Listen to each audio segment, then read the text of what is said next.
Ladies and gentlemen, welcome to Logical Plausible Probable. I'm your host, John Maddox, and tonight we're having another stream you just won't want to miss. If you got what it takes, click that link, but prepare yourself, for this arena is not for the weak. Now, let the mental combat begin, but always make sure your arguments are LPP. What is going on, everybody? Welcome to yet another after show here on Logical Plausible Probable. Everybody hopefully is coming over from Standing for Truth and T-Jump's channel from the epic debate between T-Rock and T-Jump. We got T's everywhere, folks. Let's get it in here. Let's have some fun. But it was a very interesting debate. I'm looking forward to people hopping on to the panel and us discussing what was a very interesting conversation. Back and forth. I'm going to mostly reserve my statements until other people had a chance to talk, but it was definitely an interesting one. While we're waiting for people to join the panel, which I was surprised. I expected after what I just witnessed, there would be all sorts of people like just chomping at the bit to get in on this conversation and share their thoughts, but nobody's back here yet. I don't know what's going on. So in the interim to people joining, I want to give a big shout out to the one and only Doki Doki Bible Club, who is, as usual, dropping super stickers and super chats over at SFT. He was buying people memberships, so thank you very much, Doki Doki. Very much appreciated. Real Fine Living is in the house. What's going on? Another member. Karen Weiss is here. What's up, Karen? How you doing? Thanks so much for being a member. I think I saw, let's see, some new folks. Oh, yeah, ERV's Function Destroyed Evolution Predictions. What's going on? How are you? Good to see you. Let's see, Princess Dog. Not sure that's Godzilla Freak. What's up, man? How are you? Del Storm. Who else has we got here? Doki started giving out a membership here too. Thanks, Doki. Man, going crazy. Speed Reader, what's going on? Welcome, welcome. Clinton Roush is here. What's going on? Jason Perry, how are you? New member. Thank you so much. Appreciate that. Oh, there's another one for Doki. Good Lord, Doki. You've too much fun. Greg Tyler, Troll. I'm not sure that is. Let's see. Okay. I think I've addressed everybody that's here already. At least the people are inside chat. Mountain Hours, what's going on? How are you? More debate. What's going on? Good to see you as well. It's been a while. Glad you made it. Okay. Looks like people are hitting the panel. So what's up? First up, we got A's Philosophy and the one and only Donnie from Standing for Truth, moderator himself. I'm looking forward to having a conversation with him about the dumpster fire that happened towards the beginning. I thought they were going to have like an MMA bout break out on his channel. Quick rules to everybody who's here for the first time. Initially, first 45 minutes to an hour, we will do but try to keep it on the debate for the most part. As new folks come in, if we're on general conversation, we will everyone stop talking, let them share their thoughts in the debate. Like I said, 45 seconds to a minute. Give it your best, what'd you think? Best one-liners, best zingers, best comebacks, overall thoughts about the debate, what really stuck out to you. Then we'll go on to the next person, and then we can start talking. And this, like I said, more people hop in. Just everybody shut up, let them give their 45 seconds to a minute, and then we can go back to the conversation. Okay. Ace Philosophy, what's up? Welcome to the stream. How you doing? First off, did you see the debate? If so, what'd you think? Yeah, I saw it, but since Donnie moderated, I'll let him go first if he has something to say. All right, Donnie, do you want to air your thoughts? I'm still traumatized from it. I'm just kidding. Yeah, I mean, as you put it, John, the opening minutes of it was a little unexpected for sure. I I think the last thing on my mind was T-Jump literally playing the exact same video from Jackson Wheat that he played during the Kent debate, which I kind of let it slide during the Kent debate. I said, I made a couple jokes, thanks for that opening from Jackson Wheat. Who are we debating tonight? You or Jackson Wheat. So, a couple jokes out of it, but realistically, as host, I definitely felt disrespected. I know that Kent would prefer that who he's debating doesn't just play somebody else's video for 12 minutes. Kind of boring. 99% of the audience isn't going to enjoy that, right? It's kind of disrespectful to them, but it is what it is. I was easygoing that night, let it slide. And then tonight, the same thing. So at that point, I think, something needed to be said. It's for T-Jump. If you want to make a career out of debating, or you want to be known as some world-renowned atheist apologist, put the work into it. I've never seen the guy put together a PowerPoint presentation. I've never really even once seen him, and I do like T-Jump, him and I do get along, but sometimes he does things like this where I think, does he want to be taken seriously? I could not imagine, John. I've done over 100 debates. You've done a ton as well. Could you imagine us going into a debate and just picking somebody else's video from like Discovery Institute or Answers in Genesis? And we're on MDD and James says, okay, John, SFT, time for your opening statement. And we just sit back, sipping on a coffee, eating a pizza, and then just play 12, 15-minute video. Like, obviously that's not professional. I'm pretty sure 99% of people are not going to appreciate that. But I'm still glad that the debate took place because the discussion was good. And the problem that I have with T-Jump's arguments is and this is from my experience debating him myself, I don't think this isn't to be mean, he's obviously, he admits all the time, I'm not a biologist, so I don't think it's being mean. He can't engage the details of it. And, my second debate with him, I brought up predictions in terms of DNA function. And I asked him, how do you explain functional herbs? And he kept repeating, I'm not a biologist, quit asking me. So I debated a biologist on his channel. But a month later, he got a biologist. I debated him. People can watch it. It's online. And I asked the biologist the same question. How do you explain functional herbs? And T-Jump's biologist friend said, well, if I could tell you how or present you with a paper showing how, I'd be lying because it doesn't exist. So, I love when these guys say, I'm not a biologist, ask a biologist. So we ask the biologist and they admit they don't have an answer. So, their gurus don't have an answer. But anyways, yeah, I guess that's my overall thoughts on the debate. Yeah, I don't know. What did you think, John, about T-Jump playing Jackson Wheat's easily debunked video for a second time? Not once, but twice. Well, actually, Donnie, I think that you were completely out of hand. I mean, just completely wrong. Because T-Jump's opening statements are usually so ridiculously boring, myopic, and non-substantive that getting to hear a relatively coherent position that he supposedly supports was actually better than his normal opening statements. So I think that you were just completely out of line. But wait a minute. You enjoyed listening to Jackson Wheat's voice for 12 minutes? There's so many other things I'd rather be listening to. You totally messed up my entire punchline, which was going to be except the only thing more boring than T-Jump's openings is listening to Jackson Wheat. So in culmination, you took the correct position. Okay, real quick. Let's see. Up next, we've got Dan, also known as Bible Research Tools. Then Bubblegum Gun is back. He'll be up next. And then if nobody else joins, I'll share my thoughts. So what's up, Dan? Welcome to the stream. Well, I was hoping Hi, John. Hi, everybody. Oh, sorry. I'm sorry. Ace Philosophy's first, actually. Then Dan, then Bubblegum. Go ahead. Yeah, thank you. So, first of all, let me say, I don't think I could do what T-Jump did. I would feel so ashamed going into a debate and just playing someone else's YouTube video. I don't think I could do it just out of the sheer shame.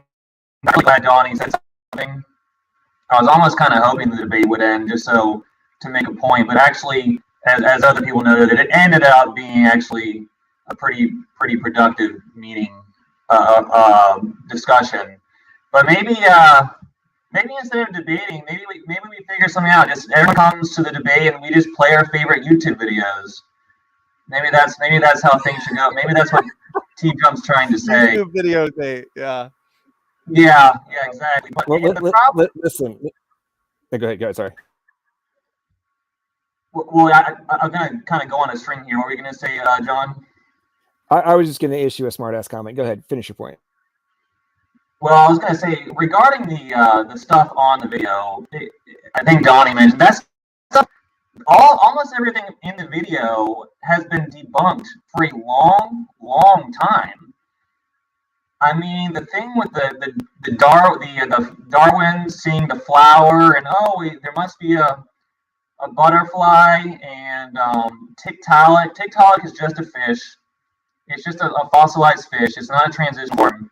It's just the idea that it's a transitional form is just their imagination. It's just made up. It's just something that it's the post hoc thing that they were discussing. Fusion, again, just more debunked nonsense. They keep repeating the same lines over and over again. It's like they don't update their programming. When their talking points get debunked, it's like they need to get they need to download some new programming that corrects the error that thing been debunked. So it was pretty shameful to start off with T-Jump and the video. And I think for him to sit there and think that to come to a creation evolution debate, him play 10-minute video and be like, oh, I just debunked evolution with this 10-minute video of refuted talking points. It's he's not to be taken seriously at this point. Someone needs to point out to him it just it looks bad and it is bad. So that's my thoughts. I heard Tectonic brought up as just a fish. Mark, I've got it's something not your turn, buddy. It's not your turn. Oh, sorry. Then yeah, who's next? Hey, John. Hey, Dan. I didn't get to see most of the debate, but I'm sorry. Did you say something? Real quick. So, Oh, to reiterate the rules for everybody who's coming in, we first go in order. People going to share their thoughts about the debate, and then once we've done that, we can go more into general discussion, and then if new people join, then we can stop, let them share their thoughts, and then we'll go back to discussion. Before we do that, George Bond says super chat. Says a challenge for Jackson Wheat: make a video of all the wrong predictions Evos have made. That's a very good point. It's like, well, let's only do the ones that were right, therefore 100% true. I mean, we could have made a whole bunch that were totally wrong, but we'll just like brush those under the carpet.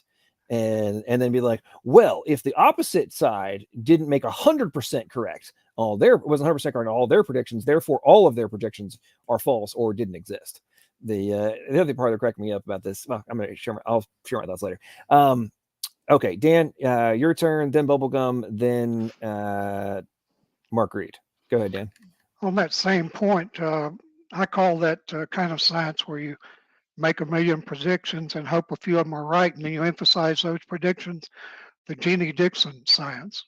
Just I did that the other night. I don't think anybody caught it, but that's the way she did. She'd make a lot of predictions, and once in a while she'd get one right, and that's all you heard about. I didn't get to see most of the debate. I was away, but one part I did like, well, actually, it got a little boring after a while, was when TROCK was talking about Russell Humphrey's prediction on the magnetism. That was a very stunning prediction that he made, because I think where T-Jump couldn't get his point across was that the evolutionists assumed that there would be no magnetism, if I recall correctly. And when Humphreys predicted, well, the magnetism will be here, he just really was totally opposite of all the evolutionary predictions.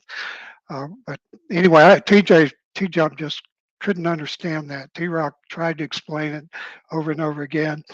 And it got a little funny, but then after a while, it got sort of boring. One other point, I think Russell Humphrey extended that prediction to a later satellite. Before a later satellite left, they went to the same area. I don't remember which planet, but he made a second prediction and said it'll be around here. And sure enough, it was right around that point he met that prediction he made. Anyway, thanks, John. I appreciate it. That's a great point. And yeah, I'm looking forward to discussing that whole deal. That was cracking me up listening to it. I was like, how many times does he have to explain this? And I think what was really sticking out to me was T-Jump wasn't getting it because its foundation was not naturalistic, like if the starting point, right? And I don't think he has the ability to compute an extrapolation with anything other than like conventional paradigm alert. Oh my God, what's happening? Can't understand. But anyway, all right, Bubblegum, you're up next. We'll share your thoughts. Bubblegum in the private chat said Let go, Mark first. I gotta fix something over here. Okay, Mark, go ahead. Cheers, Bubblegum. Yeah, I actually, for a start, I do agree with you with doing a video as an intro. I think it's incredibly lazy. I think that if you allow one person to do an intro video, then you have to allow everybody, whether that be flat earthers or Bigfooters or whatever, and then everybody can just grab whatever they want off the internet and say, hey, that's my presentation. I think that's pretty bad, just for a start. Now, probably the weirdest thing I heard tonight from T-Rock was that the moon causes erosion. It was just crazy, and it said that the moon causes dirt to lift up kind of thing.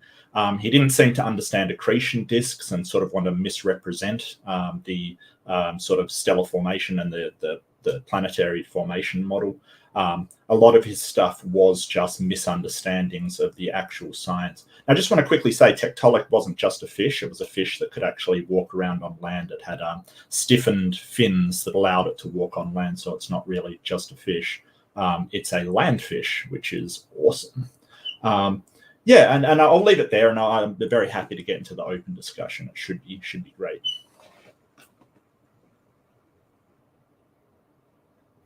All right, appreciate it. Bubblegum, are you back? Bubblegum must be off. Just a second. I gotta do something real fast. Okay, well, real quick, while you're doing that, ladies and gentlemen, I finally remembered tonight to actually turn on the must be a subscriber to chat function. I keep forgetting to do this. It's only for 5 minutes. I'm not one of those jerks that makes you like have been a sub forever in order to chat, but I also keep forgetting to do this. So if you're wondering why you are not being able to chat right now, it's because you got to be a sub for at least 5 minutes. So click that sub button, and while you're doing it, click that like button so we can boost us up in the YouTube algorithm and get a whole bunch of new people in here to join the conversation. Bubblegum, are you ready? If not, Godzilla Freak just joined us and he can share his thoughts. Bubblegum, okay, Bubblegum's also on pause. Godzilla, what's up, man? Welcome to the stream. What'd you think about tonight's debate?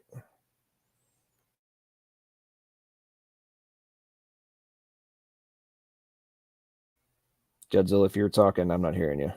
Okay, is it better now? There you go. Yep, here There you we go. go. I have to change the mic. I haven't been on for a while. I think it was an interesting debate. The start was definitely something. I mean, T-Jump's just the type of person who would put a video as his opening, because normally his openings, he doesn't think them out at all. If you watch some of his debates on MDD, he actually just like wings it for a few minutes and then passes it over. But I thought the debate itself was interesting. It went off in a lot more directions than I was expecting. And I like how TROCK sort of just starts merging different arguments together and forming sort of new ideas by combining them. I find that very neat. Yeah. Anything else stick out to you, or was, you yield the floor? Yeah, I'll yield. We can get Kevin to say something or see if Bubblegum's back. Yeah, he says he's back in the private. All right, Bubblegum, you're up next, and then Kevin, go ahead. Hey, yeah, I thought the debate was really kind of boring. It wasn't on topic, but I think it's funny because, like, I'm not sure if you've seen Modern Day Debate's last debate, and T-Jump is like becoming even more belligerent and childish in every debate. James from Modern Day Debate literally had to give him a dad talk and tell him, "Hey, I have to let the other person talk." And T-Jump said, "No, that's not fair."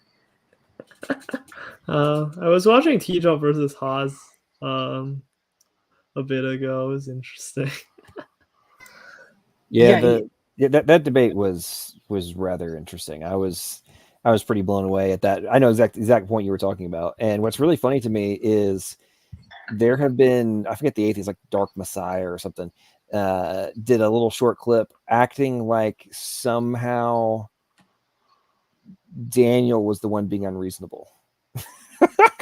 And I was just cracking up. I'm like, what am I watching right now? How are you coming to the conclusion that T-Jump refusing to keep his mouth shut for 2 minutes and then do a rebuttal?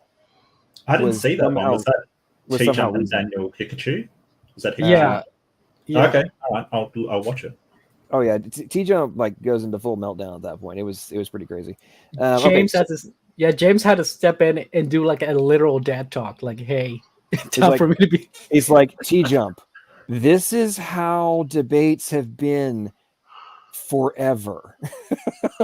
Like, you just let your opponent finish a sentence and then you respond. It was bad. We may have to.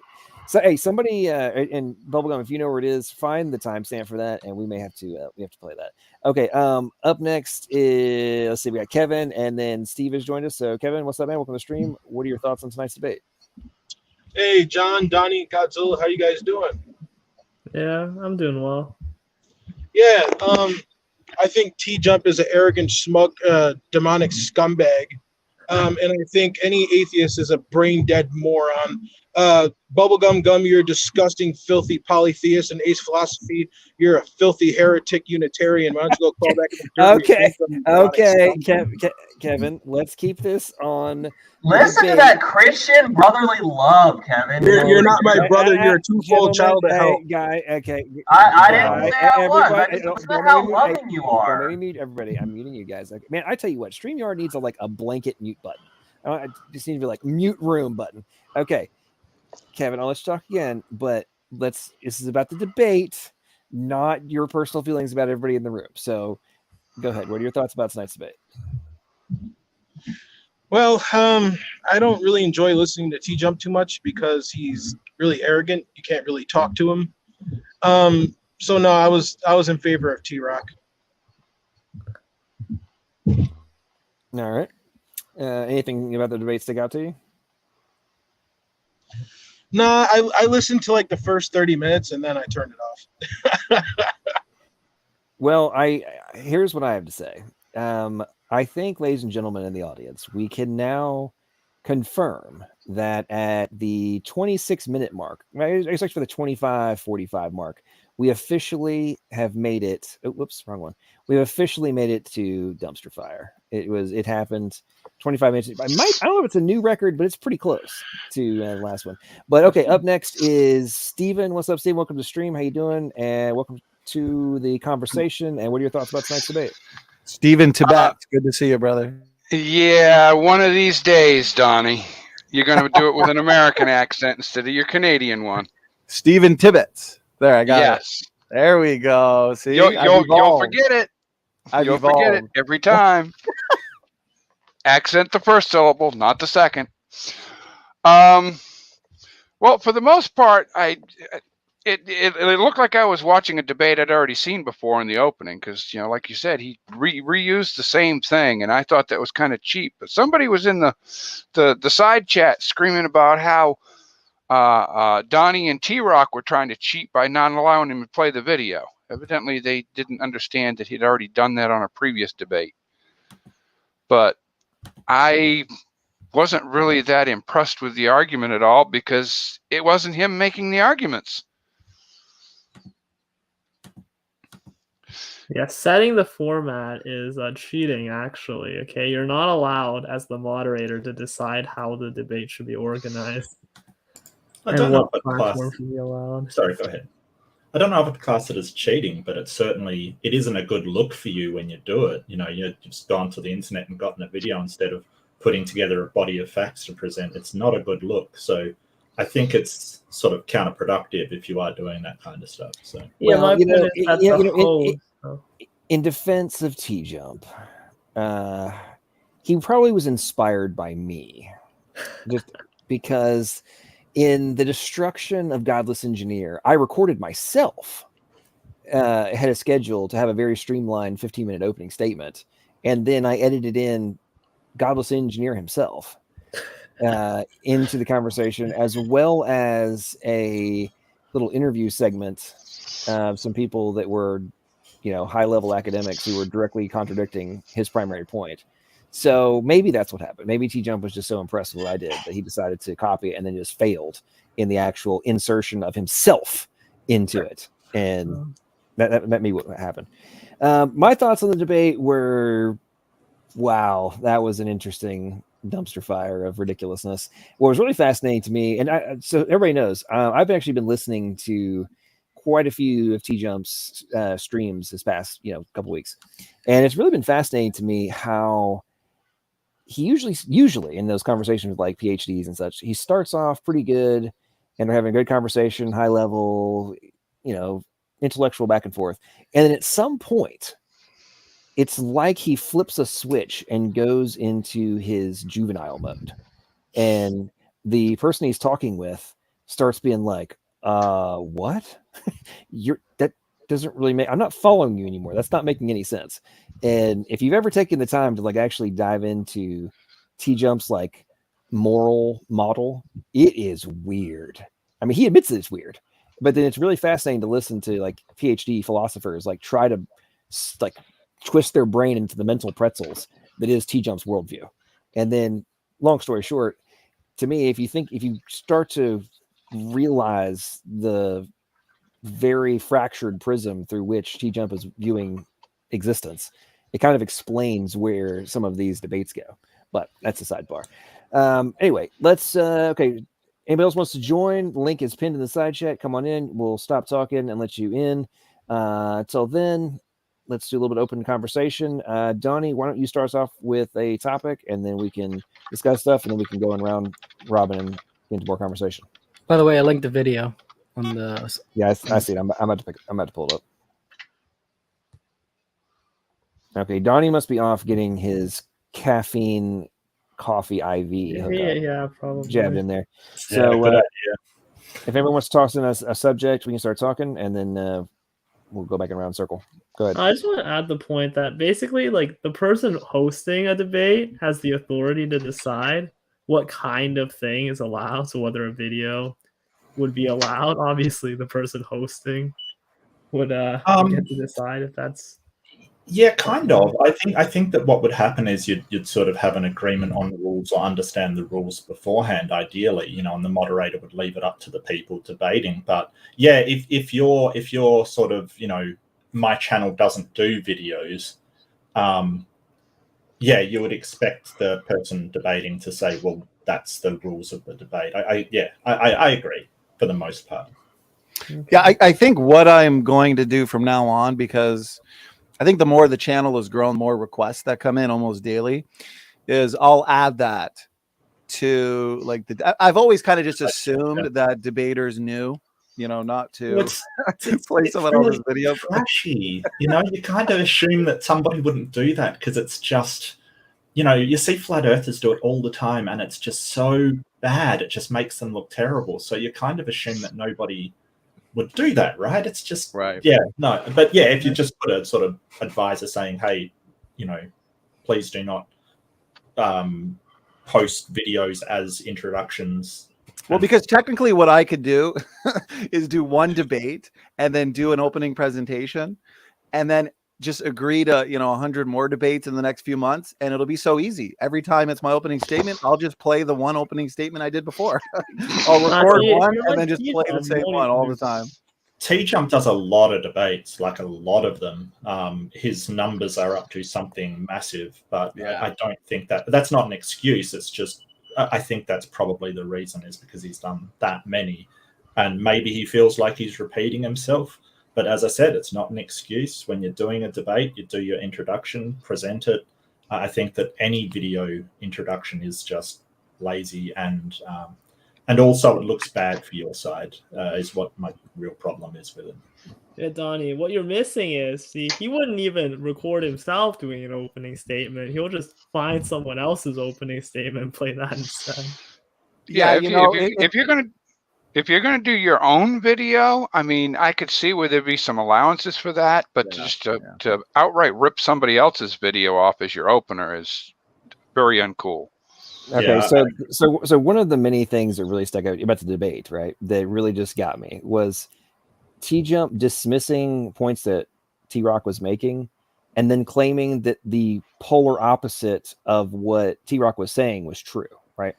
And one of this is a little bit, the example I'm about to use is a little bit slightly different than that, but you guys remember when he was talking about, like, oh, the absolute minimum time for fossilization is 10,000 years, right? Well, that is what science says. Well, okay, actually that comes from a website called Curious Meerkat, okay? And the part that comes up on Google initially is this: fossils are defined as the remains or traces of organisms that died more than 10,000 years ago. Therefore, by definition, the minimum time it takes to make a fossil is 10,000 years. That's what shows up on Google, right? But then if you actually open up the web page and continue to read, it's followed by, but that is just an arbitrary line in the sand. It means very little in terms of the fossilization process. Yeah, so the process is the same. Mark, I'm not done yet. And then if you continue to do some more Googling, there was an article from, I believe, 2018 from Live Science that shows that scientists have been able to fossilize something in as short as a day. So it's like, well, if it can be done in a day, And from an observed perspective, number one, that just completely obliterates the whole, it's got to take at least 10,000 years. First off, so that's just a fact, right? No ifs, ands, or buts about it. From an observed empirical evidence perspective, that talking point is just obliterated. Secondarily, if you're saying that it must be something that died 10,000 years ago, that is not anything other than when the death happened. It does not substantiate when or how long the total fossilization process took. And since that was not observed, then you're making the vast majority of the assumption is just that, and in terms of how long the actual process must have taken. So. Yeah, anyway. but what he said was that the length of time can vary significant depending on what kind of fossilization it is. He said absolutely minimum, just like he stated beyond doubt, minimum 10,000 years, minimum 10,000 years, minimum 10,000 years. Did everybody listen to the same debate? Hey, silence. Yeah. Did everybody listen to the same debate I did? Did everybody hear the same debate that I did, where T-Jump categorically stated it was 10,000 years? The length of time doesn't impact on the process. Oh my God, dude, I'm talking. Come on. Did everybody in the debate hear T-Jump make the direct assertion that it was 10,000 years minimum? Here's what you have to realize, though, LPP, okay? T-Jump does not read past, like, the first line of anything he reads. I know. That's the point I was making. Okay, now, Mark, if you would like to respond, go ahead, but just don't overtalk people. It's really freaking obnoxious. That's why you get muted. If you don't want to get muted, wait your turn, okay? To be fair to Mark, it sounded like he stopped. I also thought it was... I thought you'd stopped, and then you sort of just jumped in over the top of me. That's kind of funny. I'm sorry. Okay, so you know what? Just to be a dick, let's meet you again. Okay, so Mark, we're gonna start things off on a foundation tonight. Okay, let's try to be calm. Let's try to be calm this evening. Okay, you overtalk everybody, people in almost every stream I've ever seen you in. Okay, so try very hard to control yourself this evening. Okay. And because I don't really like to do it. It's really annoying. I don't like to have to do it. And you get so butthurt about it that it's just kind of obnoxious. So let's just be normal tonight and not overtalk everybody. Go ahead. No, I don't think you want to do it. I kind of think you need to do it, but that's aside the point. Where was I? Oh, yes. Okay, so why would you do that? Brown. Look, LPP, because he is such a clown show. I know. He can't even control. No, he tries to act like he is Mr. Superior, right? Okay, and then LPP, he can't even listen. Shut the fuck up. He can't even control himself for 15 seconds without being a jackass. After I told him don't be a jackass, and then he becomes a jackass within 15 seconds. Okay, LPP, it just comes off as very insecure. So don't do it. Learn how to control your emotions as well. Yes, I know he's being a clown, but you need to control yourself too, because it just comes off. Okay, so Bubblegum, let's think about this logically. If it's your channel and you're setting a standard, shut the hell up, and you're starting a standard for the evening of how things are going to operate, and then the individual who is not following the rules is directly contradicting you, what do you think is going to happen if you actually want to maintain any kind of structure? Okay. What do you think? In any other context, what would happen, Bubblegum? Okay, the first time he ever talked to you, it actually sounded like you were done talking, and he started talking, and then you came in, and like, oh, he's not done.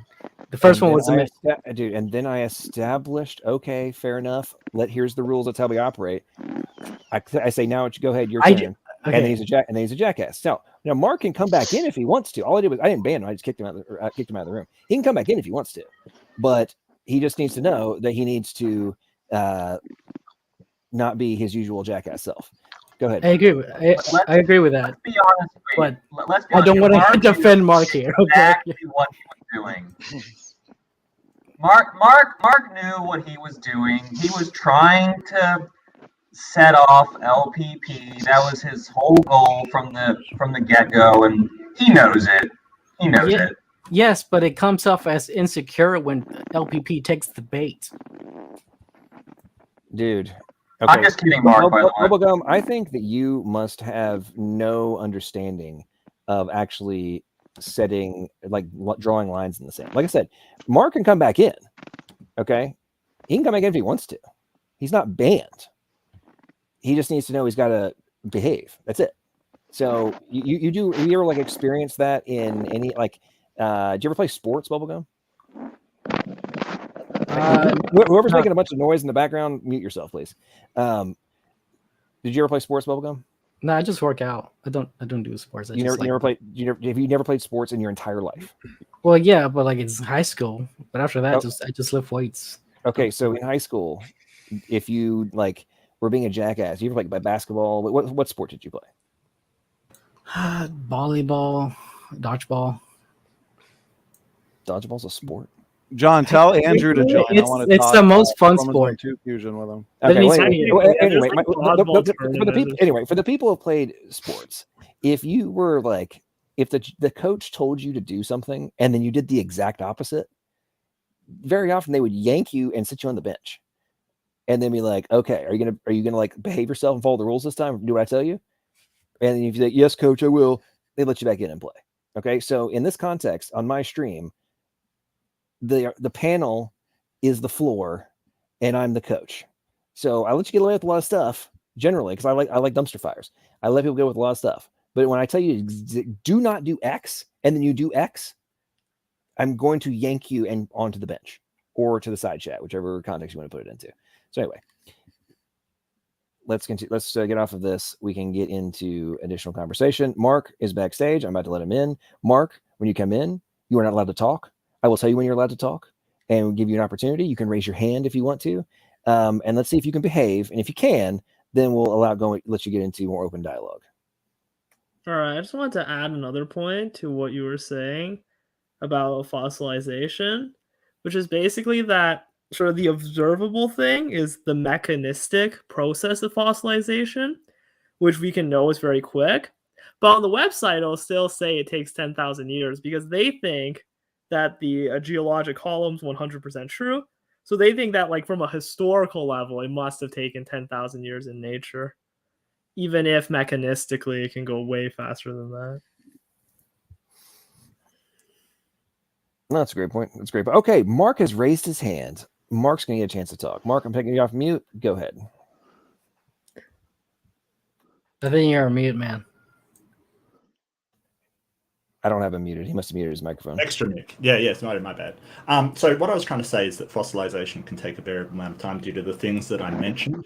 One of the clearest indications that it takes longer than what you're saying is that we don't have any fossils of modern humans, even though we kind of cover the Earth.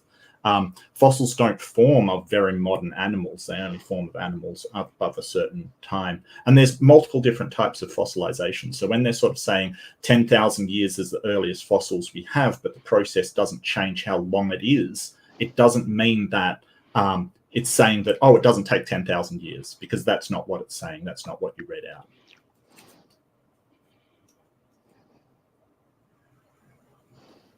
Okay. Yes, that's sort of the point I was making, right? Where the historical process, I guess you could argue, takes 10,000 years, even if it contradicts the mechanistic process. What do you mean by historical process? Or sort of like, so basically the point that like the fossils which do exist are dated to be 10,000 years, rather than that the process actually takes 10,000 years. Right, so yes, as a matter of historical fact rather than mechanical fact. Right. So that's the whole point of what I was reading earlier. Quote, fossils are defined as the remains or traces of organisms that died more than 10,000 years ago. That's the operative words, right? It died more than 10,000 years ago. Doesn't mean that it actually took that long for the freaking bone to turn to rock, is the whole point of this big one. Even if it is the case that all fossils are more than 10,000 years old, which I don't believe in, but even if that's the case, it still does not mean that the process actually takes 10,000 years. Right. Okay, real quick. Thank you, Bubblegum, for getting this. I'm actually going to go back a couple seconds before what you recommended, but this is from the debate the other night where T-Jump gets the daddy talk from James over on MDD. It was pretty funny, but this whole thing right before is cracking me up too. Amongst atheists that Picasso is the best 20th century painter. There's no consensus on those kinds of aesthetic claims. Is Picasso the greatest artist? Is Harry Potter the best work of literature? On the basis of a certain reasoning or a certain ideology that is being, and there's no physical reality that exists because it's all just a figment of my imagination. A solipsist would be very consistent in that definition, but this is not the definition of skepticism that I have used in my introductory statement. We're taking, the reason is that there is a lot of blind following of the dominant political ideology, in the same way that 60% of atheists, or 60% of the Chinese population is atheist. Those atheists are fully on board with Chinese nationalism. Is that because these atheists are free thinkers, or is it because they are under political domination? Or I'm going to be clear on this. If he says Tom said, and then something I didn't say, I'm going to say I didn't say that. What is the difference between 60 seconds? You can correct him. You'll have 2 minutes to correct him. We just got to give him another 60 seconds. I'm telling you, I'm going to do this. This is non-negotiable. I mean, you can't let someone talk because you can't follow a thread of thought. I need you to just give him the same amount of time that you were given. If you think that he's that's not fair. Absolutely address it in the following statement. You can do that after his 60 seconds remaining is done. It's how debate has been done like for decades, where people would have time statements.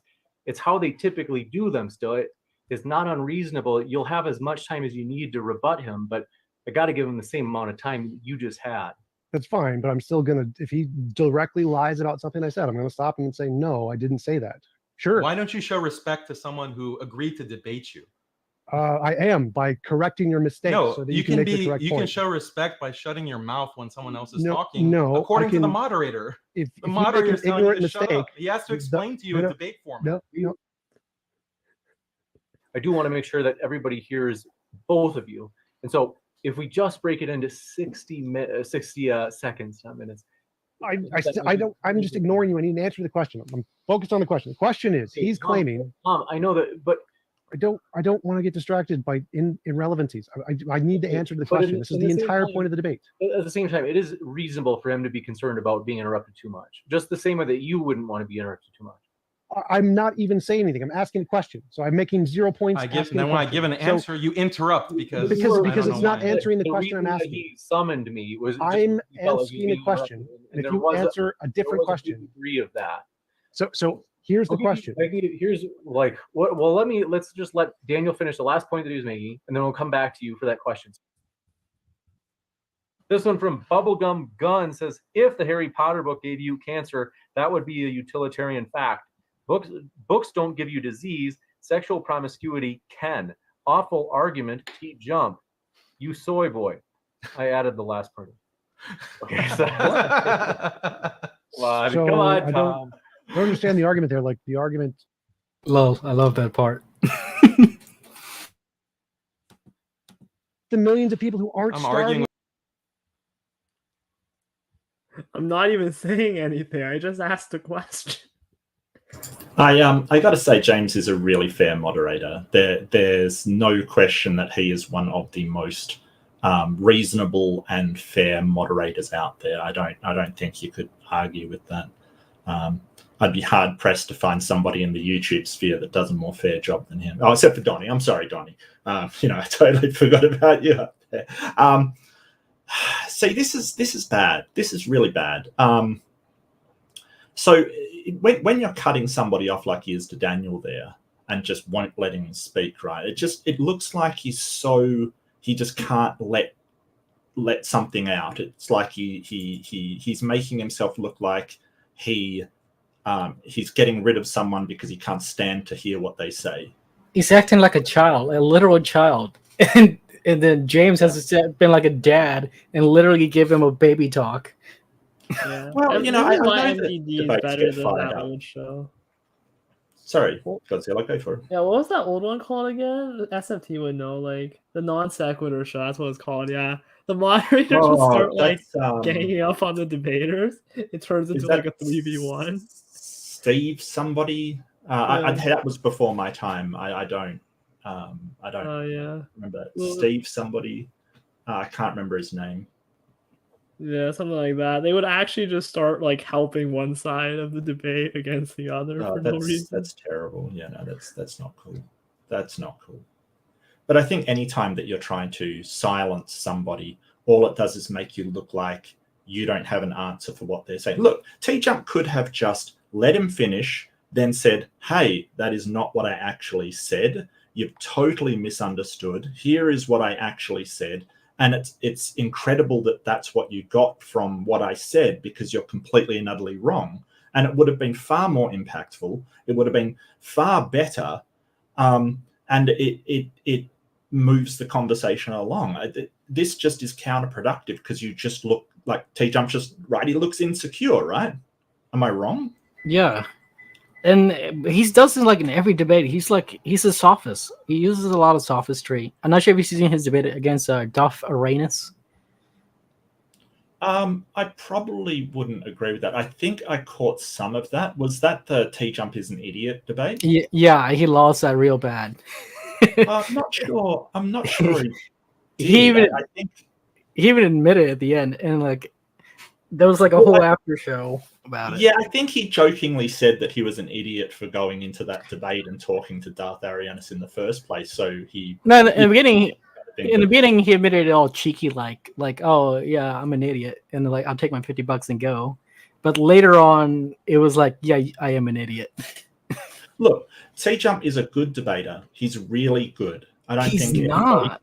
People, his fans think he's a good debater, but his fans are just rabid, even dumber than him. I don't know if you've actually sat opposite him and actually debated him. I have, and he muted me through the whole debate. Was that the one on what was that? Fields? His whole like worldview. Oh, was that the one where you said quantum fields weren't physical? Yeah, and he couldn't get. He couldn't get the question, because when I asked him, I'm sorry, mate, but that was that was terrible. I'm really sorry, but I think you lost that one so bad. Probably. I know. Okay. Are quantum fields physical, Mark? Do you think they're physical? Okay. When I asked T-Jump, provide me a cup of field, what do you think I meant by that question? Well, we have hadron colliders, right? And those provided fluctuations. They never provided a physical quantity of the field, and that's the whole point of my question. If you're gonna say the field is physical, provide a physical quantity, and nobody's ever done that.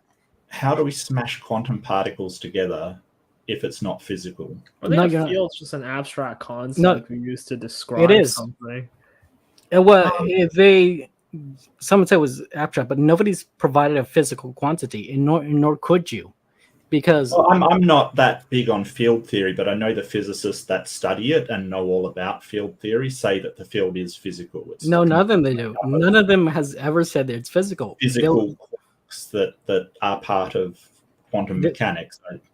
No, they'll say particles arise from the fluctuations of the field, but the field in and of themselves are not physical. Yeah, they still do say it's. Anyway, we're totally off topic, by the way. So I'd maybe bring it back to the debate. Creation and evolution. Yeah. Okay, we can bring it back. Sorry, I can discuss with you later, Bubbles. If you want to debate me on it, I'm happy to. But we're going to have to get on somewhere other than modern day debate, because even Church of Entropy agree with me that I was right, and then T-Jump self-owned because T-Jump doesn't know physics. Church of Entropy, while we're on the opposite sides, she actually knows her stuff. Okay, well, I mean, I can talk.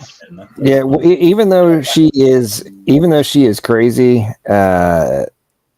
she, in fairness to her, she does have a degree in physics. So. Yeah. All right. I don't know who that is, but she's like a Panthea's cat lady. She is quite the character. There's no doubt about it. Okay. Oh, absolutely.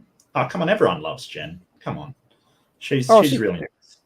She's an interesting character. I mean, she hates me for some reason, even though we had a very interesting conversation. Initially, she liked me. We were awesome. And then it went down a crazy rabbit hole one night. And wow, it was pretty nuts.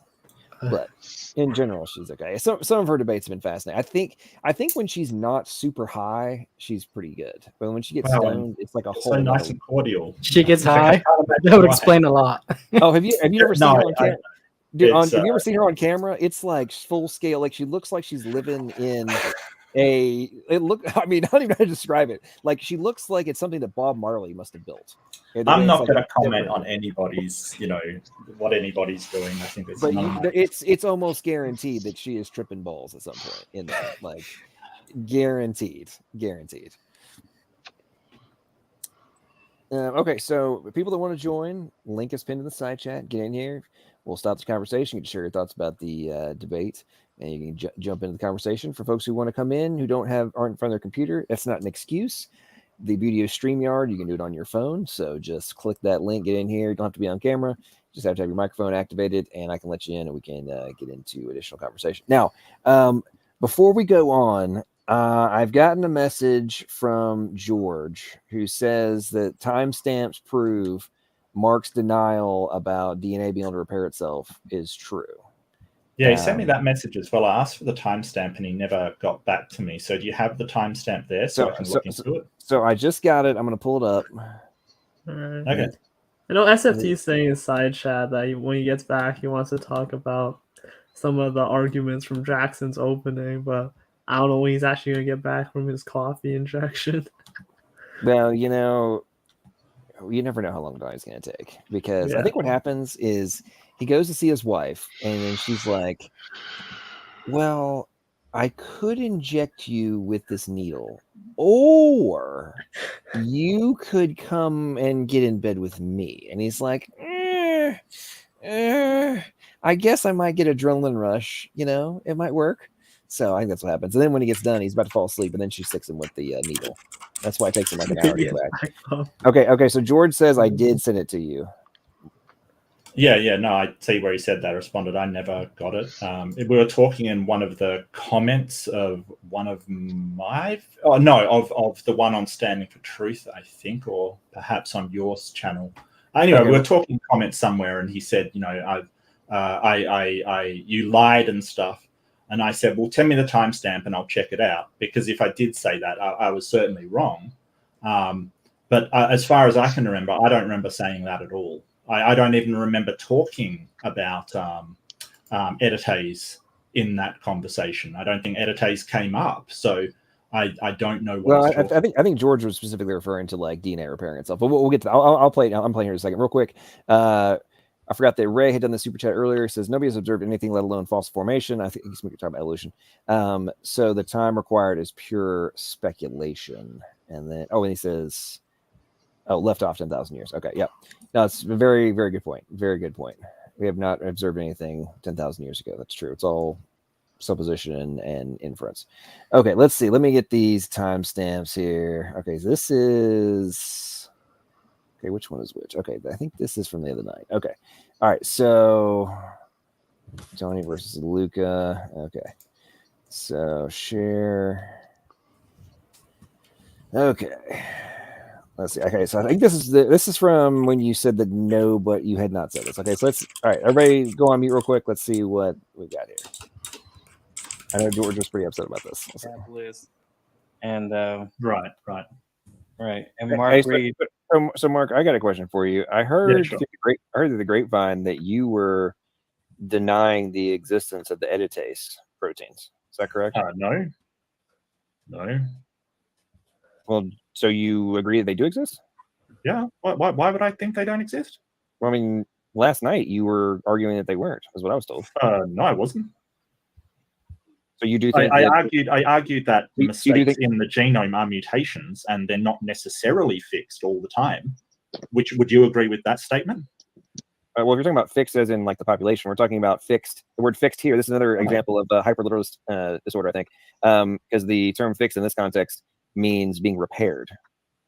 Well, I never said that editase doesn't exist, but I said that there are mutations that are not fixed in the genome from generation to generation. Would you agree with that or not? Okay, so you do concede. Well, I asked you a question. Hey, I started this whole thought process. You're trying to shift it. I'm getting very specific with you right now. Okay, I'm just asking you your question. Bro, every time we have conversations, you never want to actually get down in the dirty. You always try and shift things. So I will answer your question. Dude, I have already answered this exact question. So pay attention. I answered this exact question. Yes, I did. I literally did. Okay, go on rewind. Okay, so that was from last night. Let's see what. Okay, so here I think this is. Okay, I think I was asleep when this happened on the night before. Okay, yeah, this was like way after. I was out. Okay, all right, let me share screen here on this other one. Okay. Okay, Matt and David. Okay, here we go. The genetic code producing it. But what we've seen a ton of is retroviruses using integrase to make that cut, and that cut has long terminal repeats because of what the integrase does. Now, I'm going to float a theory by you, Mark. You can take it however you like. The human body, the way that it was set up with the genetic code, has an enormous potential to repair itself. Now, in the process of repairing itself, it can swap genetic code. I don't think DNA can repair itself. How would it? That seems weird. I don't. How would that happen? Like if you had DNA code, sort of, it happens that it does make mistakes. That's what mutation generally is. Right, but it can also genetic code can repair itself, sort of like when you molecular machines. Like say you go to check a file and they give you that code to verify that a zipped file is actually I can't think of the term right now, but there's a code you can look at. Yeah, like a checksum. There's a checksum that's built into our genetic code, and if it doesn't match, I'm sure the human body probably has a way to sit there and the problem repair. The checksum doesn't repair it. It just tells you if it's been altered in some way. It doesn't actually go back and make it into what it used to be. Well, it could if there were viruses in the human body that would take duplicates of correct code and insert it back over the damaged code. I think you would have to demonstrate that does actually happen rather than just. Okay, so Mark, I heard you pretty adamantly say that it doesn't fix itself. Yeah, so I was wrong on that, and I didn't remember editase. So hallelujah. That's okay. If he had said editase and I'd be pointed towards that, I probably would have remembered that was a thing. But nobody mentioned editase, and nobody sort of described to me sufficiently what was going on. I had in my head a completely, different mechanism there. I was wrong. I'm happy to admit that I'm wrong. I was wrong on that. Well, I'm good at absorbing trivia, but editase was not on my trivia list. What? I said I'm good at absorbing and remembering trivia, but the word editase was not on my trivia list. Sorry about that. Look, no. That's not your fault. That's not your fault. I just, I think that I was wrong. I definitely was wrong. So I'm more than happy to admit that if I'm shown I'm wrong. And I did not get that timestamp to have a look at it, so I could not go back and have a look at it. So. All right. Well, hey, and we got to give Mark credit for admitting he was wrong in that context. And it's fairness to him. Editase, I didn't hear editase mentioned, although they were being pretty clear about the fixing itself, which you denied. But fair enough. We'll let that drop.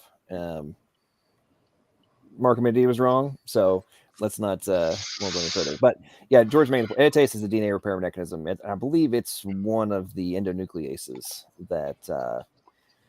There's actually quite a few. For those of you in the audience who don't know, there's actually, I think it's over 50 different DNA repair proteins that actually go and fix specific types of damage and specific types of errors.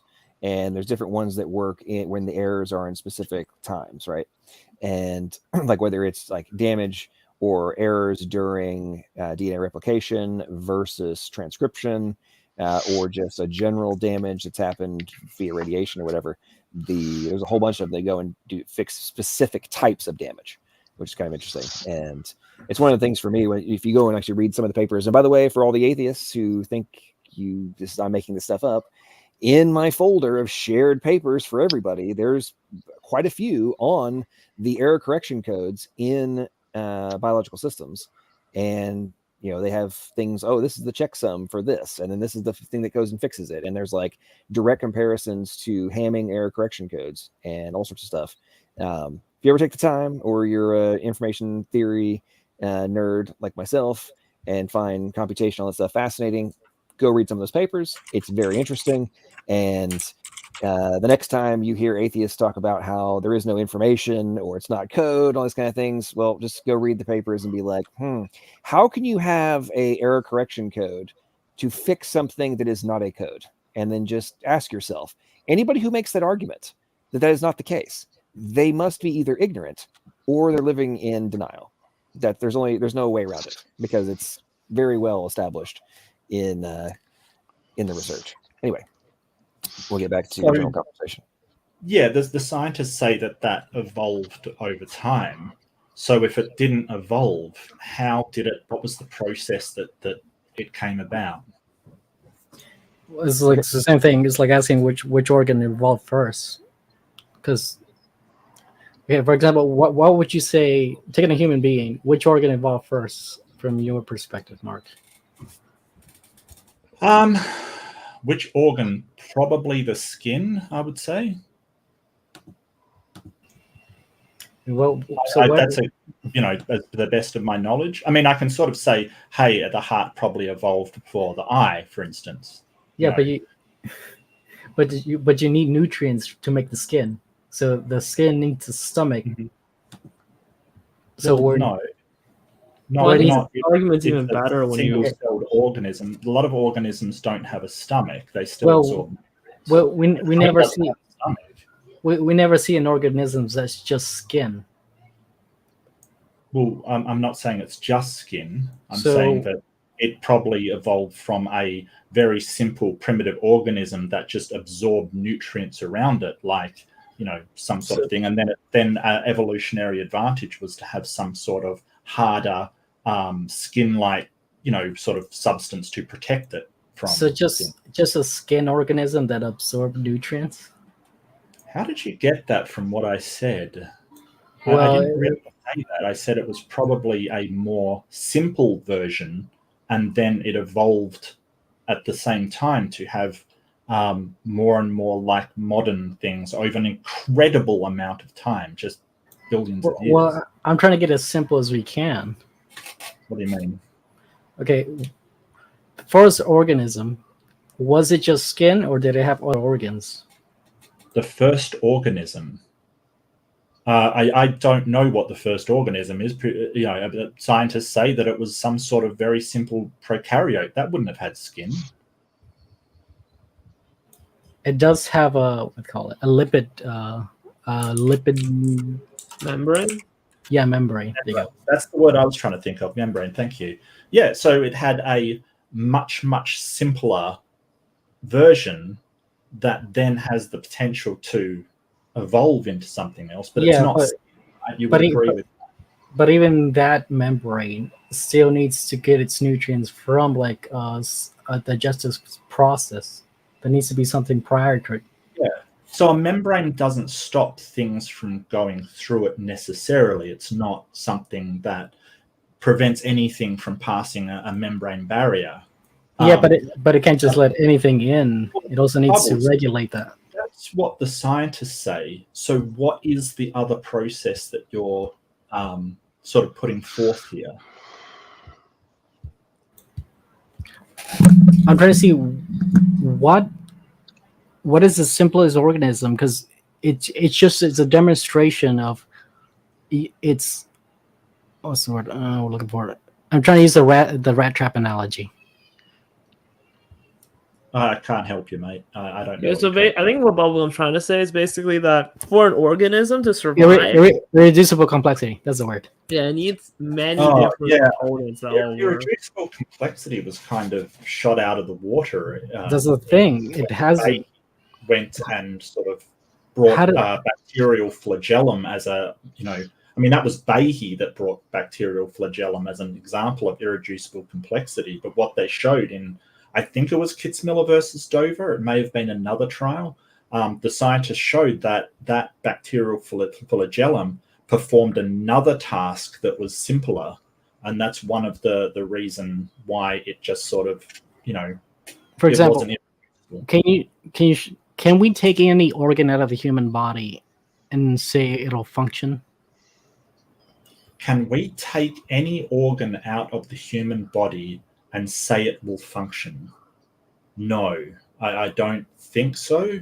And that's the point of a irreducible complexity.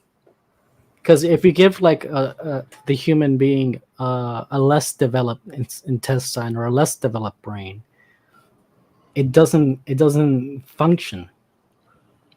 Yeah, what's your point?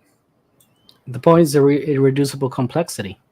I think that's not what irreducible complexity is, Bubbles. I'm not sure that you understand it. It's basically, if we take an organ, if you agree, we can't take an organ out of a human being and have a functional human being. It's the same. It's the same as the trap analogy. You can't take a part out of the trap and still have a functional trap. Yeah, that's because it's a trap. So when the human organs first evolved, we weren't human beings. So when the skin was first there, we weren't human beings. And that organism could have survived without, say, the membrane around it, or a heart, or lungs, or whatever. That's the thing. It wasn't a human being, Bubbles. Okay, so what? Okay, for example, what I think I mean. I'm trying to put in real quick, Bubbles. So get your thought together while I read this. So Ray says, without enzymes to break down food, it would take 100 years to digest its first meal. It's a great point. Thanks for super chat, Ray. And yes, that's an excellent point. I mean, people really kind of gloss over the catalytic effects of enzymes and how so many things that we just take for granted would not exist and would not occur without them being present. I mean, it's like, oh well, it's no big deal. It could have taken millions of years for this enzyme to form. Well, you need a hyper specific one to do X, and if you don't have it, then we observe organisms like they die. So if you don't have it, then what solved the problem? Oh well, there was just something else that did it. Okay, well what?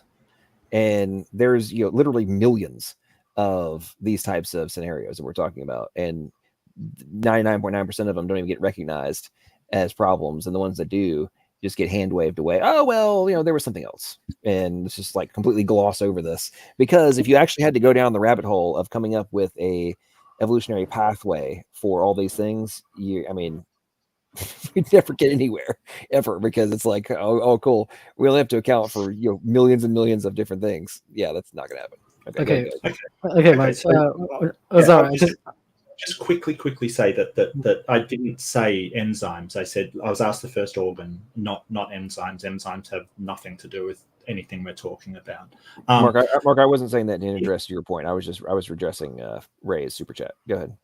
Oh, okay. So even Behe admitted that there is absolutely no peer-reviewed papers supporting his claims that molecular systems like the bacterial flagellum, blood-clotting cascade immune system are intelligently designed, and there's nothing that supports his argument that complex molecular structures are irreducibly complex. He said that under oath. Okay. Right, but I don't think Bubblegum's talking about Behe's idea with like a single structure. Rather, he's saying the entire organism, right, viewed as a whole, would have even higher levels of this problem. So what I'm trying to get Mark to visualize is, for example, in human to human organ transplant, you can't just give a random person a random organ from another person. They have to have at least some this criteria for that compatibility. blood types, etc. So I'm trying to get you to get me to visualize what pre-ancestral organ can fit into the human and work with it, because from what we observe, human to human organ transplant, that doesn't really work. So why would it work with ape ancestor? Yeah. So if you're sorry, are you finished, Bubbles? I don't want to interrupt you, mate. So, yeah, I'm done now. So if you're doing an internal critique, the question is flawed, because, and the reason why I'll explain why, it's because something doesn't have to fit into the modern human. It has to fit into what was there millions of years ago, right? So I understand that you don't believe that. Don't get me wrong, Bubbles. I'm not saying you have to believe that. But if you're going to do an internal critique like that, you have to come at from the perspective of, you know, being consistent with what you're critiquing. This is the thing. From one transition to another, the organs are incompatible. So how do you have a compatible organ transition? Well, they're not incompatible. You can put pig hearts in people. Did you know that? I don't think so. I think they grow. They grow. No, I think they grow human cells in pig bodies, and then take those human grown organs and then implant into a human. Comment. They often use pig heart valves or cow heart valves for repairs. Each day we grow closer to Dr. Frankenstein. So true. Yeah, well, here's one. Surgeons attached a pig kidney to a human and it worked. Would a kidney satisfy your criteria? Mark, I'm pretty sure that I'm pretty sure that these are genetically modified pigs, if I remember correctly. Like they're growing things to be specifically compatible. Yeah, because I remember making some modifications, because there's I'm having a brain freeze on a specific type of enzymes right now. They're restriction enzymes, I think is the term. But there's a whole family of proteins that their entire purpose is to make sure that it doesn't get rejected. Make sure alien DNA that gets makes its way in gets terminated. And there's specific markers in the host, if you will, DNA that those proteins recognize. And then if they're not in this other thing, it's a problem. It's one of the reasons in like transplants where there's so much suppression. What's actually happening in those suppression drugs you're taking is basically killing some of those restriction enzymes so that it doesn't get obliterated, right? So what they're doing, I believe, I could be wrong on this, but I think I remember reading about this a couple years ago, that one of the things they're doing is trying to basically account for a lot of that stuff on the front end before they do the transplant. And so that basically it's like artificially stamping, if you will, the heart that's coming in, so that it's quote unquote recognized by the host as being native, I believe what they've been trying to pull off. It's still a hit or miss, but that's what they're working on. John? But if that rejection mechanism is overcome, it does work. And I think that's my point to sort of. Well, that's the thing. That's like what they do with that's what they do with human ears. They inject stem cells into pigs and grow the ear on the pig, but it's not something. It's not originally from the pig. They just inject it with human stem cells and grow it on the pig, cut it off, and put it back on the human. Yeah, it's intelligently designed. Well, that doesn't sort of make sense of why you need to fit a heart to a human. So if you have, like, internally critique, I realize you don't accept this, but if you have a really gradual change in the species over millions of years, the heart doesn't just suddenly pop in as, you know, it's sort of a very, very small primate, say, and this is just an internal critique. It's a very, very small primate. You've got a little heart. It doesn't just bang grow to be a big one. It's gradual. growth of the organisms from generation to generation. Okay, real quick, guys. So I found substantiation of the point I was making. So to make the pig heart used in the transplant, the company knocked out 3 pig genes that trigger attacks from the human immune system and added 6 human genes that help the body accept the organ. A final modification attempts to prevent the heart from responding to growth hormones, ensuring that organs from the 400 kilogram animals remain human-sized. Although the combination seems to have worked, it's unclear how many of the modifications are necessary. There's a lot more science needed in assessing each genetic modification, said Sykes, who adds that we need that information because the modifications also have the potential to be harmful in people. And they go on about some more stuff. But anyway, go ahead. Sure. So why do they work? Because they're modified. I literally just read why they work. Yeah, but I realize that the human body thinks that it is a alien organism and reject them. But once we overcome that, they work just fine. And this isn't saying, hey, this is really true. I'm just addressing Bubbles. Right. But okay, so let's think about this, man.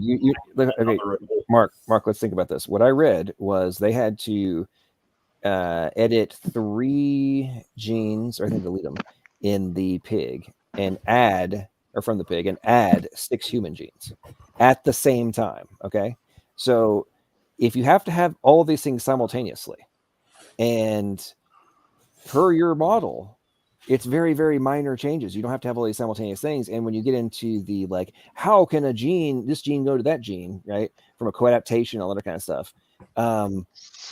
Needing multiple simultaneous mutations, this has been studied at the wazoo. If you need multiple simultaneous mutations, you run into massive problems. This is a well-recognized problem. So if you don't just need a couple modifications, you need no less than 9 complete genes to be able to pull this off. Like from a traditional evolutionary perspective, that's not even in the same stratosphere.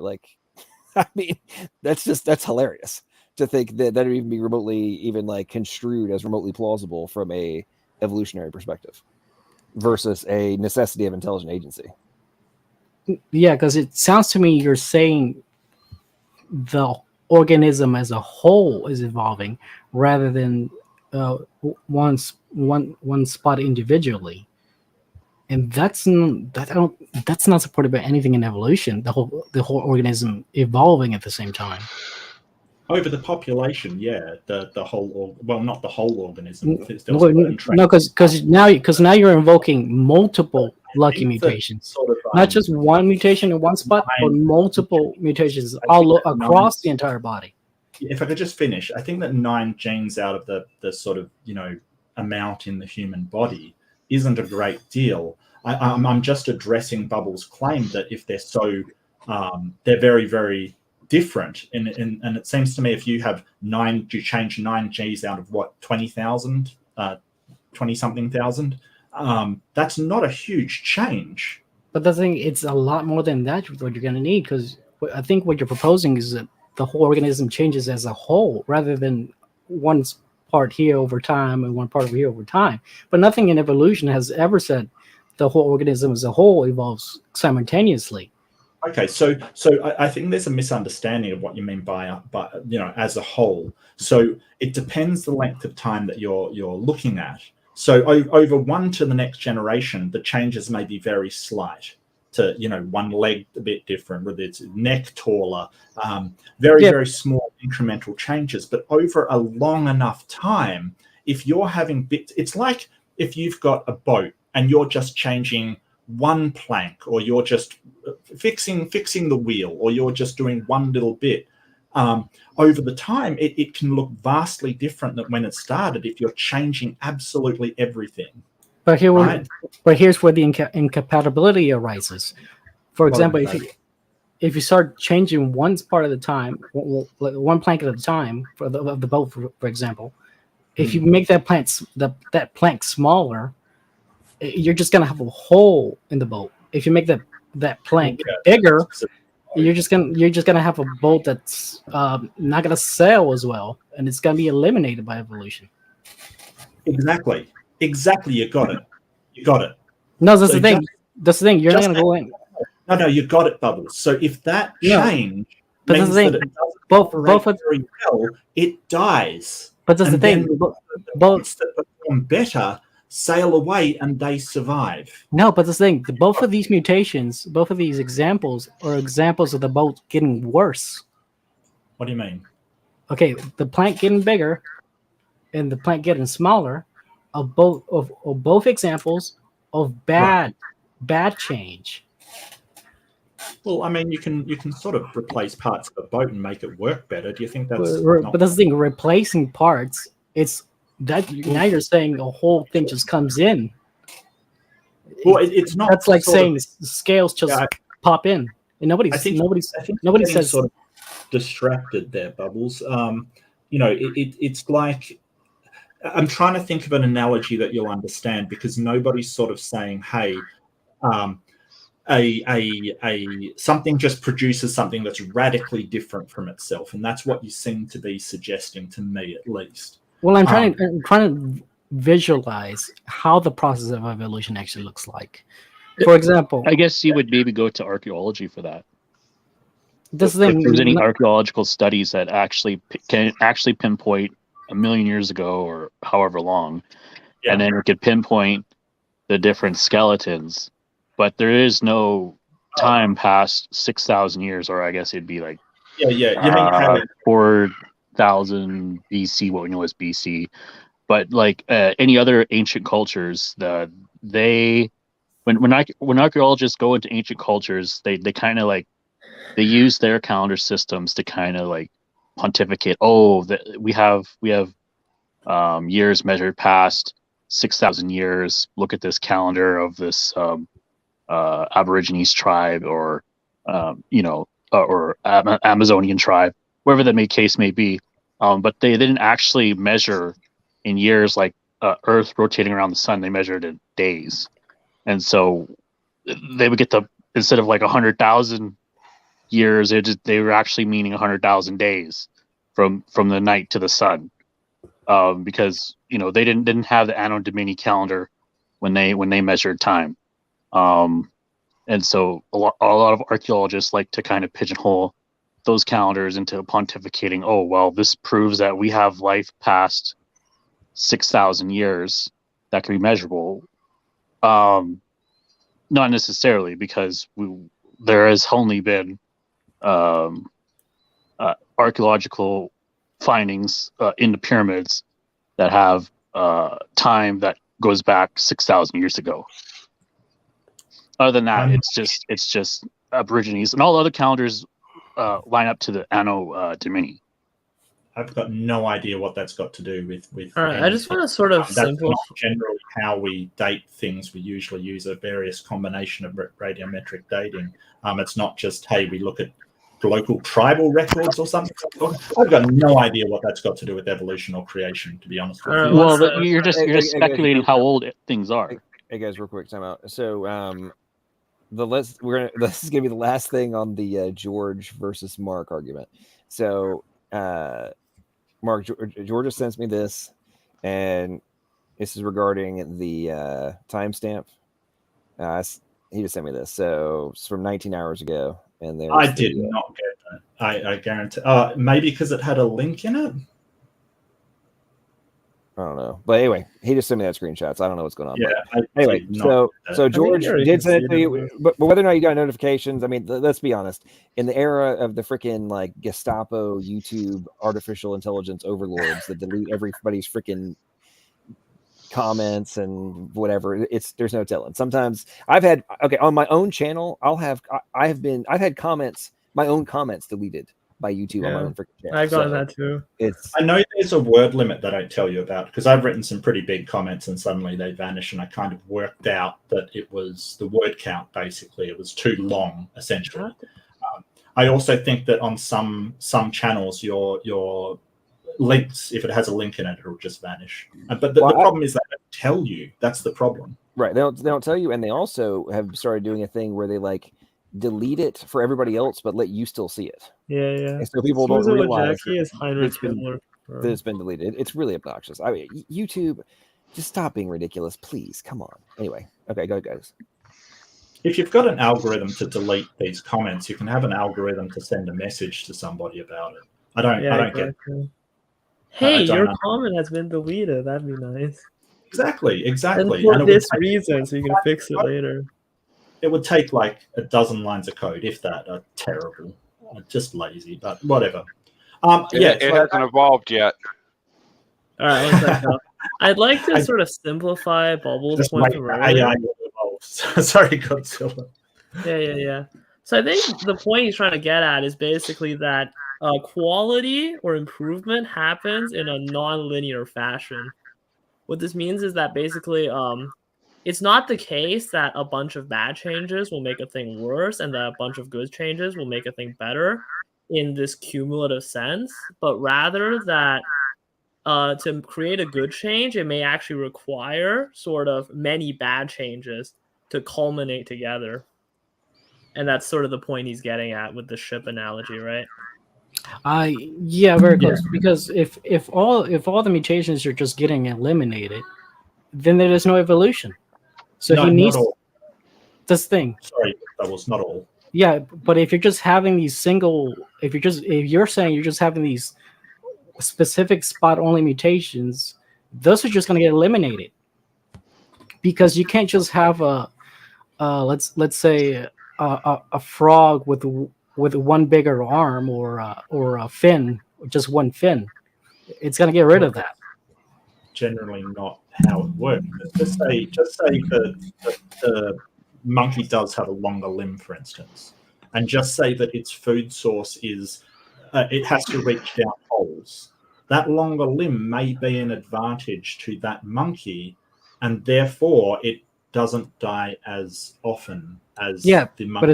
But as soon as when it's running away from predators, it's gonna be super slow and it's just gonna get eaten and it's gonna get removed. If it's a detriment, yeah, it's gonna get eaten and removed. Bubbles, you're getting it. Yeah, it's a detriment because we don't see monkeys with one bigger arm. Do you see monkeys with one bigger arm? Of course not. It's a detriment. If it's not a detriment, it'll be kept. Yeah, but we don't see that, so it's clearly a detriment. Well, we do. We know we don't see monkeys with one bigger arm. Well, no, we don't see that specifically, but there are beneficial mutations. What's the thing? Even if there was like quote unquote beneficial, they're not beneficial. We're just saying again, mutations are beneficial or detrimental. There's this mutation which makes the monkey have a longer arm. Right. So mutations are either beneficial or detrimental, usually depending on the environment or the circumstances the organism finds itself in. So, for instance, humans can sweat through our skin. It's a really good advantage in, say, a savanna, but it might not be a good advantage somewhere else. Or having heavier bones, for instance.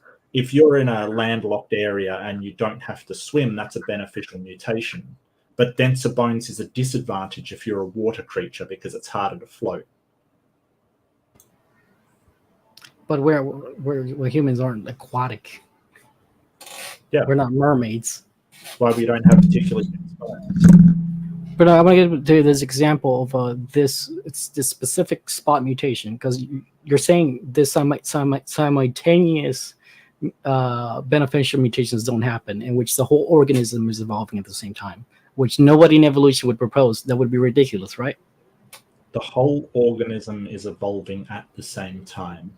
I'm not sure what you mean. For a whole bunch of mutations are happening simultaneously that are beneficial in changing, morphologically changing the organism. Yeah, kind of unlikely. I mean, it's possible that like it develops a whole bunch of beneficial mutations, but you would literally have to invoke a very supernatural event. Oh, really? Just it's very. You're talking about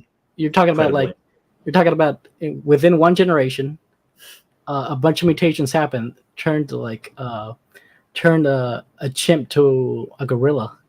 Yeah, I don't think that would happen. So yeah, you agree that's ridiculous. Yeah. So I mean, so I would say, how do we get from from a chimp to a gorilla? Because you can't just have a chimp with one big gorilla arm. Okay, I'll just clarify a little bit, and I realize you don't mean it this way, but when you say a chimp to a gorilla, it's kind of ridiculous because a chimp won't So when you have the phylogenetic tree, it's a common ancestor has branched out into both. A chimp won't suddenly jump over to become a gorilla. That doesn't happen. Yeah, but A more primitive ape has maybe been small. One has gone in the way of being a little bit smarter, better climbing, more agile, and that was an advantage for it. The other one found an advantage where it was big and strong and sort of, lived deep in the forest where it didn't maybe need to hide so much. And that was an advantage for that one. So it's split. Well, those aren't going to cause any sort of morphological changes just because they can hide. Monkeys being clever, it's just those aren't going to cause any morphological changes. Just because a monkey's clever doesn't cause mutations. What do you think camouflage is? Okay. Yeah, so to do sort you of think just Hang on, guys. Something can hide. Hang on real quick, guys. So Ray's gave another super chat. Thanks so much, Ray. Says the trouble with the ship analogy is a shipbuilder has foresight and intelligence. Evolution has neither. And I think that would also apply to that's true. Formation of camouflage usually necessitates. Yeah, there's nothing. There's nothing within the code. Yeah, there's nothing within the code saying, "Hey, mutate for this specific environment." For example, there's actually something in the code that says don't change so much. Yeah, there's a researcher named Eric Davidson from Caltech. He died a few years ago, maybe now 2015, but he spent his entire career in embryology and and also the control network that applies to it, the developmental gene control network. And he determined that any changes in the control network are catastrophic. I mean, they're just, he was talking about an early embryogenesis when this would be before the body plan is formed, because anything that happens after that doesn't affect the offspring. So he's talking about things that occur that would affect the offspring. Well, as it turns out, he says that not only is the control mechanism, the gene regulatory network, evolutionarily constrained, but he also says that embryos in a lineage develop in only one way. Now, if that's true, and he's went over this for his entire career, and he's a pretty smart guy, then how do they ever evolve into a different kind of organism? They can't. Well, if you could send me the paper, has he done a paper on it? I mean, he's from Caltech. Sure, yeah, I got it right in front of me here. It's called, well, I'll just give you the name. You can look it up, very easy to find. Yeah, sure. But actually, there's two that you should go with. One by itself is called Evolutionary Bioscience as Regulatory Systems Biology. It's developmental biology, and it's by Eric H. Davidson. Now, he also did one with, I can't remember his first name, Irwin Davidson. And Irwin did a paper. It's called An Integrated View of Precambrian Eumetozoan Evolution. That's spelled Eumetazoan. That's in from both. One's from that one's from 210. The first one is from 211. And I'll tell you exactly what he says here. Just a short segment. He says, Davidson as well? Is that Davidson as well? No subcircuit functions are redundant with another. There's no redundancy. And that is why there is always an observable consequence if a DGRN, developmental gene network, if subcircuit is interrupted. So if a subcircuit is interrupted, it's catastrophic. He said, since these consequences are always catastrophically bad, flexibility is minimal. And since the subcircuits are all interconnected, the whole network partakes of the quality that there is only one way for things to work. And indeed, the embryos of each species develop in only one way. That's from the first paper I mentioned, by Eric Davidson by himself. And again, that's called Evolutionary Bioscience and Regulatory Systems Biology. and it's in the journal Developmental Biology. Now, the second one is, again, it's called An Integrated View of Precambrian Humanozoan Evolution, and that's in Cold Springs Harbor Laboratory Press. I'm not sure if they're public domain or whatever you call that, open access. I don't remember now.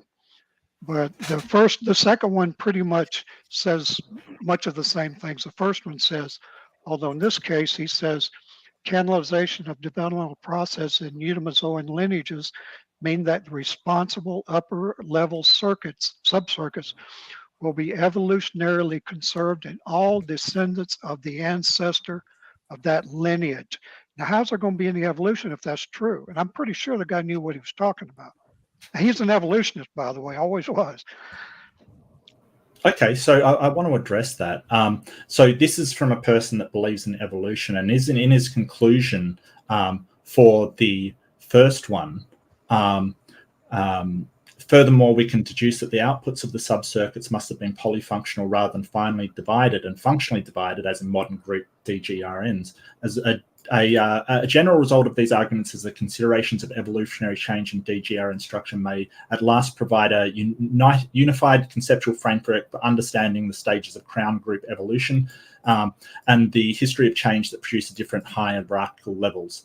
Some things never changed, and a principle that must have been obtained in a Metazoan evolution is that developmental jobs are controlled to the logic outputs of genetic subcircuits. That's how evolution of the human body plan has occurred, is a question.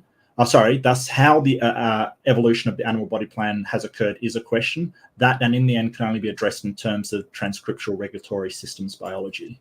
So right. he's in other words, what you've been saying. I'd just like to finish, because there's the second one as well. Let me interject a little bit. I'll let you talk through all of it. I'd like to address the other one. Now, the other one is also in favor of evolution.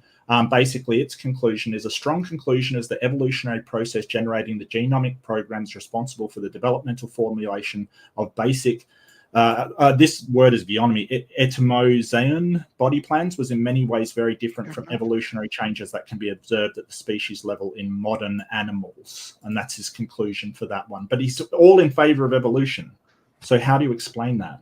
Well, I can explain it by him saying that the process that you talk about all the time, which would be random mutation, natural selection, he thinks that just can't possibly work. It has to be evolution in another way. He's saying of course, that. now, a lot of evolutionary biologists believe that same thing, by the way. Well, they would have to happen early on in the process. In other words, you don't have any evolution in the latter stages because of the lineage restrictions, the evolutionary constraints. So if there's going to be any evolution at all, it has to happen early on. Well, the problem there is you have to have all of these changes way back, and then boom, then nothing for a very, very long time. But even then, that violates what he saw in the embryos. So he really didn't know. He still believed in evolution, or if he didn't, he put on a good show. But he explains in his papers, if you read all, he's got a lot of papers out there, and they're all very good. He explains that he really doesn't know how it happened, but he still believes it was evolution. Yeah, so in no way does he say that natural selection isn't a mechanism. He's going into how body plan development is simultaneously current. That's what he's going into. But he sort of says, here I enumerate some of the mechanistic consequences that follows the conclusion of the evolution of the body plan has occurred by alteration of the structure of developmental gene regulatory networks.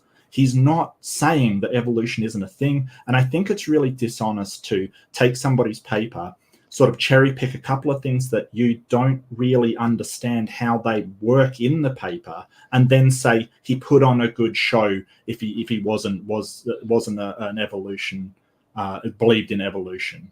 Mark, I think it's dishonest for you to say I'm cherry picking.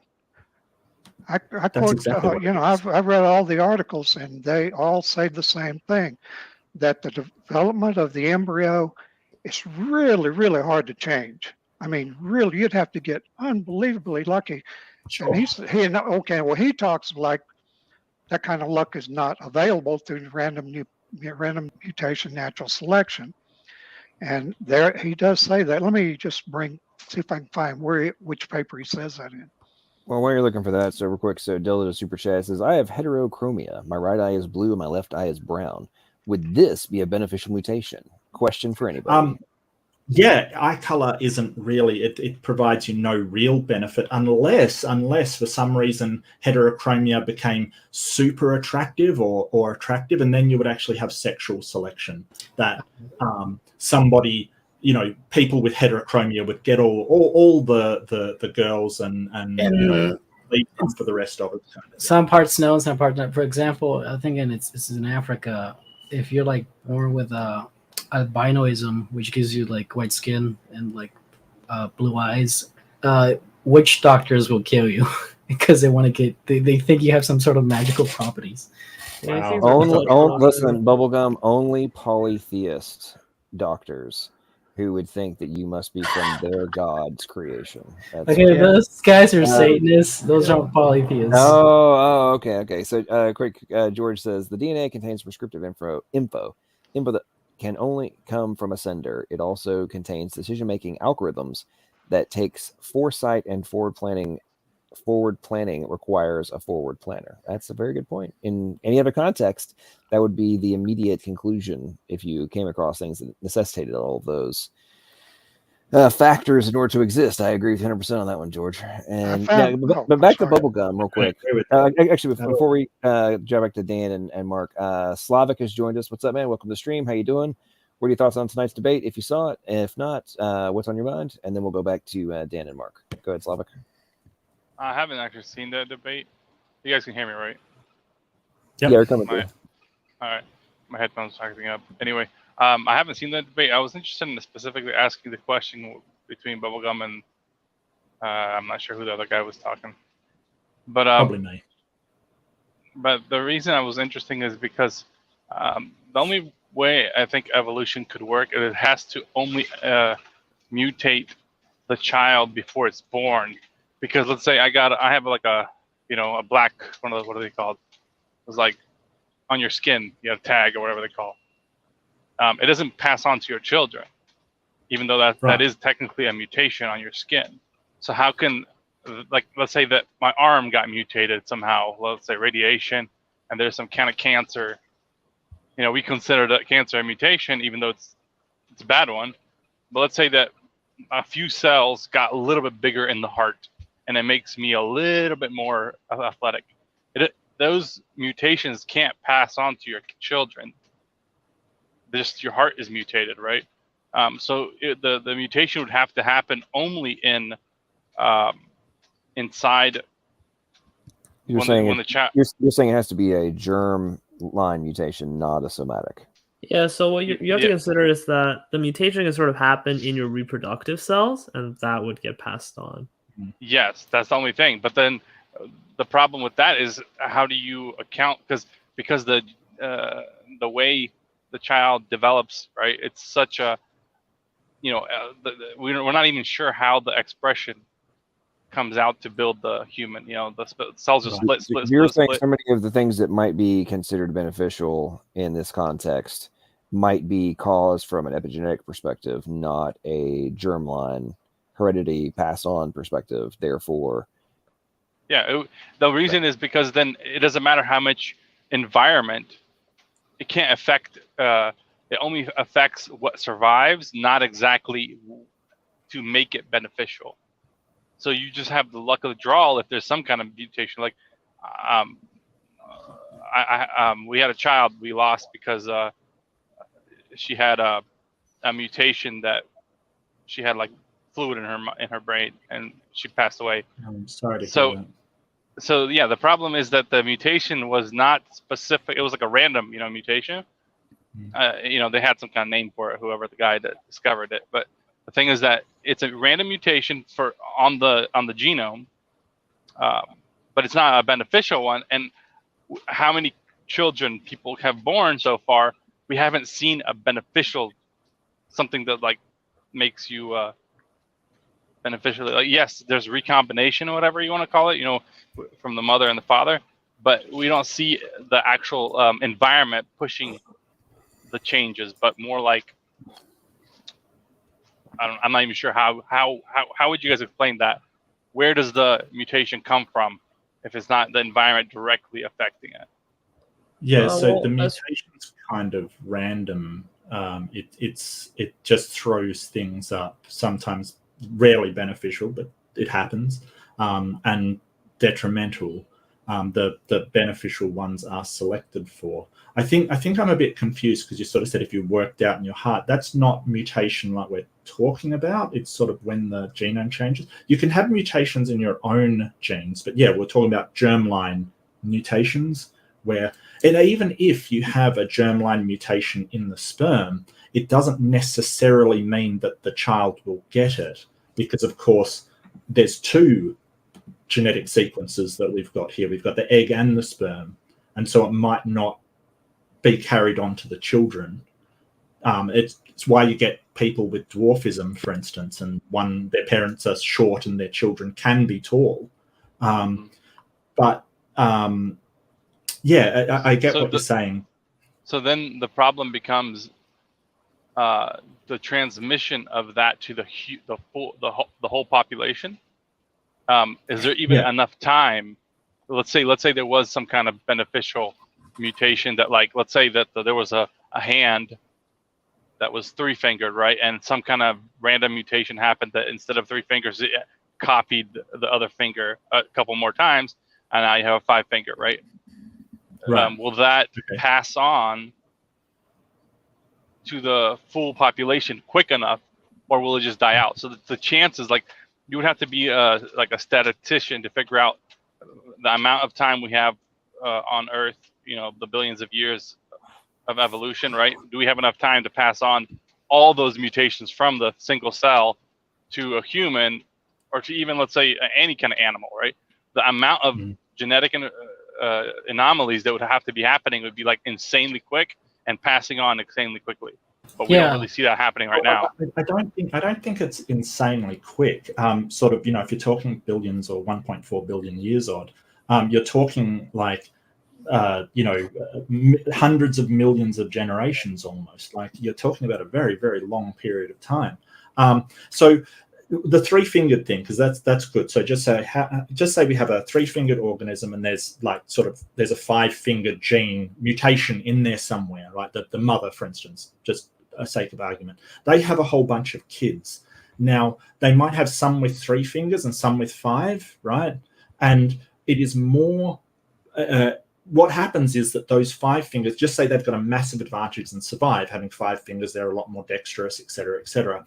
Now they will go on to marry other people, or have children with other people or other things, and they're going to produce children, some with 5 fingers and some with 3. And just as long as those 3-fingered organisms are not doing as well as the 5-fingered, eventually you will get to those 5-fingered people being the majority, the most people around, and at a certain point where it'll get fixed, it'll become a standard pattern for that organism.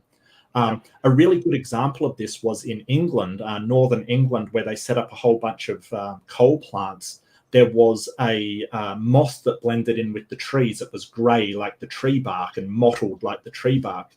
Once these coal plants were set up, it turned all of the tree trunks black. And over many, many years, of course, moths breed faster than humans, of course, there was a mutation for a black moth. And that black moth, over 50 years or something, it didn't eliminate the white ones, but it became much more prevalent.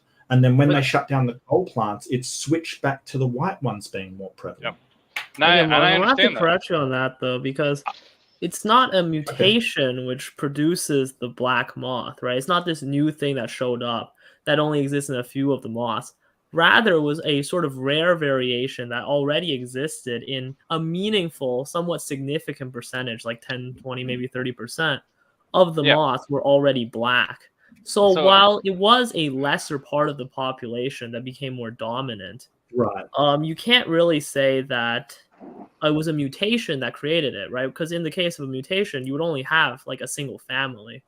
which would why wouldn't require the much same more thing- time to become dominant in a population. Why wouldn't the same thing happen with even a lower population? Because So, it yeah, became the reason astronomically hang on. We need to clarify this because Mark, you're seriously using a very outdated. Yeah. Also, this evolutionary example is functional kind of a scam. So there's a whole bunch of stuff. There's a whole bunch of stuff about how they actually conducted the experiment, which supposedly proved this. They actually, it's anyway. Is it your position that the black moth genetic data existed prior to, or only came into being post the building of the coal plant and trees getting blackened? Which one? So I was just using it as a example of selection. I don't know how you can sort of go, well, Because it you existed. specifically use the word mutation. Okay. And Well, hang on. You put I'm going to make a point, and then you can respond. Okay, you hold the position, and correct me if I'm wrong on this when I get done. You hold the position that these changes and all this stuff result of mutations over time, and not the result of adaptation via pre-existing function. So, in this context, did the black moths become the dominant color because of mutations and formation of new variation that is now being selected for based on environmental pressures, or did it already exist prior to and just became the dominant one at the time based on the new environmental pressure? Which one? So the scientists say that it was a mutation at some point in the past. That's what they say.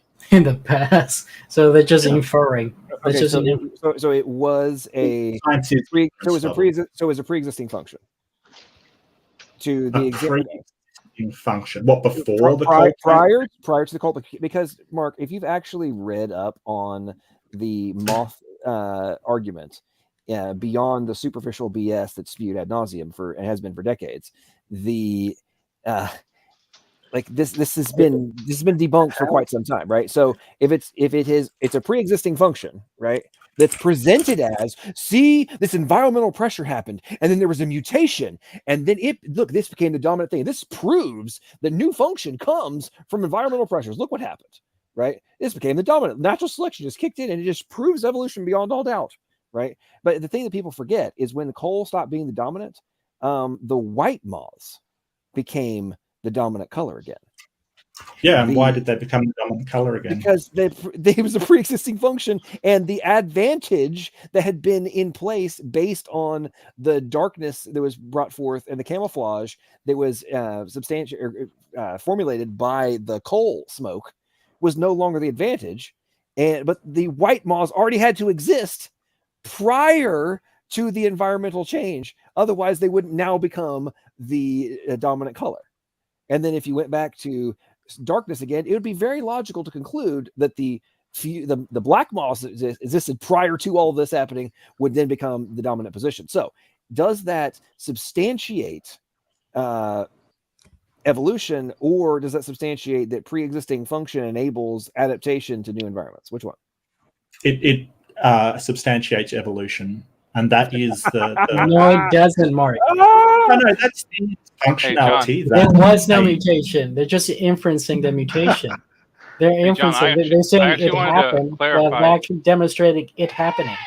Do you get that? Real quick. Let's go ahead and respond. And then Dan, I know you've been being very patient. You had the clarification on that paper. And then Donnie, I know he's had coffee and he's been very silent. So we need to get him back in the conversation. But go ahead, Sly, make your point, and then let's let Dan address the point he was making earlier about the paper, and then we'll get back to it. Go ahead. Yeah, so I was trying to clarify.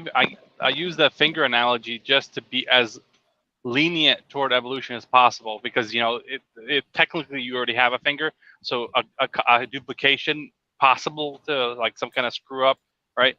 But let's say that it's a fish that has no legs and it has to grow, or let's say it has gills and needs to grow lungs. How in the world does that pressure of evolution? Because it's supposed to be, because you can't, like I said, in my mind, you cannot use evolution to pressure a change. You can only have random changes that survive. But let's say that you're halfway between something if you don't have, it's like a cancer. It'll kill you no matter what, unless it's fully developed, right? So how can that make it beneficial? if it's let's say a duplication, let's say it has an extra fin, it screws it up and grows an extra fin, and that's beneficial. Okay, I understand that. But what happens if it's like it needs to live in the water and it needs to live outside the water? How in the world does it become a transitional? Well, I was very slowly. It basically has more primitive structures in it. Like it may have a sort of bladder for keeping air in, and then it slowly changes over time. Yeah, but it doesn't change. It would be like a cancer. It would be like, let's say that my hand, let's say that I worked in the mines, right? And me getting scratched up all the time on my elbow through my life, I would start getting calluses, right? But those calluses don't pass on to my children. I don't know why they would. That's really weird to me because that's mutation. That's what you're saying. That's what you're saying is that the mutation is getting pressured from the outside. Yeah, I think you're really confused over what mutation is. That getting a cut and you have a scar doesn't affect your DNA. It doesn't change your DNA at all. I'm really confused as to why scratching your elbow would change your DNA. See, I was trying to be more. Right now, I want to say this because John's right. I was silent. For beneficial mutations to accumulate in a population over time, leading to novel changes, the mutations have to occur in the germ cell lines in order for them to be passed on. So mutations in somatic cells, like an example of a somatic cell could be in your skin, we accumulate thousands of mutations in our somatic cells during our lifetime, which is one of the main reasons we die. But thankfully, most of those are not passed on. Only the ones in the germ cell line, and not even all of those are passed on. Roughly 100 of those are passed on to the next generation, 50 from mom, 50 from dad. And hopefully for the evolutionists and for forward evolution to take place, every now and again, one of those needs to be beneficial, basically. So. Right. Technically, there's also okay, guys. Interpretations, but those aren't mainstream anymore. That's true. And it's making a little bit of a comeback, though. Dan, do you want to address your point from earlier? You've been being thanks. Yeah, thanks, John. This is from that first paper I mentioned, Evolutionary Bioscience as Regulatory Systems Biology. Excuse me. Now, he's talking about neo-Darwinism. And he says it's currently a proxy for study of evolution. But he says neo-Darwinism, or it, erroneously assumes that change in protein coding sequence is the basic cause of change in developmental program. And it erroneously assumes that evolutionary change in body plan morphology occurs by a continuous process. All of these assumptions are basically counterfactual. This cannot be surprising since the neo-Darwinian synthesis from which these ideas stem was a pre-molecular biology concoction. He used that word, concoction, focused on population genetics and adaptation natural history, neither of which have any direct mechanistic import for the genomic regulatory systems that drive embryonic development of the body plan. Now, the way I interpret that is you can random mutation all day long, but unless there's it ties somehow into the developmental gene regulatory system, it's bad. I mean, it may not be real bad, but they accumulate. It may not cause any super harm to the embryo, but it's not going to cause any new novel body parts either. Yeah, so that's not what he's saying. That's exactly what he says, please. No, it's not. I'll just finish. That's not what he's saying. There's a number of different opinions within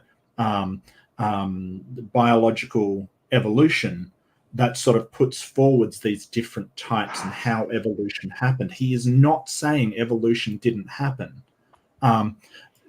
he actually gives sort of, if you go down in the paper, he gives 6 different aspects to how the solution to this problem is obtained. Transcriptional dynamics of developmental gene regulatory cascade. He's actually giving ways that he can overcome his own problems because he's honest.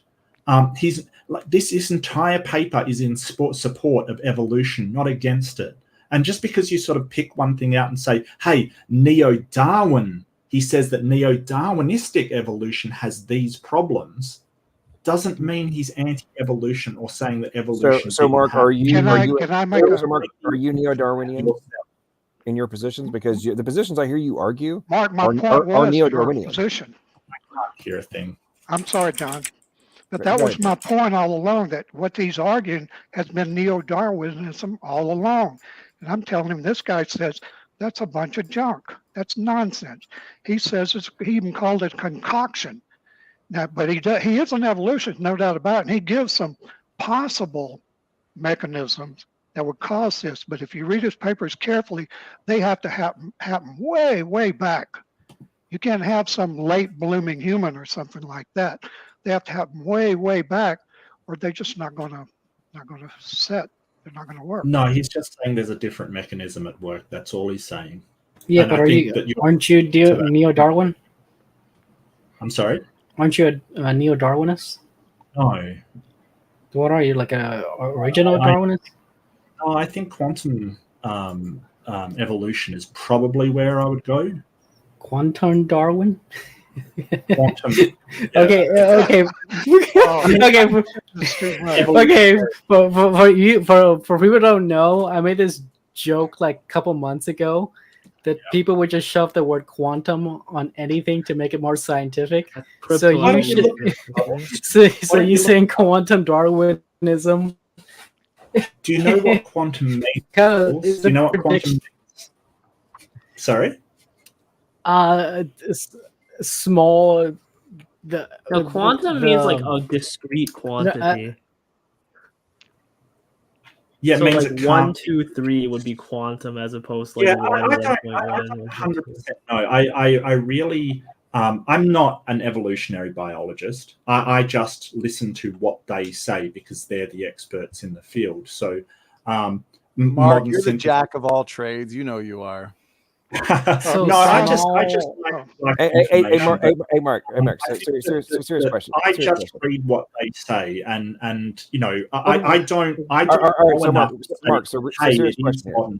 Hang on, I'm if I could just finish just quickly, I'll just quickly finish. I don't know enough to say. It is definitely modern synthesis, or it's punctuated equilibrium, or it's any of these other ones. I don't know enough to say that, right? It is not my field. I am simply saying that paper is not against evolution. That's all. It's against neo-Darwinian evolution. I never said he was against evolution. I told you he was a devout evolutionist, as far as I know, because he always supported it. But he just said neo-Darwinism will not work. By the way, John, I got to go. I've run out of steam. Well, what if? Hang on. So, Mark, have you ever read Icons of Evolution by Jonathan Wells? I don't think so.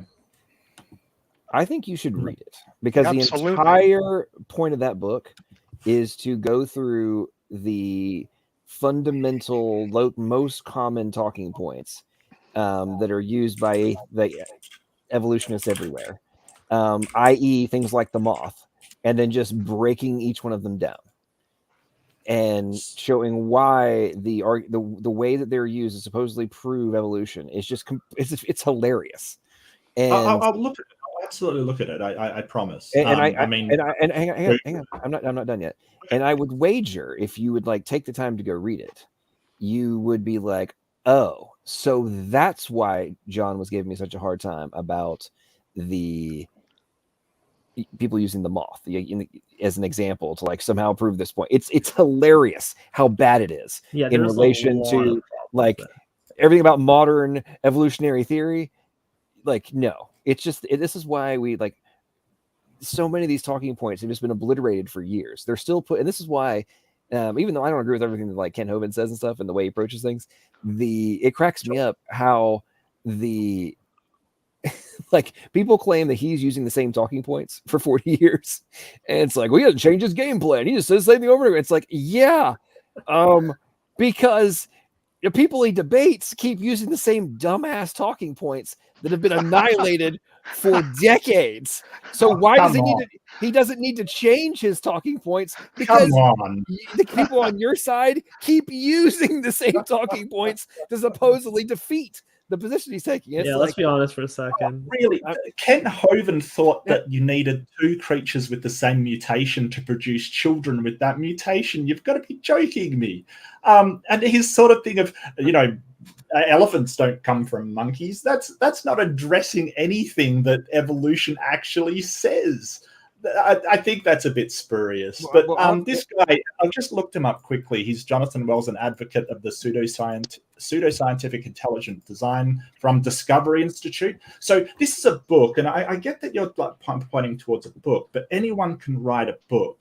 Why doesn't he go out and write a paper, submit that paper, overthrow evolution? Okay, and Mark. Okay, this is another Mark. This is another dumbass talking point. Okay. You obviously didn't Google him, okay? I mean, like, he does have a PhD from Yale, okay? So do you actually think he and Berkeley? And Berkeley, yeah. Where he has a PhD, he has dual PhDs, right? He has a PhD from Yale in religious studies. He has a PhD in molecular and cell biology from Berkeley, okay? So he is published, okay? Well prior to writing this book. But he doesn't believe he's related to a pine tree, John. So and Mark, you're gonna get to respond in just a moment, okay? But whether or not you disagree with his end conclusion, his position from an intelligent design perspective, if you are gonna sit here and just like debunk him because, well, he believes in the pseudoscience of intelligent design, maybe you should read his book first and then actually find out if whether or not what he's saying has any substance to it. And then go look at whether or not his peers have actually been countering the points that he's making in regards to like frickin' Moss and the arguments he makes inside of the book. Now, does everybody agree with all of his conclusions? No. But if you actually take the time to read it, and then you might actually recognize, and then you'd be like, the reason I'm bringing this up, Mark, is your reaction that you just had there was what I experienced so much with Evo atheists on YouTube who never actually take the time to go read the counter arguments and then talk mad shit all the time about how the people who are making counter arguments don't know what the hell they're talking about when they admit they don't actually know what the other side is actually arguing because they never took the time to go read it for themselves. They're just told what to think because I'm not a biologist. I just say what they tell me to say versus, and it's the whole point that's being made by people like Wells is we know what the other side is saying. And here's why we're calling them out and saying that they're wrong. So like, how about you back up your BS? Is the point that the people like Wells is making. And magically, so many Evo atheists on YouTube are like, well, the Dover trial was this judge said blah, blah, blah. Therefore, even though that was in like 2008 and he's not a PhD in all this stuff, and he just decided that's what it was, we can just ignore every argument that's ever been made since then to negate the status quo from academia. And the traditional positions. It's ridiculous. Anyway, go ahead. Respond. John, wait, can I got to leave. Okay. Okay. Make just your point, Dan, say bye. And then Mark, go ahead. But I do want to put a little icing on that peppered moth thing. Jerry Coyne said, talked about it, being presented in textbooks as a paradigm for natural selection and evolution. He says the re-examination of this tale, T-A-L-E, is the centerpiece of Michael Mazurek's book, Melanism, Evolution, and Action. Depressingly, Mazurek, I don't know how you pronounce his name, shows that this classic example is in bad shape, and while not yet ready for the glue factory, needs serious attention. That's Jerry Coyne. He's about the most devout neo-Darwinist in the world. So anyway, I enjoyed it, everybody. Thank you so much. Bye. Appreciate it, Dan. You have a great night. Okay. All right, Mark. I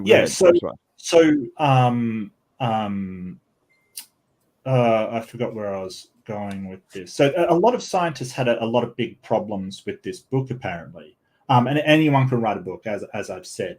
I think that the person that did the moth experiment said that he completely mischaracterized his experiment, which is not what you expect from somebody publishing a science book. The guy that did the original, They found that the moths. Hang on, Jason, hang on, Jason, hang on. Represented and misused. Hey, the guy that did the moth experiment had a problem with it. Didn't he die? Like, wasn't that like 2.5 centuries ago? What are you talking about? Or that wasn't that long ago, John. 150 years ago. 150 years ago, wasn't it? Was he still alive to review it? Well, if you're talking about from when the moths were originally seen, sort of what you call adapting to the power of the coal plants, yeah, that was a long time ago when that started. But somebody did experiments later with those peppered moths. Right, but doing experiments later versus the example that's being used, that was way back then when you're doing the arguments that are being made in favor of the moths. Now, in the context of somebody else does an experiment later on, don't you already have the existence of both variations prior to somebody else doing an experiment later on? And no, John, I'm pretty sure no one actually did like a live experiment. I think it was all done after the fact. No, there was. I'm pretty sure there was one at the time too that was being done. So I guess my point is that someone publishes a book and they basically say all of these things about the science that people have done. And those scientists come out and say, you have completely mischaracterized my work and misused my work in your book. That's not good, John. It's not good. I mean, weren't you involved in, like, you talked to Dr. J. Bundy and somebody told him that he didn't understand the papers that he himself wrote? Okay, so I was in that conversation. I didn't say that, number one. Okay. Number two, for all the jackasses who made comments about that stuff, I had actually specifically referred to a 2020 paper, not a 2016 paper, which is what was being discussed at the time. And I also said, I'm going to go look for that paper while everybody else was talking. So for all the trash talkers out there who are too freaking stupid to actually pay attention and make sure and check stuff before they talk shit about me, maybe you should go rewind and find out, because I made that specific statement. And actually, I think it was later on, like an hour and a half later in the stream, I found the paper that I was referring to, which was specifically about the follow-up experiments which had been done, not the 2016 paper, the 2020 review in relation to the mortality rates of the different classes that were different groups they were reviewing. Okay, so that's what I was referring to specifically. So what everybody else was saying is irrelevant to me, because I wasn't the one saying it, and I wasn't really paying attention because I was off looking at other stuff. Okay, so that whole deal, you can take that talking point and shove it where the sun don't shine, because you're proving that you don't actually pay attention before you start talking trash about me. Go ahead. Have a look in the comments section. I just posted links and an explanation on it all. All right, I might head out. I might head out, but before I go, I want to say quantum evolution, that's a term I came up with as a joke. And to see evolutionists actually using that term, it's like secretly funny to me. Bubblegum, quantum evolution is a term. I came up with it as a joke. I can't believe they're using it. You did not come up. There is a term. Okay, they're not copying you, dude. They're not copying you. Okay, because quantum has like a non-physical meaning, which just means like a discrete numeric quantity. Okay, so I just want to quickly ask John. So you would acknowledge that Dr. J. Bundy knows way more about the experiments going on in the Lenski labs than you or anybody else on this panel? I mean, I would think so theoretically, but the end conclusion about what actually defends the macro view of evolution, I mean, that's a totally different context. I mean, if he was arguing that the from a fitness in relation to the reproduction rate in the niche environment. And the whole point that everybody else was making, and the whole point that I was going for, which was substantiated by the 2020 paper, was that even in this little microcosm, you could see a better reproduction rate, which is the most generalized concept of fitness. The actual end result was that they were dying out the freaking wazoo and had ultimately had higher mortality rates than the other ones. Just posted a rebuttal to what he said in the live chat. Have a look. Links there. Rebuts it completely. Well, so anyway, Mark, that was the point that I was making. Everybody else is arguing over like myopic little. Well, what's the formal definition of fitness in like the microcosm of the experiment? It's like I'm not going to argue that whole point. I'm arguing whether or not it does anything to showcase that evolution from a survivability perspective. Like if you're more likely to die than live, from the macro view, does that actually prove the plausibility of evolution? Well, that sort of sounds like you're sort of saying that you know more about it than the people who actually work there and produce the papers. What a tosser, John. Honestly, this guy's a... Okay, no, look, here's the thing, though, right? Mark, so that was even okay. if you know Hang on, more hang about on, a thing on a technical level, you can still miss a problem with it. That's good for you. And again, Mark, apparently you're not listening, so pay close attention one more time. Okay. Right. What that night, what was being argued was the fitness results in the 2016 paper. Okay. That was what was being argued over, not the point that I'm making and the point that I had initially made, which sparked the whole argument. And then other people brought up the 2016 paper, and then it went a whole deal. And I knew that wasn't the one I was referring to, because I knew that the one that I was referring to was from 2020, not from 2016. So I state, I'm going to go find the paper. And then I shut up. You don't hear me talk for a long time. Okay.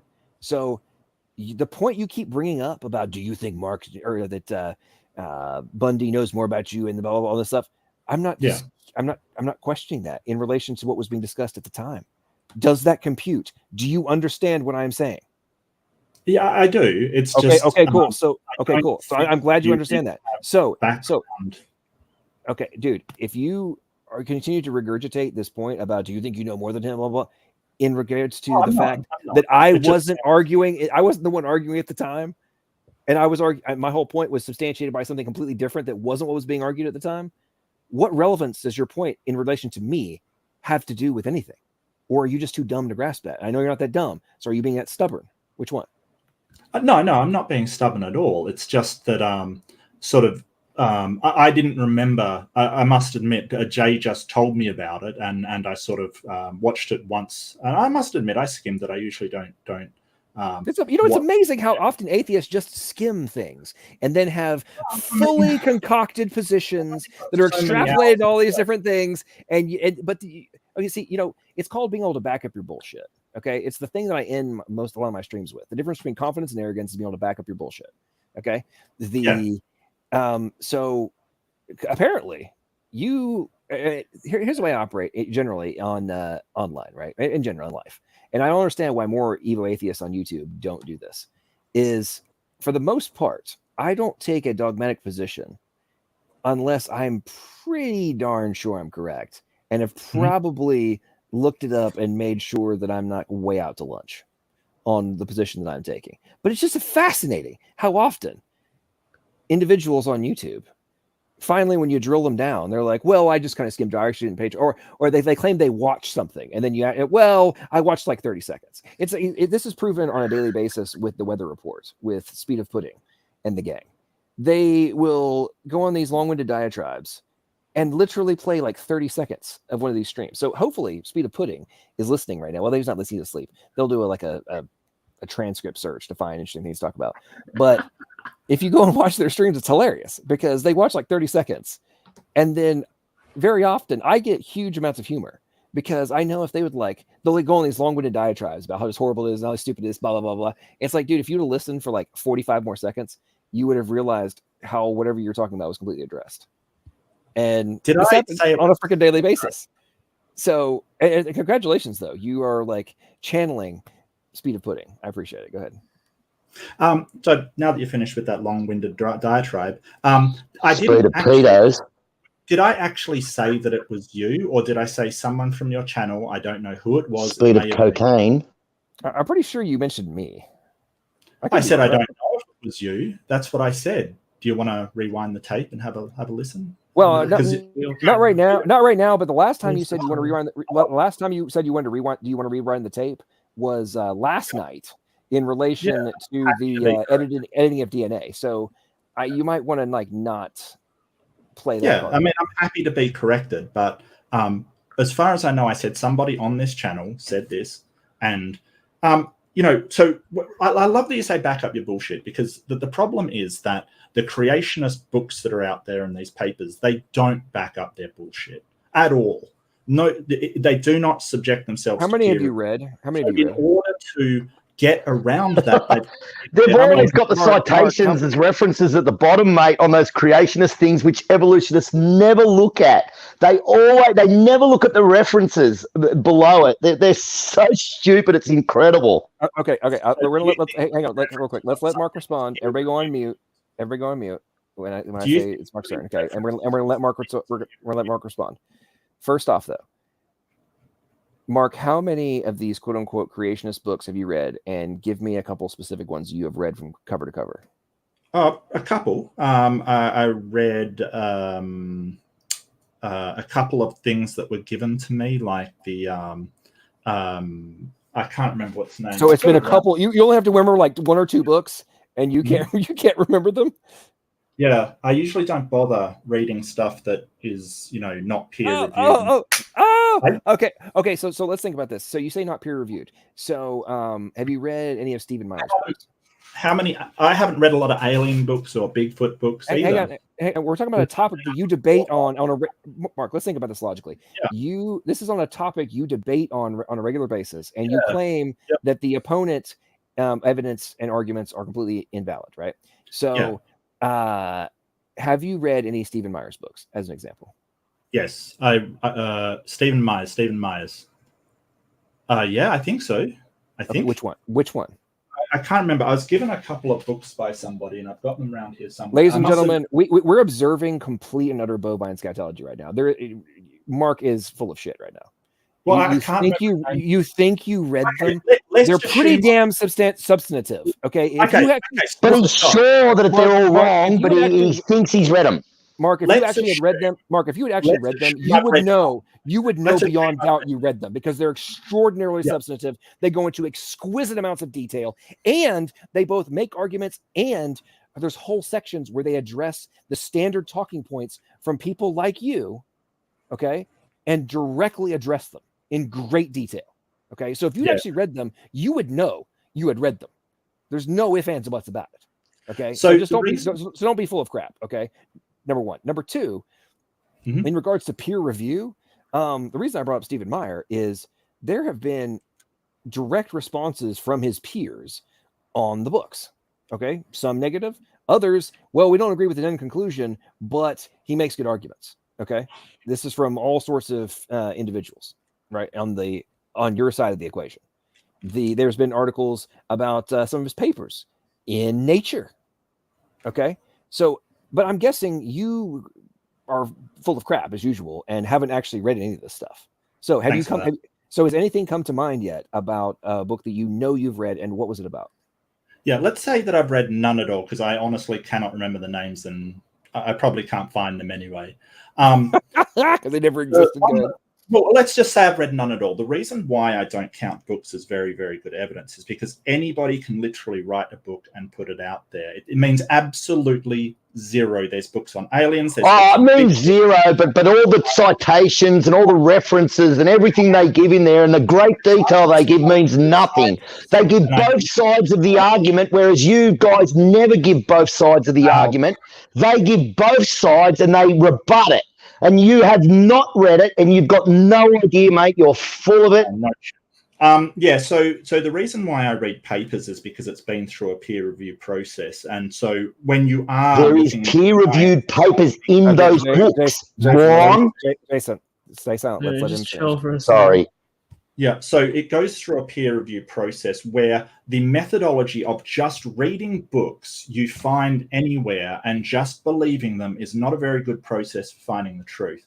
What you want to do is come up with a methodology that has been reviewed and judged good by the people in the community. So you've just presented a book of some guy that can't back up his bullshit, because the people doing the things that he is talking about and the experiments that he is talking about, and he directly quotes, say, you've misquoted me, you've misused my work. That is incredibly dishonest. So in fact, it is Jonathan Wells that can't back up his bullshit. I'm just reading through where actual scientists, real scientists, in the evolutionary sphere are basically saying that this is a constant thing that where was he from?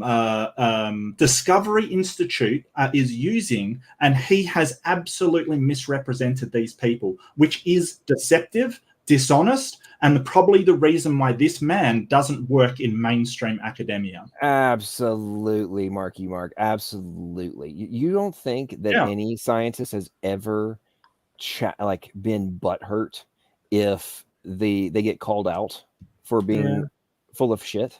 Oh wait, they do, and they like throw big hissy fits and whatnot. Okay, so case in point, right?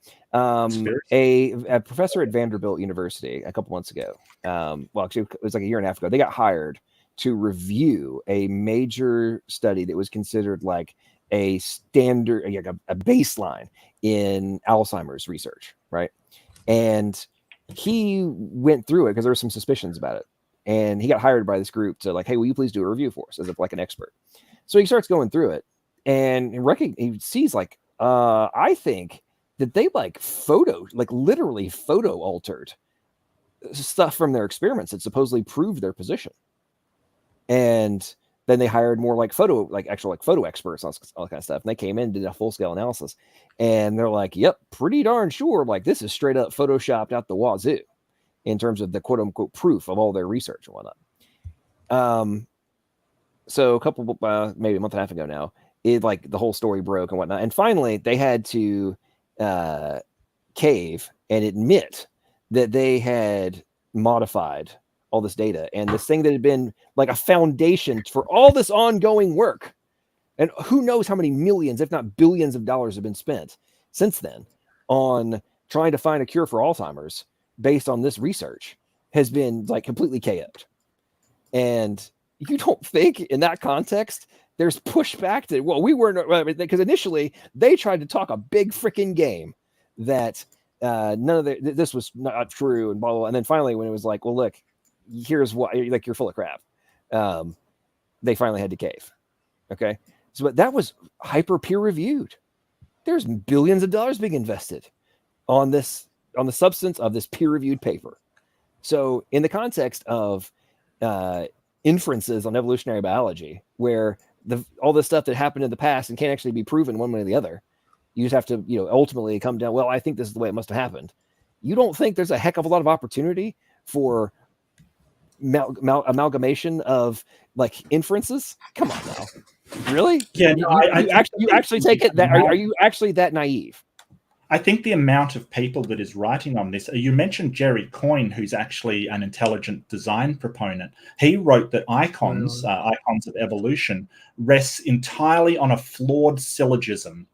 And that is the textbooks to illustrate evolution for examples. These examples from the textbooks he presented in incorrect or misleading ways. So even intelligent design people thought he was dishonest.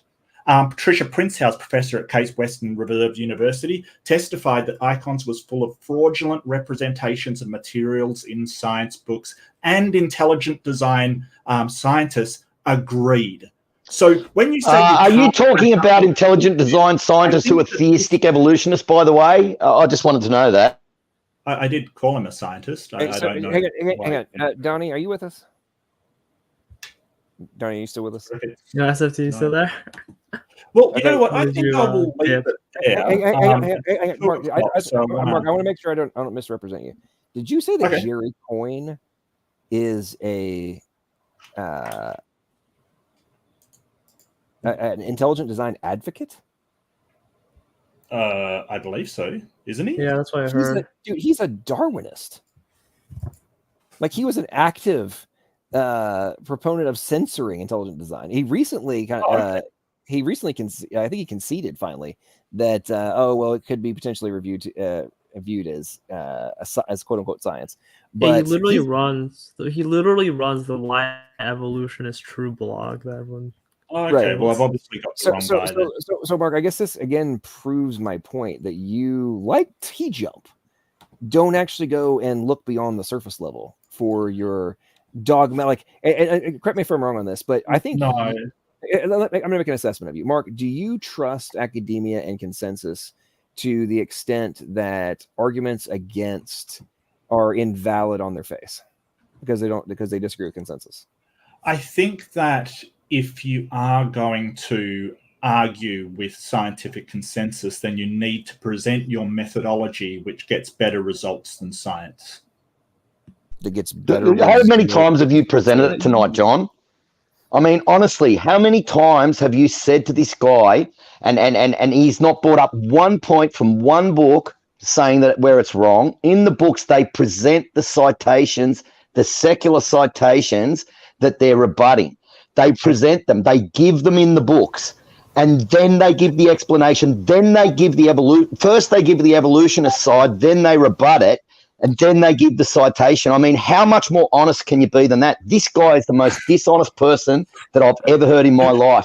He has not presented one citation, has not presented one explanation as why the books are wrong. He's not picked out one single point. He just sits there blowharding at his ass the whole time, mate. He's full of shit. Thank you for that. Actually, I brought up, I quoted from the papers that I was presented with as a counter to evolution by biblical tools. You picked one small area where a bunch of theistic evolutionists jumped on him. Somebody brings out a paper, I quoted from that paper that he brought up that supports evolution. The reason why I'm not bringing up books is because anybody can write a book. Well, give us the citations then. Have you been posting the citations while you've been crapping on about this? Have you posted one citation yet that to back anything you've said? Have you? No. I could post 50 right now. Secular citations. You want me to post them? Do you want me to start posting them in the live chat? I can just hang up right now and start posting all the citations, the secular ones. Jason, hang on a second. So Mark, have you read any of Richard Dawkins? Yes. Okay, so have I. Were his books peer reviewed? No. Do you think that there is substantive arguments in Richard Dawkins' books? I think they're a good read, but I don't think I would take them as a prima facie evidence for evolution. Well, no, but it's a cumulative case from his perspective, right? Well, I mean, if you can go back and find the papers that he has referenced, and he, I mean, if I was in a vacuum and came across his book, I would not believe just what's in there. I think you would have to go back, look up the papers and see the evidence that actually shows that they are true. Okay, but we're not saying for you to believe like everything in every book you read.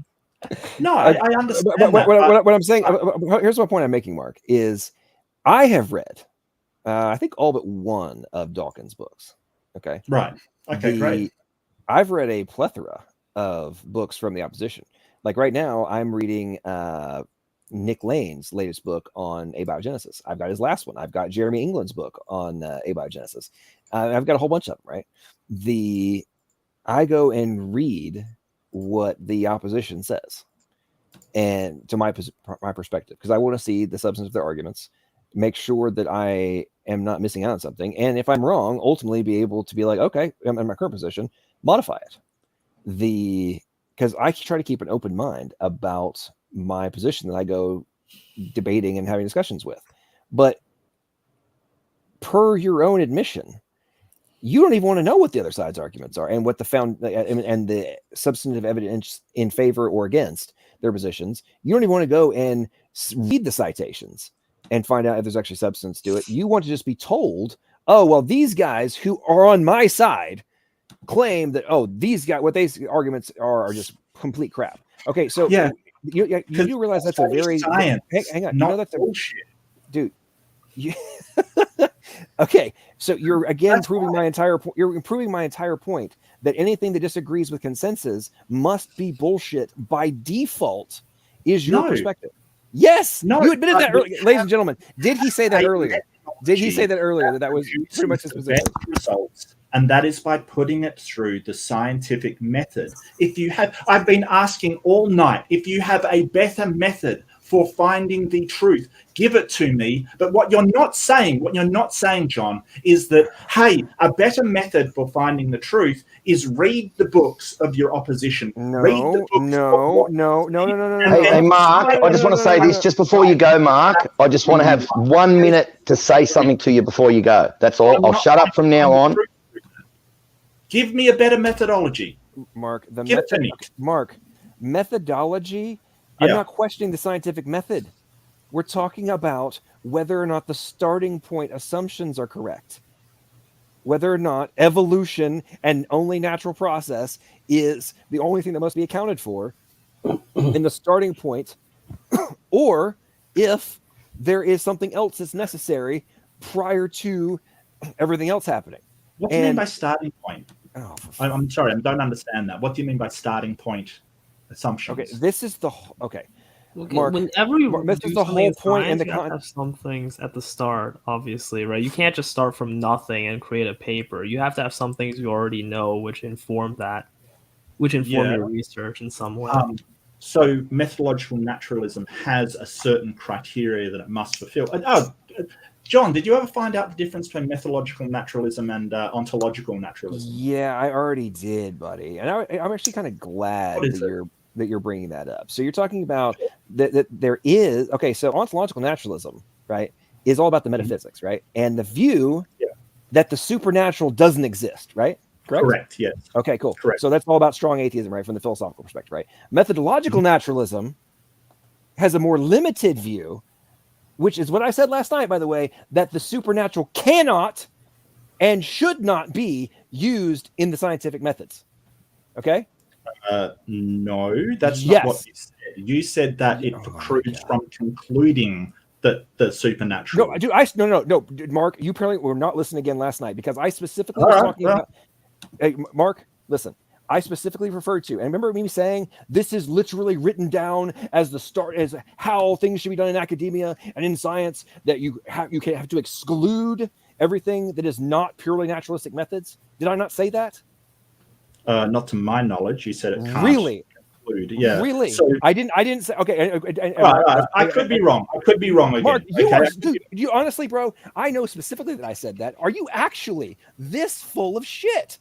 I mean, seriously, dude, because you fascinate me, bro. Because either you are a stone cold lying SOB on purpose, or you have the memory of a gerbil.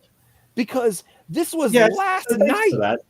Thanks for that. The best of my understanding, methodological naturalism has religion and supernatural has no influence over it, and that's all. It can't. It can still arrive at a conclusion of the supernatural, unlike ontological naturalism, which necessitates there is no supernatural things. But so you're complaining that the supernatural, starting with an assumption of the supernatural, it could be ghosts or sort of supernatural monsters, should be allowed into science. Is that what you're saying? No. Or do you agree with science that it should? Mark, seriously, bro, don't try and play stupid right now, okay? Because you know my position, which is an intelligent agent, not some random freaking ghost or freaking farting pixies and parrot. No, listen carefully. In terms of Mark, shut your mouth. In the context of the starting assumptions, okay? Mm-hmm. Yeah. Your position is that science needs to exclude the possibility that a intelligent agent would be a starting point necessity. Am I correct or incorrect? Exclude the possibility. No, it doesn't exclude the possibility. It just excludes the supernatural. Dude, methodological naturalism literally excludes the supernatural and says that only naturalistic explanations. You just changed. You just moved the goalpost. No, I have not. I have not changed the goalpost. Excludes the possibility, which means okay. So Mark, reason found can be supernatural, which it does not do. Okay, It okay, so only excludes Mark, it from Mark, methodology. Mark, it does not Mark. exclude it from. Dude, you're such a freaking hyper literalist dumbass. Okay, can't be used. Is that the same as exclude the possibility? If No, can't no. be used, can't be Yeah. used. Yes. Okay, if you can't even use it to reach a conclusion, So I'll then explain. then by default, it's not a possibility. If I'll you can never explain. consider it. If you can't, Mark, seriously, dude, you're on mute again. I think Mark's point is like this you is can't start astonishing. with it. This is astonishing how stupidly myopic and childlike you're being right now. I mean, seriously, be an adult. Act like a freaking grown-ass adult with an IQ above a gerbil. Seriously. Can't be used. If something is excluded from a method, okay, then by definition, you can't consider the possibility that would be the explanation and still be inside the rules of the method. Like, are you actually this dumb? Seriously. I'm not dumb at all, and thanks for the insults and everything, John. I mean, I won't interrupt your chant. What's good, yo?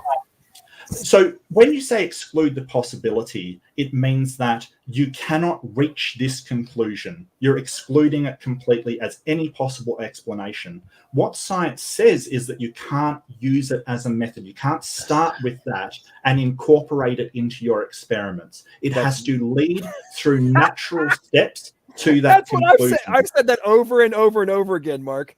Do you not listen to a word? Do you not listen to a word that I've said? I did, yeah. I wrote it down Okay. even. I mean, really, because I've made that point. The point that you just made, I have made that point over and over and over again. Do you said have like exclude the possibility? Oh my, dude, you have like I have used that and many other things. I've been trying to paint a bigger picture for your small mind to grasp, and use multiple explanations. Thanks for that. Of how It's it all, lovely. the whole point that I'm making, because you keep having an inability to comprehend the point that's been made. No, I comprehend. No, when you apparently say you don't. exclude Apparently the you don't. possibility, you're sort of saying that there Okay, is no you just said- possibility that the scientific method can find God as the No. conclusion. No. That's what it says. We're talking about the But method, that's genius. not what We're talking about the method, scientific not the- method does. All it does is Oh my goodness. We're talking about the starting point, Mark. Mark, you're back on mute, buddy. This is the starting point. The whole argument about this has been the starting point.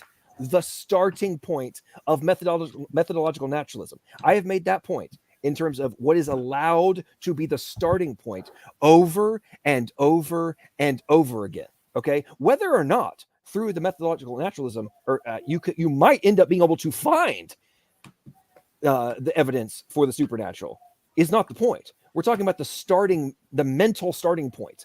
Okay, the starting point of what is appropriate and acceptable inside of research being done inside of methodological naturalism. Do you think that a scientist right now, under the current paradigm, is going to be able to get massive amounts of acceptance if, even though they're going to, I'm going to follow the methodological naturalism, if they publish? I have just in their abstract, right? It's, I believe that because there is a supernatural force that is the creator of the universe, that I am now going to do XYZ. That will get laughed out of the room. Can I just quickly say this? Hang on. Just hang on. And Sorry, if you mate. don't think that's the case, then I don't know what world you live in. Okay. Now, can you? I'm gonna take you off mute. Do you accept or reject that the point I've been making over and over and over again for 2 different nights now is that the starting point of methodological naturalism does not allow for the supernatural being the starting assumption? Go ahead. Yeah, I do agree that it doesn't allow that any supernatural, not just one thing, any supernatural. Awesome. Well, I'm glad we've been able to reach that conclusion. Now I'm gonna shut up and let you in a second. I'm glad that you've been able to. I'm glad you've been able to concede that. So, Mark, we have now wasted. Mark, we have now wasted. Okay, so I'm going to let you talk in a moment, Mark. You're backstage. I will let you back in a second, and you're going to be able to talk uninterrupted. Now, I have just wasted, and the audience has just wasted, at least 15 minutes to get you to finally concede a point that I have been repeating over and over and over again, while you claim that's not the point that I've been making and not my starting assumption. Like, this is ridiculous. Mark, you can't be this dumb. Either you're a jackass or you're playing dumb. It's amazing. Now, Mark, if you whine now you're going to whine over here in side chat like a child when I tell you I'm going to let you back in. So, hey, TJ, put yourself on mute, buddy. There's major noise coming through. Now, Mark, I'm about to let you back in. You're going to be able to talk uninterrupted. Nobody interrupt him. Okay. But we wasted 15 minutes to get around to this point where you finally conceded the point I've been making over and over and over again. All right, go ahead. Oh, my bad about that. Yes. Oh, so I didn't actually concede it. I just said it is true that science doesn't allow a supernatural to start at a supernatural, but you sort of said it excludes the possibility, and that's not true. It doesn't exclude any possibility at all, is what I was. Okay, I'm done with them. Freaking lions. Oh, no. I wanted to ask him about the origins of the universe. I mean, I know these guys, and I know I bring it up all the time, but what really annoys me, John, is how they go on about how they're about science and we're about pseudoscience. And then I mention about the Big Bang traveling at 1 with 58 zeros after kilometers per second at the inflation and all of this sort of stuff. And and the steady state universe, which basically says matter is from everlasting to everlasting, like God. It had no beginning and no end. It's eternal and stuff like that. And then they laugh at us. You know what I mean? Even the Big Bang proponents, they go on about, wasn't really nothing. There was some sort of eternal energy there that did it. I mean, honestly, they are so. And then when you get into atoms, there is no evidence at all. None at all that there's tangible matter in an atom. That weight they see in Clark's is an electromagnetic energy pushing and pulling. It's not weight. It's not tangible matter. There's no evidence at all. So every atom in the universe is made up of electromagnetic energy being held together. So that means we're basically living in a simulation. When you touch, run by the Lord Jesus Christ, when you touch something solid and you think that's solid and tangible, it's not really tangible and solid. It's just the energy pushing and pulling against each other. Now, what holds all that together? Did a Big Bang just happen and just brought all these elemental particles into existence and then somehow just formed them into, and held them together, this electromagnetic energy? I mean, there is no evidence that there's anything tangible in the universe at all. None. Not a single thing.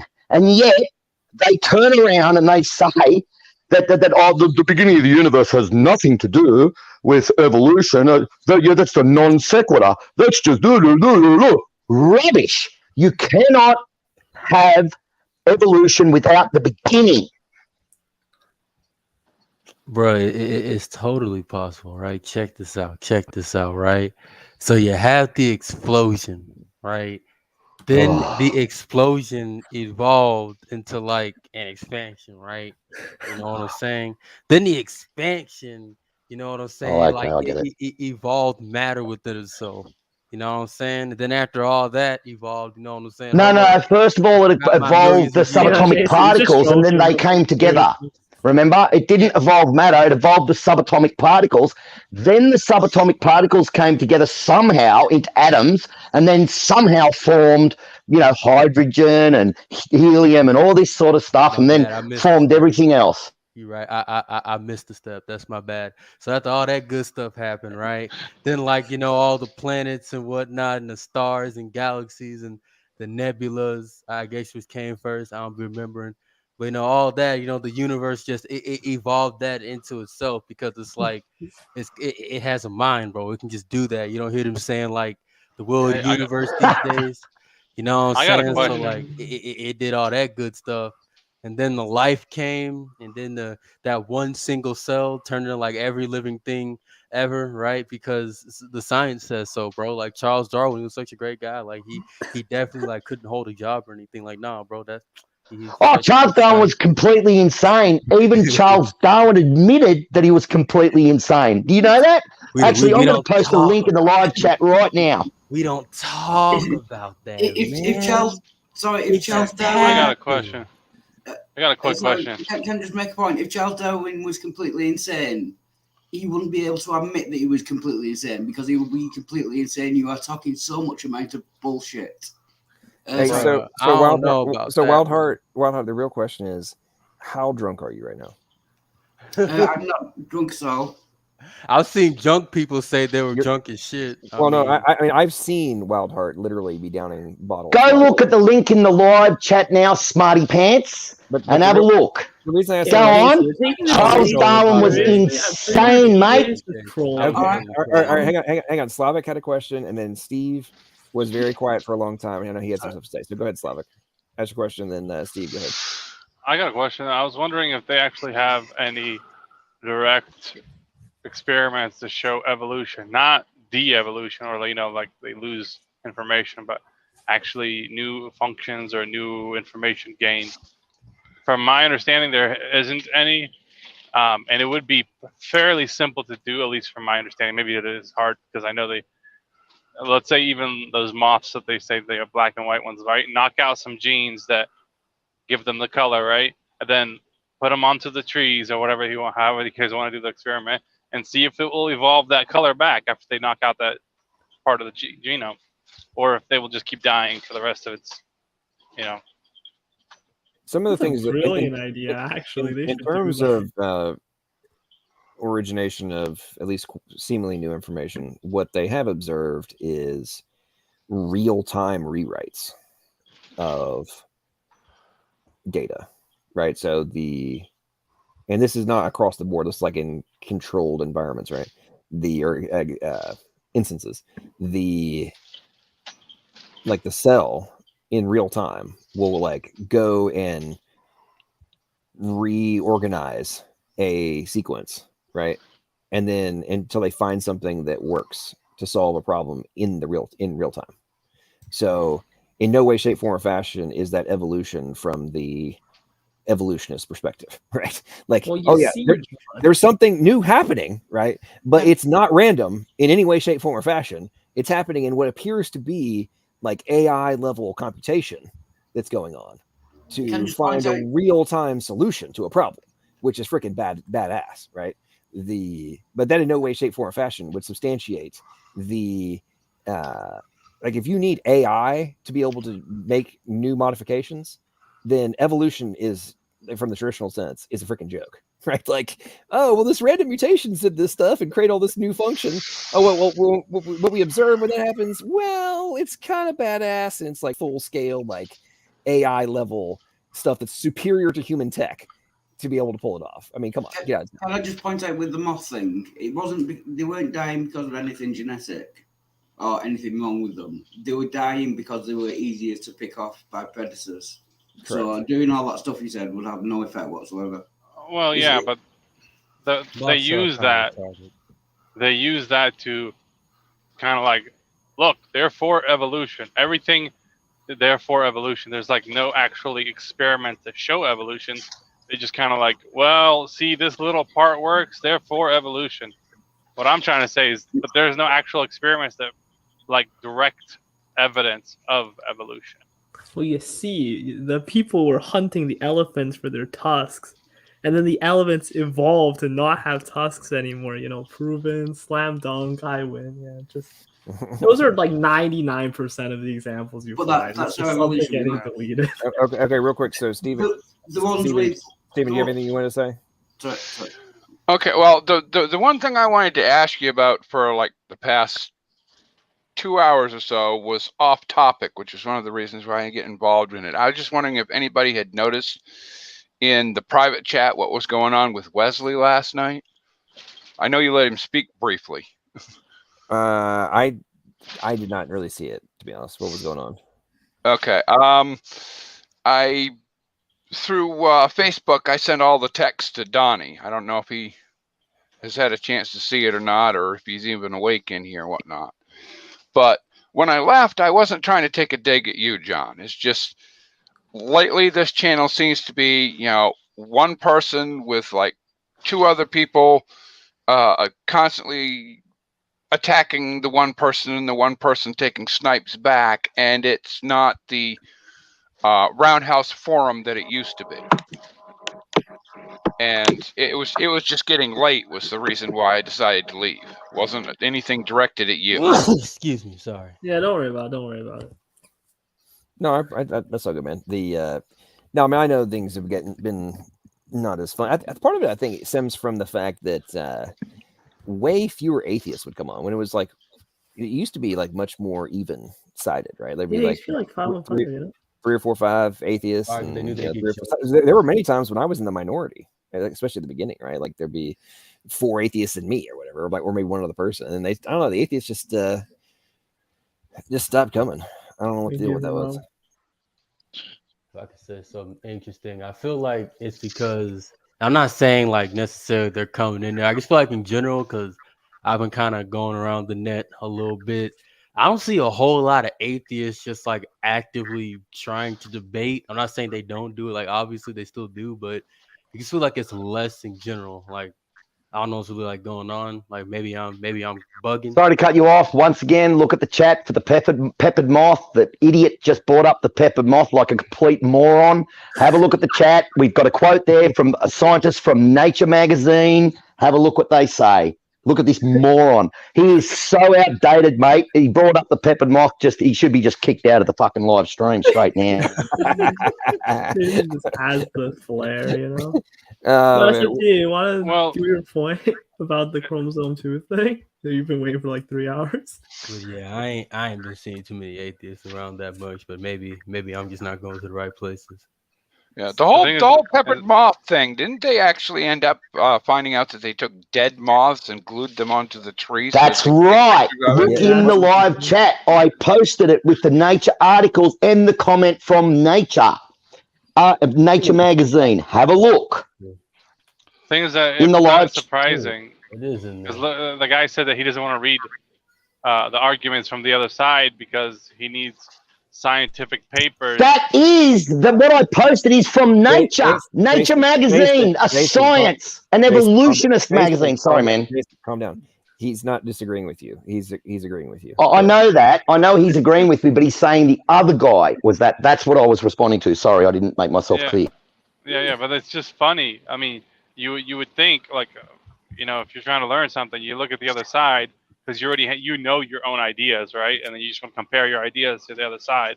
But if you're not interested in like putting your ideas up against the other side because they're not scientific papers, he didn't even quote one scientific paper besides like I didn't hear him quote one anyway. Maybe I did. They're not even Not like, you. super. Not you. The guy that was in arguing about it earlier. Yeah, he put up 2 papers in private chat, but they aren't even like relevant to the points we were making. They were sort of just these side points. I got a bit of a question. You know what's really funny though, John? In one of the papers Mark put in side chat, one of their references literally has Jerry Coyne as one of the authors. And he was just saying that Jerry Coyne was an ID for bomb. So he doesn't even read the papers he's posting. Let's be honest for a second. Well, okay. Here's the thing: like, if Mark wants to come back in, he can come back in, and defend himself. But if you're going to literally say that, well, I read some of those books, and then concede, well, I probably didn't read those books. I don't even know the name of the book. All I gotta say is, I know what books I've read. And if I can't remember the title off off the top of my head, in the era of the internet, when I'm in front of a computer, I sure as heck am able to figure it out real damn quick, right? Yeah. Especially since I gave him an author name, Stephen Meyer. Have you read Stephen Meyer? Oh yeah. Okay, all you got to do is Google the guy's name, and his books are going to come up, and you should be able to remember which one you read. You know what I'm saying? Like if we break this down, how long does it take to read a book? Like 8-10 hours, something around that. It's like a full day project, or like an hour a day for like a week. And to think that you just don't remember the title of the book. I had a journalist friend. He was like my stepfather. And he could flip through. I said, we might don't believe you can speed read that fast. And he used to flip through the pages, one page, another page, another page, another page, another page.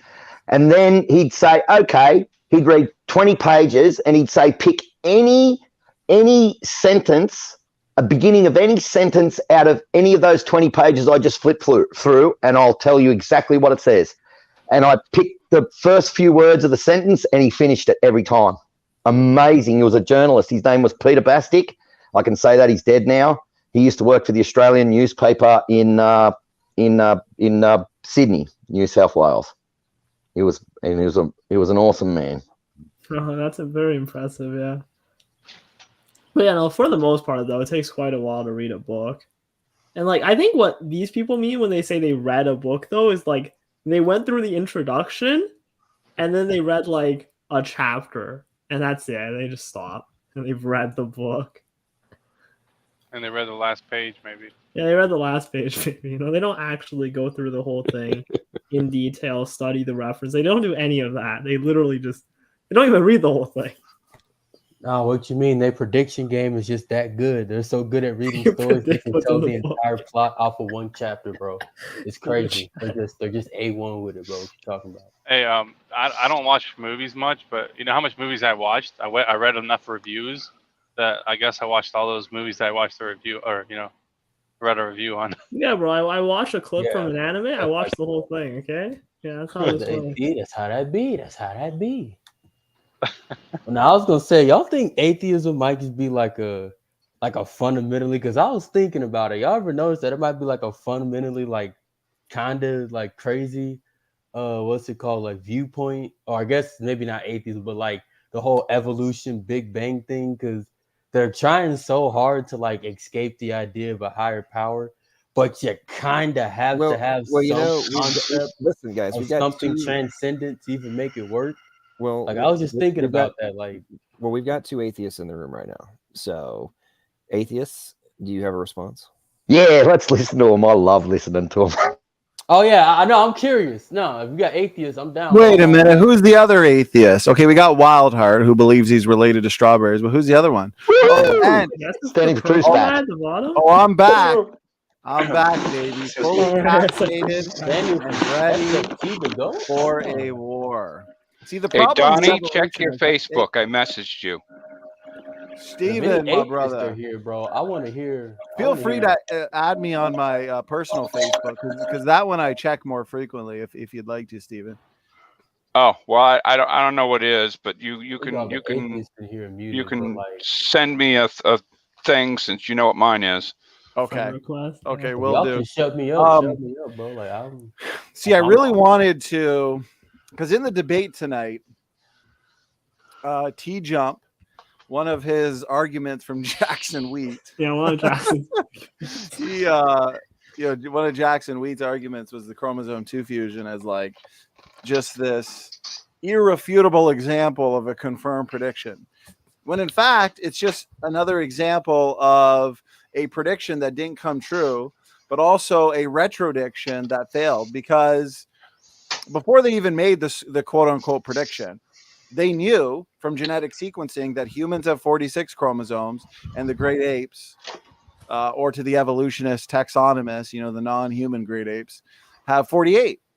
So they said, how are we going to solve this dilemma? There must have been some kind of fusion. So they searched far and wide, and they found an area within, the human genome that they thought was anomalous enough to represent the ancient remnants of a past fusion somewhere down the human line. And then now we know, and this is where I wanted to screen share, but that's fine. Mark's not here anymore.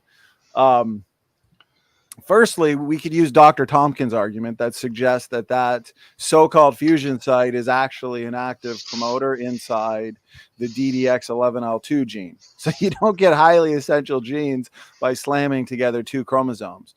But the evolutionists don't like the young Earth creationist technical papers. So you can go to the famous Ventura paper, which demonstrates that there's a satellite DNA problem because we have a lack of ape-specific satellite DNA around human chromosomes. But that should be there if there really was a chromosome 2 fusion somewhere down the human line. So, I God bless you. In other words, the prediction failed. It's not a prediction, Jackson Wheat and T-Jump. But for the atheists in the room, I don't know if they know much about the fusion, but I'd love to see a rebuttal to that. Go ahead. Wow, SFT, look how amazing evolution is. They took two random telomeres, smashed them together, and they got a functional gene out of it, okay? Hey guys. When that would kill any living organism if that happened, they'd just die instantly. Okay, boys, you are going to absolutely love this. Okay, so you know how Mark Reed, I think he's still in the side chat. So Mark, if you're reading, this is too good. So you know how Mark loves, and so many atheists, they love to quote the Dover trial, right?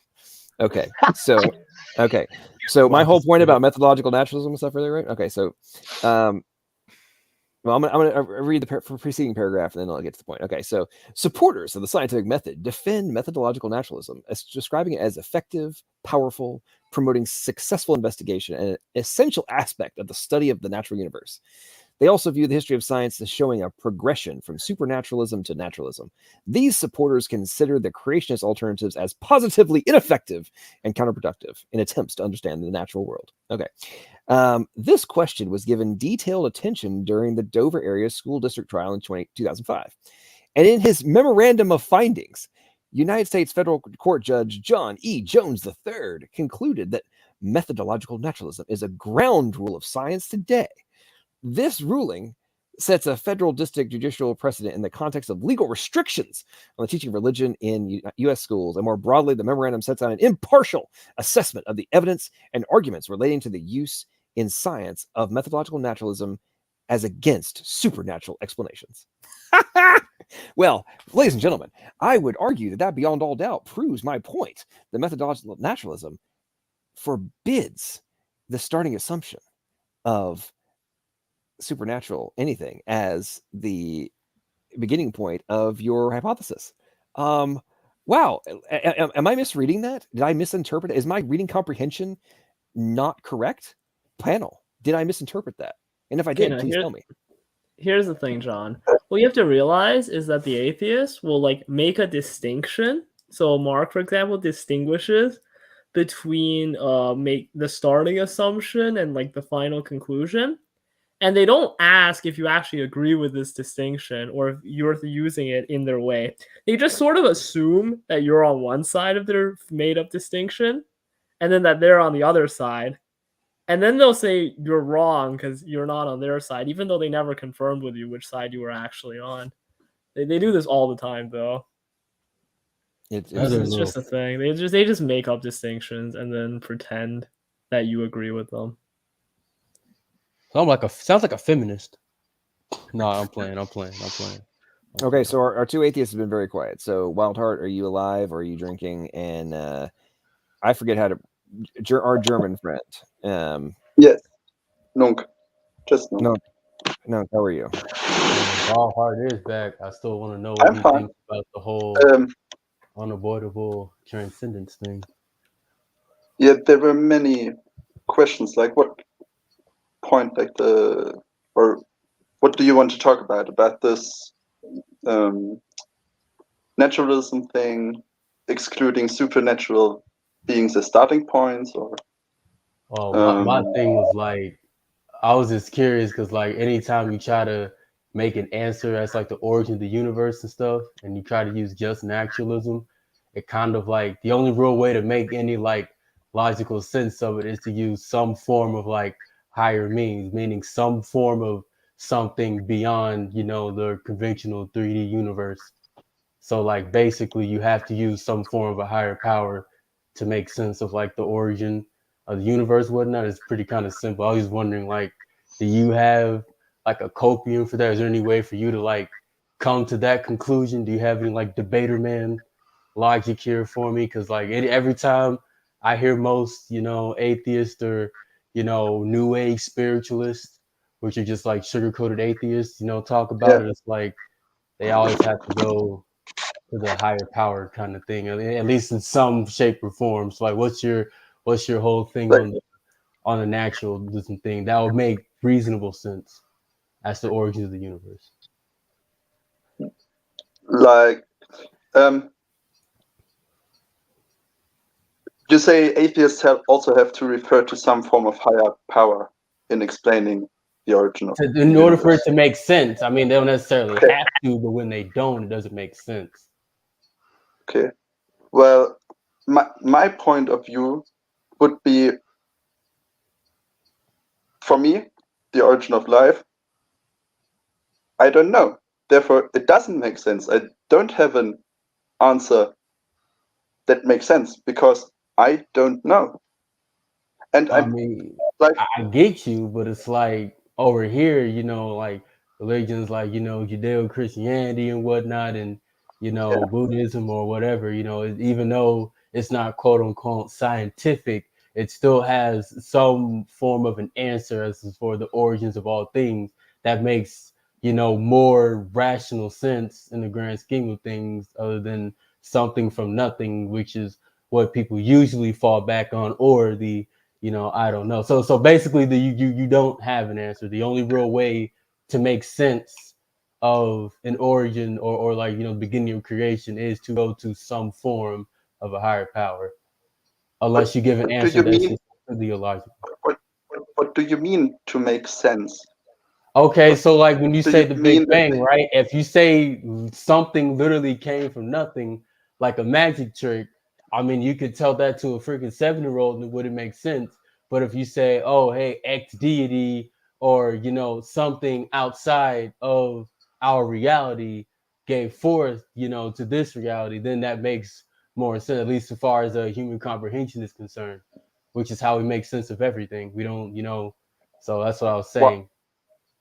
Why would you, like, you say, okay, I don't know where the universe came from, therefore I can't explain that, therefore there must be an outer power, higher power. I just say, I reckon, or I think there's something in the nature that created that. Like, we both just assume the same thing, something that explains it, but we put it at different places. And I do put it in nature because up until now, I've seen everything in nature explained by a natural cause. Okay, everything we understand about the universe, gravity and all of that, all natural. Oh, wait a minute. I just got to stop you there. Everything you understand about the universe is all natural, right? Okay, now this is another guy that doesn't know this. Did you know that they say at the beginning of the inflation that the inflation traveled at 1 with 58 zeros after it kilometers per second? Yeah. Did you know that? Yeah, that's a theory. We don't know. Okay, that's a theory. Okay, and then you've only got. But wait a minute. Wait, let me finish. You've only got two. You've only got two options. You've got that, the Big Bang, nothing created out of nothing, or you've got the steady state universe where matter and energy is eternal from everlasting to everlasting, like God. It never had a beginning and it never had an end. Which one do you subscribe to? The nothing creating everything out of nothing, or the eternal universe? Which one? One of those makes more sense. This has nothing to do with evolution. Go on, which one?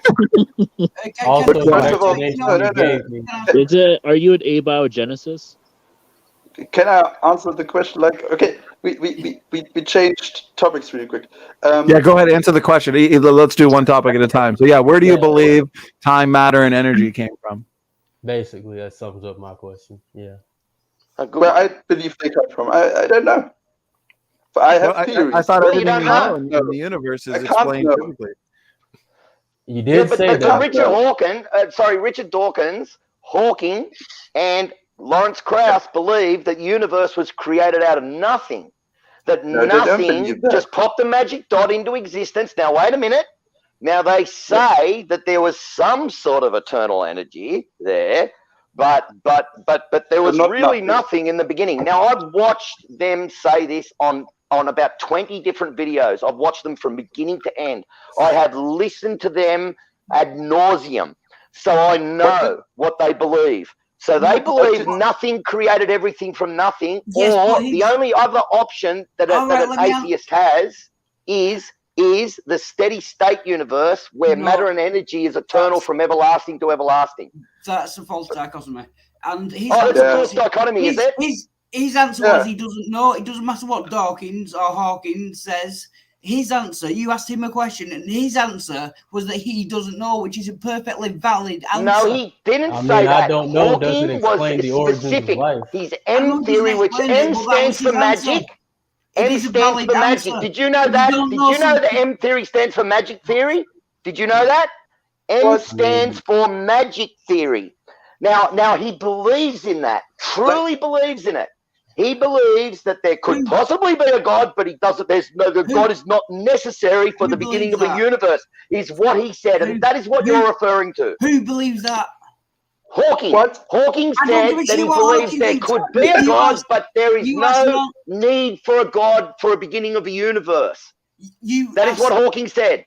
You asked N a question, and he answered, "I don't know." Why are you bringing up Hawking? It doesn't But he matter what doesn't fucking know, Hawking mate. But he thinks. doesn't know. So why? Okay, if he's an evolutionist, why is he arguing for evolution when he can't even explain where the universe came from? Your question was about where the universe came from. It has fuck all to do with LPP. Sorry, am I allowed to swear? Yes, it has everything to do with it because evolution cannot begin without a beginning of the universe. It can't begin.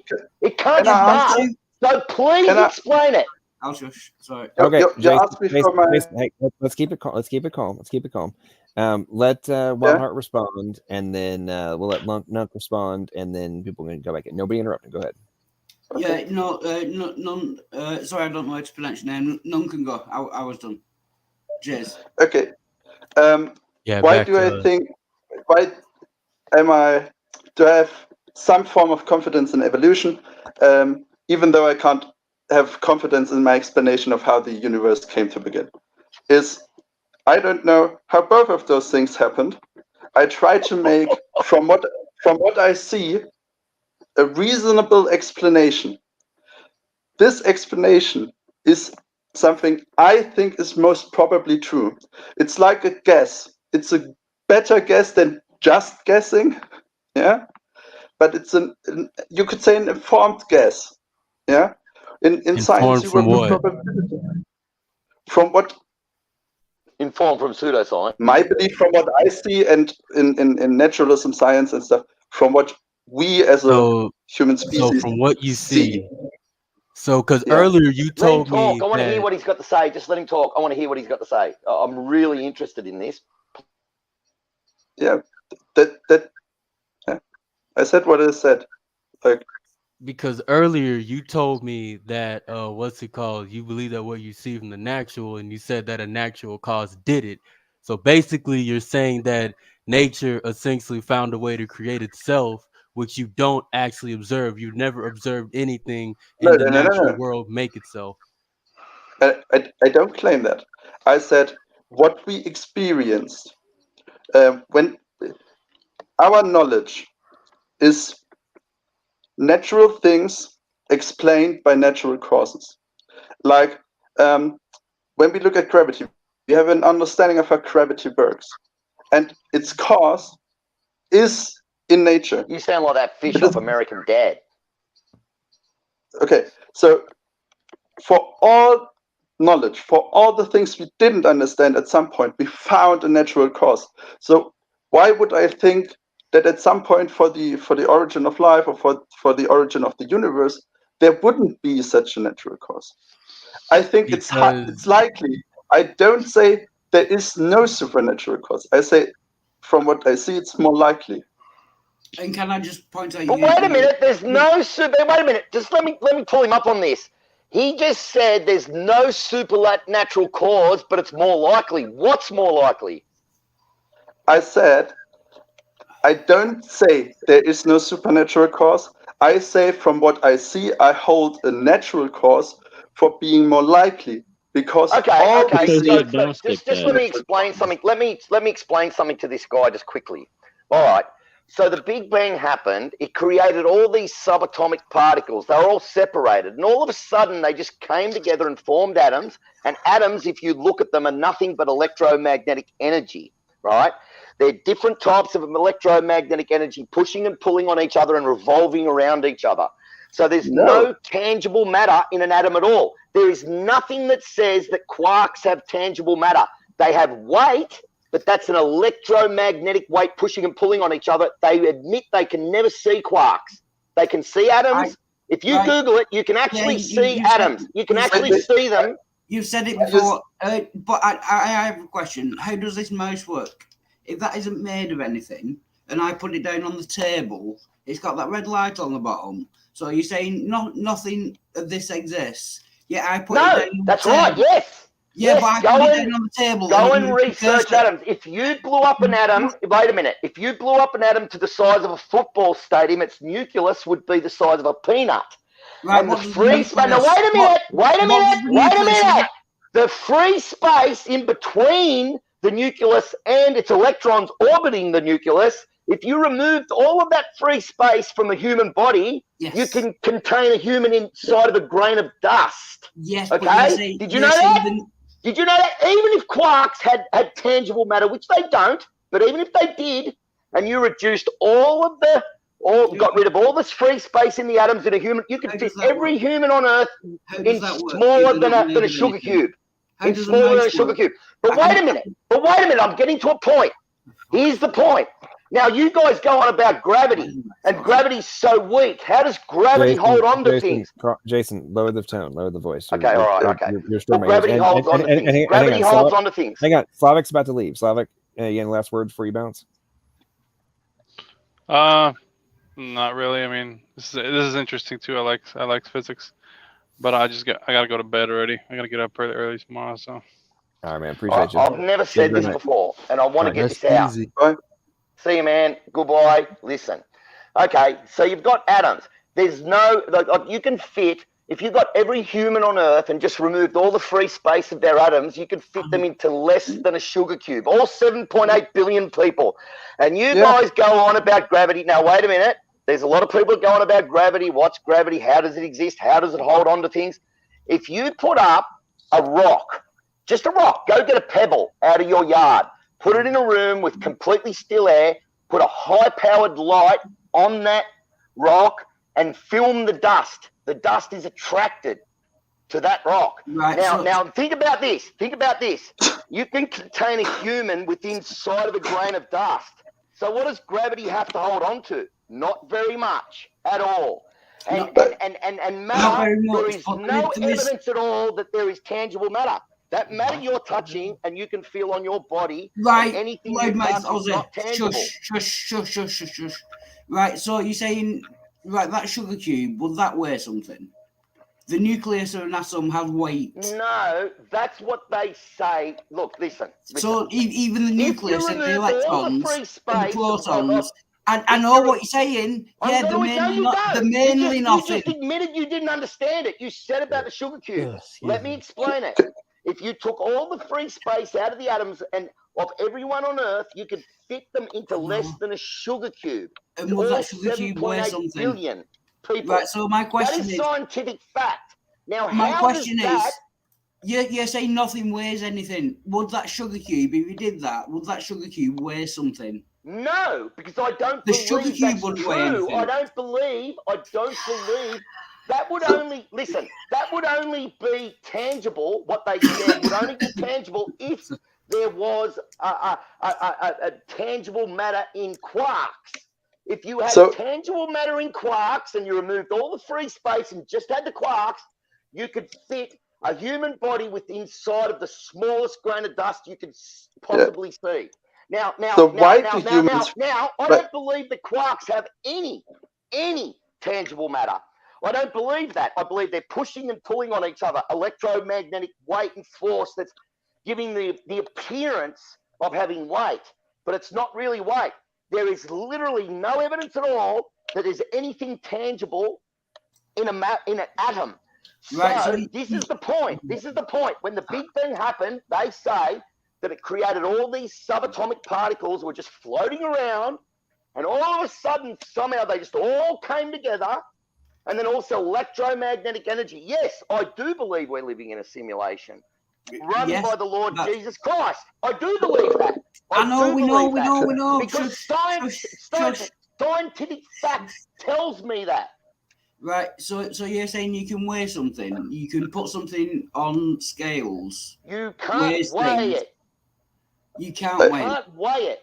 How can so you weigh a quark? when it comes up with a reading, Like when you stand on a set of scales and it comes up with a reading, and it's the same reading every time. That is weighing electromagnetic force. Yes, that's electromagnetic energy pulling you down towards the Earth. Now, why does that happen? Why? Where does all this tangible matter come from? Where is it? There is no tangible matter in an atom, and yet we can touch things and feel tangible matter. You can touch yourself, you can touch someone else, you can touch a table, a chair, a pot plant, or anything, a motorbike. It feels tangible, but there is nothing tangible in it, in the atoms that make up that matter. And that is what I'm trying to convey to you. That is scientific fact. That is not a conjecture or a hypothesis. That is scientific fact. That comes from your side. And the only rebuttal they've got to that is that quarks, which are so incredibly small, they have some sort of tangible matter because we can measure weight in them. No, they're measuring weight of the quarks pushing and pulling on each other. They're not measuring of electromagnetic energy. There is no evidence at all that there's anything tangible in a matter, in an atom at all. And everything we live through and we see is controlled and held together by the Lord, just like the Bible says. All right. Let's let Knuckle respond. So you say there's electromagnetism. We see electromagnetism in the world.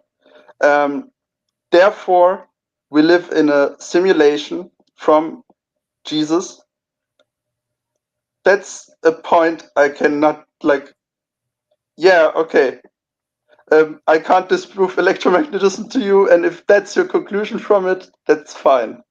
I have no way to disprove that.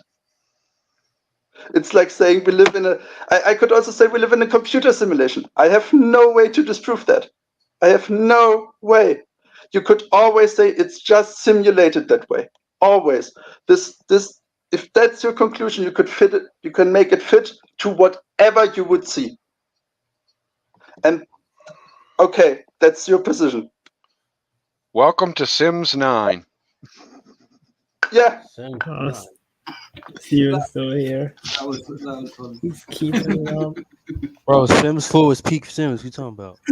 So, Donnie, you went and got coffee. You came back, and then you didn't really say anything. I think that you're acting like a superiority complex having individual. So, has nothing been good enough for you to address tonight?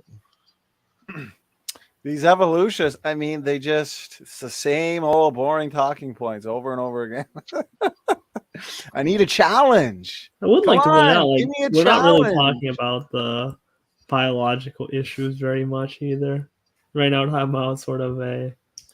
Well, I tell you what I'm interested in Debating is something that has an objectively, like, fundamentally insane basis. It's kind of hard to find a challenge behind it. It's a lot of stories from the evolutionists too. You know, maybe this, maybe that. You know, But the Bible is the most fictional book of all time. Is TJ Mack an evolutionist? No, he's mocking them. Basically. Oh, okay. Nah, yeah. LPP's seen me before. I've been here. I remember you, TJ. Good to see you. What is the difference between evolutionists making up stories and you making up God? Can we demonstrate God yet? So it's maybe God. Your answer is maybe God. So is it? So do we argue that there's evidence in favor of God or proofs in favor of God? Yeah, you're saying evolutionists just make up things and they're just stories. What is the difference between evolutionist stories and you just saying there's a God, but I can't demonstrate it in any way, shape, or form? Okay. Because okay. So hang on, Jason. Hang on. So Wildheart, the whole point of the reiteration of my question clearly went beyond you. So I asked you what is evidence versus proofs. That's a good question. Right. So it's a more rhetorical question, but the context was, or the point was, you made the argument that we're just making up stories about God, right? And the reason I asked the question about evidence was, are we making up these stories about God with no evidence in favor of our position, No, there is evidence. There is evidence for God. The Bible is, in a way, evidence. Hallelujah. Well, I'm not just saying just from the Bible. I'm talking about in terms of the arguments that are made, things that I've been discussing, the freaking debate tonight that this whole after show's existence for. The whole argument about like methodological naturalism for what's your starting point, right? Yeah. Or hallelujah, not hallelujah. Is it your position that we are just making up stories with no substantive logic behind them? No. There is evidence for God. Like all the arguments are evidence for God. I just consider that evidence to not be very good. That is my position. Okay, but earlier you just said that we were just making up stories. So you sort of Are we having a conversion here changed on your view screen? once pressed on it seems. No, I'm saying the Bible is some kind of evidence for God. Like intelligent design is a kind of evidence for God. I'm just saying, in my opinion, it's not very good evidence. Right, you're free to hold that. How is intelligent design not good evidence? On you. You're the most honest atheist I've met in a long time. Fabulous. Yeah, I appreciate your honesty, but how is that not a good argument? Can you elaborate on that? How is intelligent design not? Because we know that evolution is a fact. So how do we know? Actually, Wildheart, it's a fact that you and a strawberry are related for common ancestry. Yeah, let me expand on that. If God started evolution, it doesn't. Evolution of God and God have nothing to do with each other. If you disproved evolution tomorrow, you'd still have to show evidence that a God. Jesus' resurrection. No, that's right. We've actually got in a book of ours called Eyewitness testimony. Like, chill, guys. One person at a time. Historical God to account. shove it up their ass. That's exactly what they said. In every single case, most evolutionists, if they said they got absolute evidence of God existing, they'd say, shove it up your ass to God. And that comes from evolutionists. I've literally got it. I can post it if you want, so don't. No, all right. So Wildheart. So let's think about this position you just took. So, if evolution was proven false, right? Yeah. Then what is the logical alternative other than there being a necessary preceding intelligent agent in order for life to exist? I can't think of any. We're living in the Matrix. Yeah. No. I would. Living in Hang on. Let Wildheart. the Lord Jesus. Let Wildheart answer the question. This is a very specific question. So, Yeah, what is John, what is the logical alternative if evolution is proven to be false? I can't think of one at the moment, but I'm sure there are some. I'm sure it's not. I'm sure. Let me make a point. If we did not evolve, it's created or evolved, and I just love how the evolutionists want to deny that when they say. Right, let's say there's some kind of like weirder explanation that's neither of the two options, right? Evolution or creation. At least if evolution were false, it would make it more likely by a pretty decent margin that some form of intelligent creationism is true. At least that, right? At least would make it more likely that God exists. I don't know the percentages. I think it would make it more likely because you've got rid of one of the options. Yeah, you've gotten rid of sort of the most dominant option around, and creationism is basically like the second most popular, most historically most factual explanation. Do you believe in an afterlife? Sorry? Do you believe in an afterlife? No. Okay. Because an atheist told me last night that atheists don't believe in afterlives, or a lot of, I don't know. I didn't believe it. Yeah, no, some do, some don't. Okay, so what's the rationale for atheists believing in an afterlife? You know, if we're just matter. This guy Wildheart. Did you know my friend here, who's living here right now, is asleep in the bed right now? Do you know he died from a massive heroin overdose back in the 90s? And this is on record at St. Vincent's Hospital in New South Wales. His name is Doug Warner. He had a massive heroin overdose. He died for about an hour. And while he was dead, he went to a very dark, very scary place. And the ambulance guys kept working on him because his missus was crying and screaming at them. And they shoved a big needle into his heart and injected him while they were giving him electroshocks and stuff. And he came back to life. Now, wait a minute. He came back to life. He was dead, no heartbeat for about an hour. Nothing. And he came back to life and he punched the medic in the face that was doing it to him, and the medic said it's all right. He apologized to him profusely. And he apologized to him, and the medic said we get that all the time. Now that is on record at St. Vincent's Hospital in New South Wales that Doug Warner died for an hour. Now wait a minute, he was dead for an hour. Now you can't tell me when your heart is stopped for an hour that there's some brain activity going on in there. Not for a whole hour. It stopped for an hour, and they brought him back to life. There was no heartbeat, nothing. Dead. He turned blue. He was in a warm bath. He was sitting in a warm bath. He had a massive shot of heroin. He slipped under the water. His missus went out to get a cigarette just as he slipped under the water. She was gone for about 15 or 20 minutes. She came back. When she got back, he was blue. He was under the water. Right. And he was I get the She dragged story. him out. I get the story. So they shot him with adrenaline straight into his heart. They give him. It wouldn't have been electroshock therapy. Yes, he was. He had. Yes, he was. He was being shocked, and that didn't work. And they shoved the needle straight into his heart and went bang. And then LPP, can you shut this guy up just while I answer him? I am genuinely trying to answer. He just keeps interrupting. Electroshock therapy. Cheers. Electroshock therapy is when they put electric through your brain to help mental issues. Not the brain, on the heart. You know when you shock someone's heart with Yes, defibrillator? therefore it's not electroshock therapy. You know what I mean? Okay, I got it wrong. Oh, wow, you pulled me up on a point. I must be wrong about everything. He mustn't have died. I must be wrong about everything. Okay, they gave him... I believe the rest of it. That's right. I was just pointing out that my mum had electroshock therapy. And, yeah, it doesn't matter. What about the man that was dead for 6 hours in an American hospital?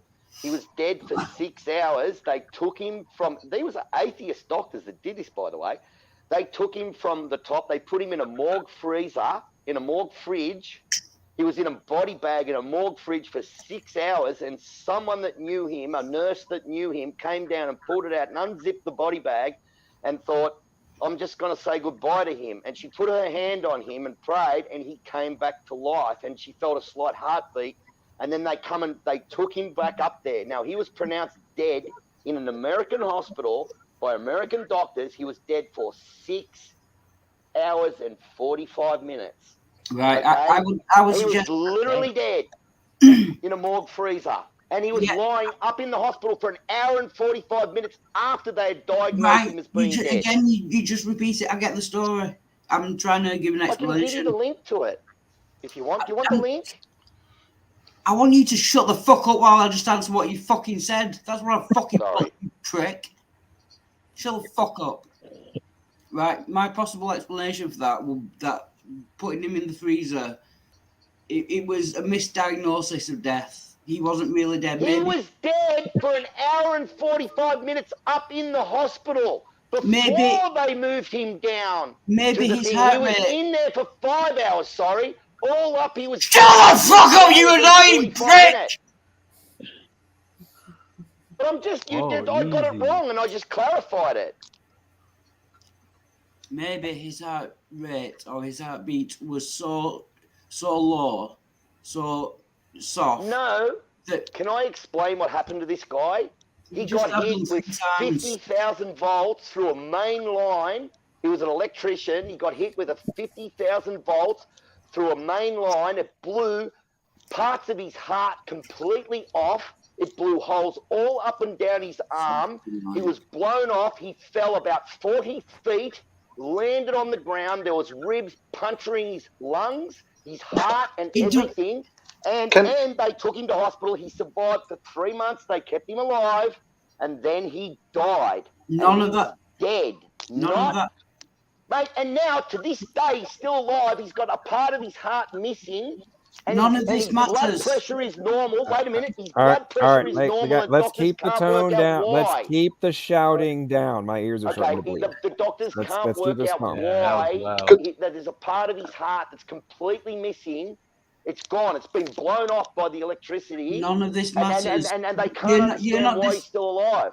And Sorry. he's alive today, and they can't understand why he's still got normal blood pressure and still alive. You're repeating yourself like 3 times with everything you say.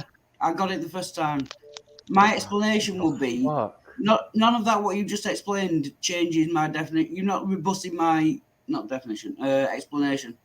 None of that matters. I'm just saying maybe his heart rate and his heartbeat was sorry, I'm going to cut you off. He had 2 fingers blown off into dust. The tips of his fingers were blown off. Okay, we're going to move on to another topic. John, please, We're going to don't move cut me on to off. another topic. John, don't We're moving on to another topic. You guys have been yelling at each other for the past like. Just wait. Don't cut me off. Let me say this. This is the last thing I'll say. 30 and I'll seconds. shut up. 30 seconds. Okay. And we're done. The tips of his fingers were blown off into dust. They were black charcoal. The doctors unwrapped his fingers one day, and his fingers were back, and they tested. They fingerprinted him, and it was the same fingerprints. Now, if your fingerprints are burnt off like that and they grow back, they don't come back completely blown off. They don't come back the same. Now, Google it. And the doctors were blown away that his fingers came back, and his lungs were completely destroyed. One day he was on an iron lung, and he was breathing with an iron lung, and all of a sudden they said he's taking in too much oxygen. Why? They took the iron lung off him. They rushed him into the room where they scanned him, and they found out. Now wait a minute. They found out that his lungs are completely regrown and restored. Doesn't matter. After he'd been dead for 6 hours and 45 minutes, and after he'd been in the hospital for 3 months in intensive care. All that means is that he is a medical miracle. It doesn't demonstrate the afterlife. Oh, okay. So when he died and he was dead for hours, and he went to heaven, and he came back, and he explained to it, mate. There was so many injuries. His back was shattered. His spinal cord was severed. His legs were broken. It doesn't matter. His lungs were punctured. He's a medical miracle. Everything was healed. They said he'd never walk again. So you're trusting the brain of today. Right. So everything. Okay. This is over. You guys, this is over. This is over. Okay. Welcome to the stream, Iger. How you doing?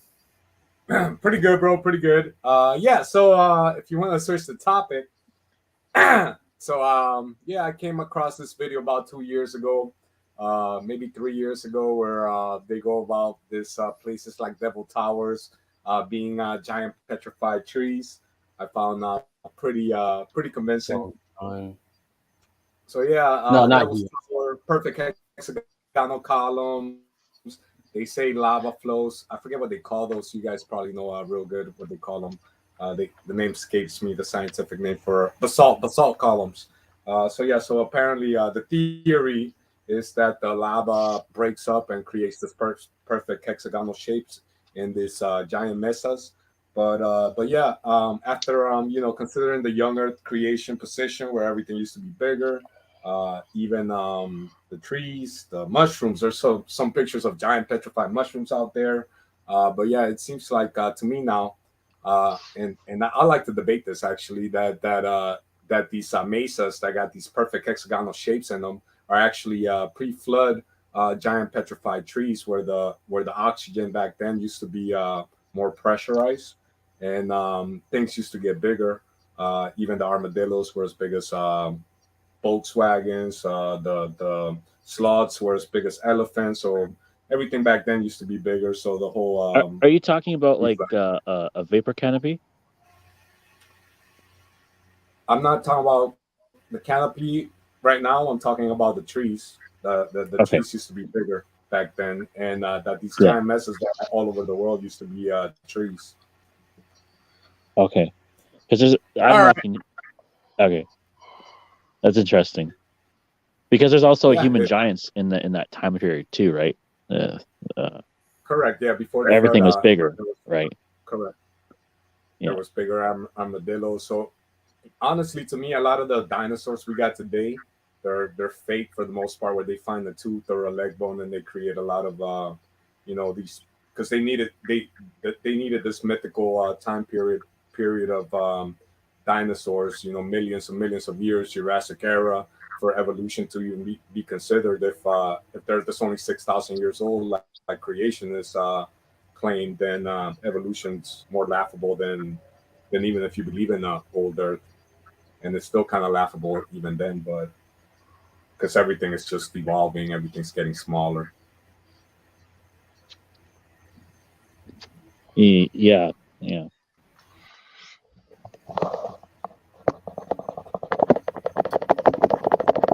Also, somebody's saying, I think, the New World Order's taking over. They're trying to microchip our kids. You guys gotta wake up! Wake up! Wake up! The end is near. Gosh, I hate being that guy. Oh yeah, maybe we shouldn't talk about. Yeah, we're on YouTube. I was going to go there, and I was like, oh shit, I should probably lay back. Yeah, no. Are you? There's actually a YouTube channel that talks about like alternative history perspective. I don't know if you've heard of it, Archaics, and he goes into kind of the archaeological, different ancient books before the World War II era. Any modern books are kind of tainted with a Jewish supremacist perspective and manipulated. Dude. And so basically it goes into like every 130 years there's like a Phoenix event,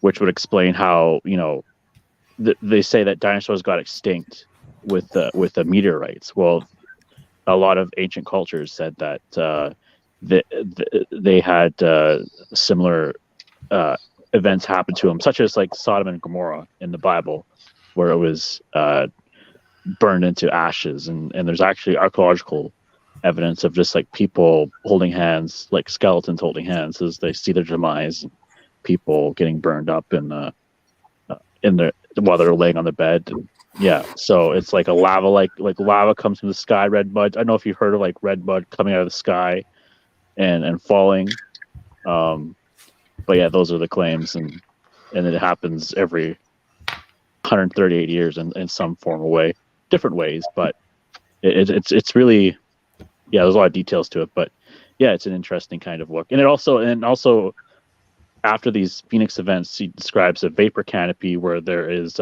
human giants, and there's human giants that were found in early American history as well too. I think even in the early 20th, late 19th century as well. There were giants that were being found during the Manifest Destiny years. There's a lot of history that we were not told, and it's very manipulated for a reason. So, yeah, I do believe we live in a simulation. So that's just my 2 cents there. Okay, can we go, like, for me, otherwise I will leave because that's like a really weird topic. Of some sort of conspiracy and like stuff like that. Oh no, this is like archaeological evidence. Like he cited this. Yeah, archaeological evidence. Okay, here we go. Here I guess maybe one thing I've had maybe an issue with atheists is that there is no really time period that can go that has been recorded past 6,000 years, give or take. Of claiming of dinosaurs or human skeletons or even the different skeletons, the evolution of the different skeletons. Maybe I'm ignorant on the topic, but is there any archaeological evidence of an evolution of a monkey skeleton to a human skeleton? And is there stages that we can look at, since you believe in evolution? Well, it depends. I'm a bit ironic here. In the Kent-Hovind view, no, because no fossil will ever have any children. We can see fossils that look like what you say. They look like we have humans on my favorite example is whales, because we can do that a lot better because we have more. But with humans, you have us, say, at one end of the spectrum, and you have the thing that is related to us and the chimpanzee, for example, on the other spectrum. And we see that. And then we see from this species that is in the middle between chimpanzee and human, we see basically two lines emerge. One that gets ever slightly more human, and one that gets ever slightly more chimpanzee. Yeah. What archaeological evidence is there of that? And I can maybe look it up. It's like real nice cartoons on your kindergarten science textbook. No, they are fossils. We can compare genomes. We can compare morphology. We can look at one. Don't you? At one and compare it. Wouldn't you agree though that a chimpanzee or an ape skeleton is different than a human skeleton? Yes. Okay, so when we see the different skeletons from a chimpanzee to a human, like, would be able to find it in archaeology, like we can go to a different. We are not. Pardon? We are not descendant from chimpanzees. You wouldn't see a transition from chimpanzee to human. We have a common ancestor with chimpanzees. We would see one species that basically divided into two lines. Okay, so why wouldn't you find the different skeletons then? Like, so we didn't come from chimpanzees, or no. Are you saying like we're like a weird hybrid mix, or like what are you saying? How do we find Neanderthal bones that are 70% of Neanderthal bones are not fossilized at all? They can get mitochondrial DNA out of them. They're 250,000 years old. Yet if you look anywhere, you'll see that human bones, unless they're being permineralized with minerals flowing through them, they will break down and turn into dust within 100 years. So how is it that Neanderthal bones are 70,000 to 250,000 years old and still 70% of them are unfossilized? How does that work? Oh, by the way. I don't know. Like, I'm not an expert on how things fossilize in which way so that we can extract this and that and that data. We have people, like, that's why we pay people to do that. Here, and I'm going to post it right now, is a citation from evolutionists that say that they discovered a fish where it was so perfectly fossilized they could see the structures inside the cells in the fossilization. And they did a test, and they did a test. They did a laboratory test with all these different fish, and they concluded that fish would have had to have been fossilized within 3 hours flat. And it was in hundreds and hundreds of millions of years old rock. Now, I'm going to post that link, okay? I'm going to post it. 3 hours, mate. I'm going to post it now.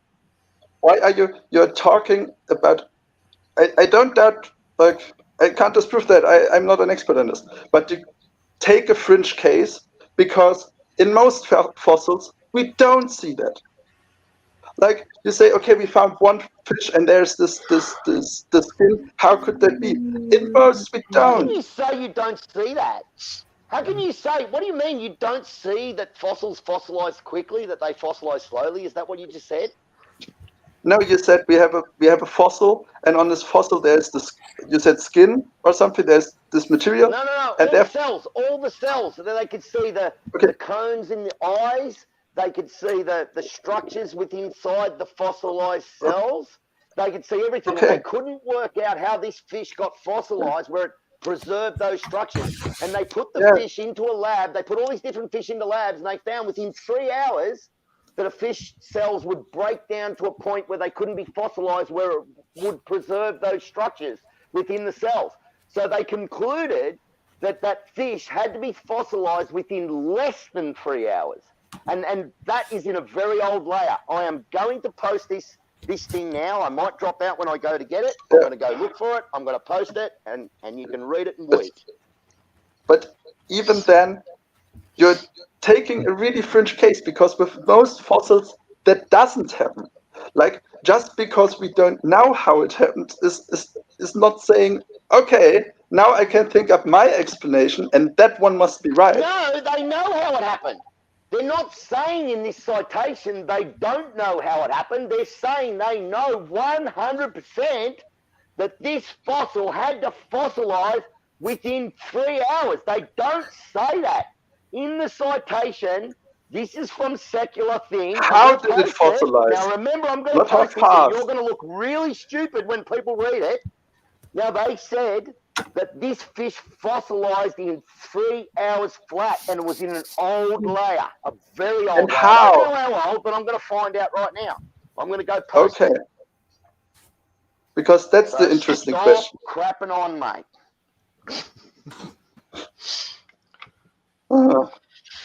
Well, I'm going to get ready to leave here, but before I do, is it okay if I raise a point or two for consideration? Yeah. Go ahead. Okay. One thing that a lot of people don't take into consideration is due to the, well, I call it brainwashing, but evolutionists would call it teaching, that goes on in school. Everybody is forced to learn about evolution. So therefore, creationists have to know both sides of the story. Now, in retrospect, if you are an evolutionist, most of the time you flat out reject creationism. So a lot of it you don't even really know or care to know. So most of the evolutionists are only battling with their facts only. I think that causes a lot of contention in some of these debates. Can I make a remark to that? Like, I know Sure. in America it's more complicated with religion in schools than in Germany. In Germany, that's not. We also have our history with the Nazis. But you say we teach evolution, and we have a reason to. I say we have a reason to do so, and flat out reject creationism. And we shouldn't flat out reject theories, right? We should look into them. And the problem is, there are billions of theories, or not billions, but thousands. You could say, well, I have the theory that Zeus created the universe. You would flat out reject that. You wouldn't discuss that with me. You would say, yeah. You would straight out reject it. For me, I have read the Bible. I've read some Buddhist texts. I appreciate those texts, yeah, but I pick stuff I like, and I pick stuff or reject stuff I don't like. The Sermon on the Mount, wonderful philosophy, one of the best morals ever written, yeah, beautiful. But there's also stuff that I say, I don't agree with that, yeah. And overall, I say, okay, I don't agree with this supernatural stuff, and agree with this some of the philosophy and some of the moral teaching. And I feel like Jesus and Zeus is kind of a weird comparison, because one of them is like completely fictitious and the other one was like Yeah, and to an make the actual point with person. Zeus, like no Greek pagan would ever claim that Zeus creates the universe, because within it doesn't Greek matter if I mythology, believe it. right? People Zeus claim to done has like these a things. father, and there's It's like a whole even the way they're hierarchy written, and a past before he like even the comes Greek into stories existence. ripping like straight up epics, whereas the Bible, like structure, the way it goes down, it's like The point it's was way different. that it doesn't matter if people believed in Zeus. It's you reject the theory outright. You just say, okay, this is not a theory, because I could make up millions of theories. I could say whatever. We can make a lot of theories, and you reject a lot of them, yeah, based on certain things. For example, if things are not falsifiable, you reject that claim. Yeah. But one guy said we live in a simulation. But I aren't want to say something aren't real you quick taking it? regarding Zeus. How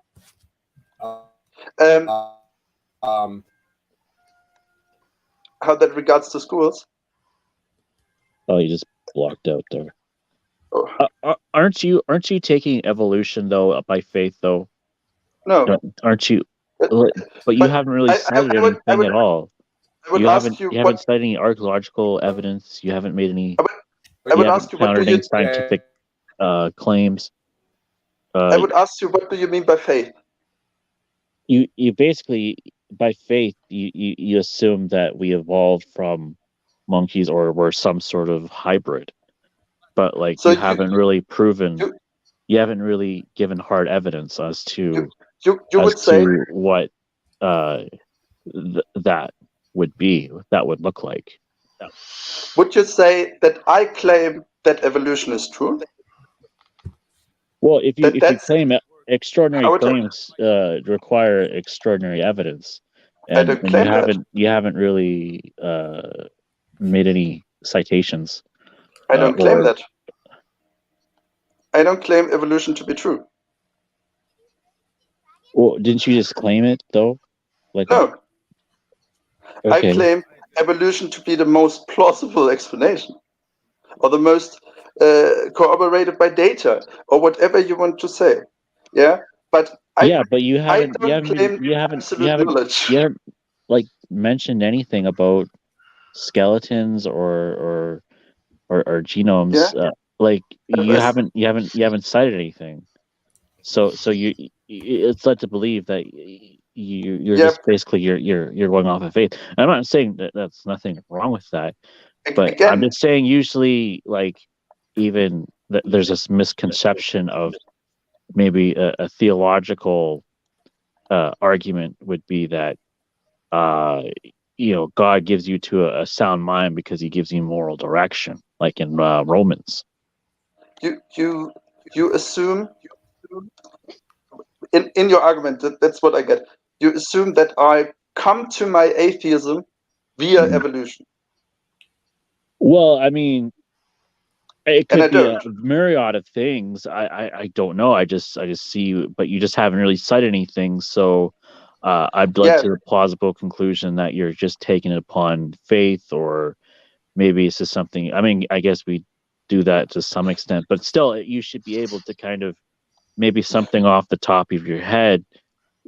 Probably maybe you could say, hey, yeah, I've heard of skeletons being found in this area, or or in this time period, but you haven't been able to say that.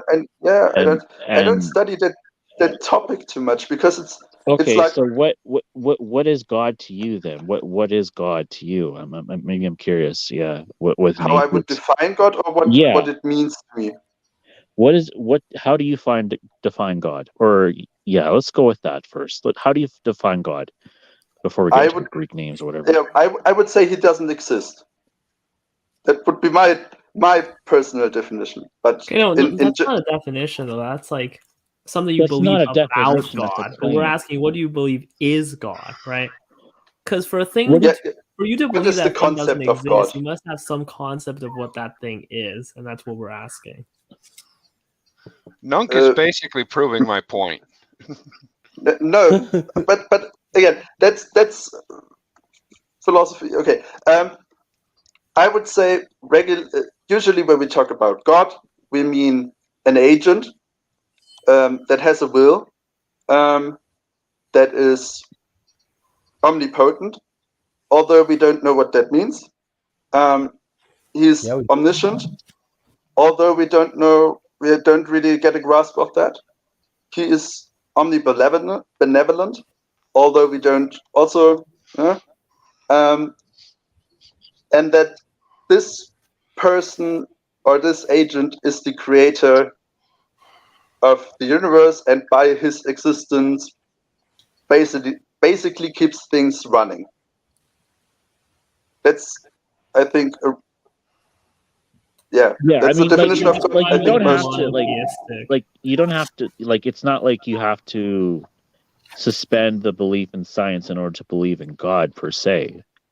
It's just like some new supernatural you might come to a supernatural conclusions in whatever field of science that or math or whatever, that we kind of live in a wave-like form. I don't know if you've heard of the double slit experiment.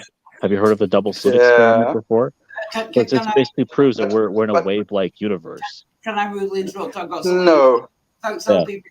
I'm gonna go. Cheers, everyone. Okay. Bye. Bye. Like the double slit experiment proves that a particle or a wave interacts with itself if it goes through two slits at the same time, because there's the wave is not represented, the particle is represented as a field. And I'm not that an expert of it, but like, look, what I find really hard for me, that's my experience. I reckon, or I bet you're not a physicist. You don't study this for 40 hours a week. Yeah? There are people that do. And they say, look, we saw this, we think that. And So you're saying because they don't believe in this double slit experiment, that therefore it's not valid. The claims in the double slit experiment is not valid because it's not mainstream science. Is that what you're saying? Slit experiment doesn't prove we are in a wave-like universe, whatever that means. It's just basically whatever you observe. So if you observe it like through physical matter, you just see two slits. But if the smaller you break down the particles, the more slits that come out the other side. So basically, it just proves that you're just in a wave-like function, depending upon how on which angle you're observing it in. You're not living in a physical plane; you're living in a wave-like form, depending upon which wave that you are observing it through. I have no way of answering that. Well, that was just look it up and watch a video of it, or just maybe we get could. to the point here. What are you trying to say as like a conclusion after the setup? So basically, I'm just saying that just because he believes that a physicist says doesn't believe in it doesn't necessarily mean that it's not true. It's just basically it's a default most atheists do is but let's say we grant the interpretation here. What is the conclusion you're trying to bring about? The granted interpretation that the double slit experiment's not true, or that they no. Like, let's say we're assuming that we live in a wave-like existence, right? What are you trying to demonstrate using that starting point? I'm just saying that we're not physical. We're basically we're made up of vibratory. Like some string theory. We're not made up of physical energy. We're just basically made up of we're kind of just energy coming together through wave-like form and projecting onto a simulation. That's basically my takeaway from that. Maybe it's not the best way to explain it, but it just basically we're all vibratory. Like the fact that right now you could see my avatar with the wavelengths going up and down is when my voice talks. Just it proves we're vibratory creatures. We're not just physical beings on a physical plane. And that's basically my point. And most atheists would just be their radical materialists, but they can only if they can't observe it in the physical, if they need a microscope or anything like that for any different perspective, they just outright deny it. That's my point there. The scientism is what it's called. Okay, so you're trying to create doubts about materialism, right? That's what you're trying to do? Yeah. Okay. Again, if your conclusion is, I see something in the natural world that looks like this and that, and therefore we live in a simulation, or we are whatever it means to be. What did you say? Mirrored or something in a simulation? Yeah, we're just basically we're wave-like forms. We're projected on a simulation. Projected. Yes. If that is your assumption, or if that is your conclusion, you draw from the things. Like we both agree about the waves. We both see waves. Yeah, I won't disprove the waves to you, but you make the jump from there are the waves and therefore there's simulation, and I can't disprove that. But the same way you can't disprove we are just like the Sims. You can't disprove We that. You are can't show like The me that we Sims. are not. I would say we are like The Sims. Yeah, but we do have free will, and we could shape our reality on who we hang out with and who we talk to, and who. I like The Sims, but we have free will. Yeah, but the thing is, we kind of live in a fixed.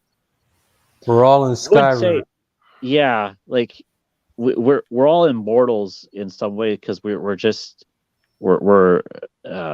inhabitants of this avatar, and then we go somewhere we can't really claim that we know where we're going, but and so basically religion fills this gap in that you live by these morals, and you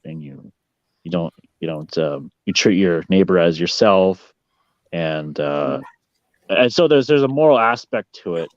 The scientific aspect to it is that we can't necessarily pinpoint an origin of life.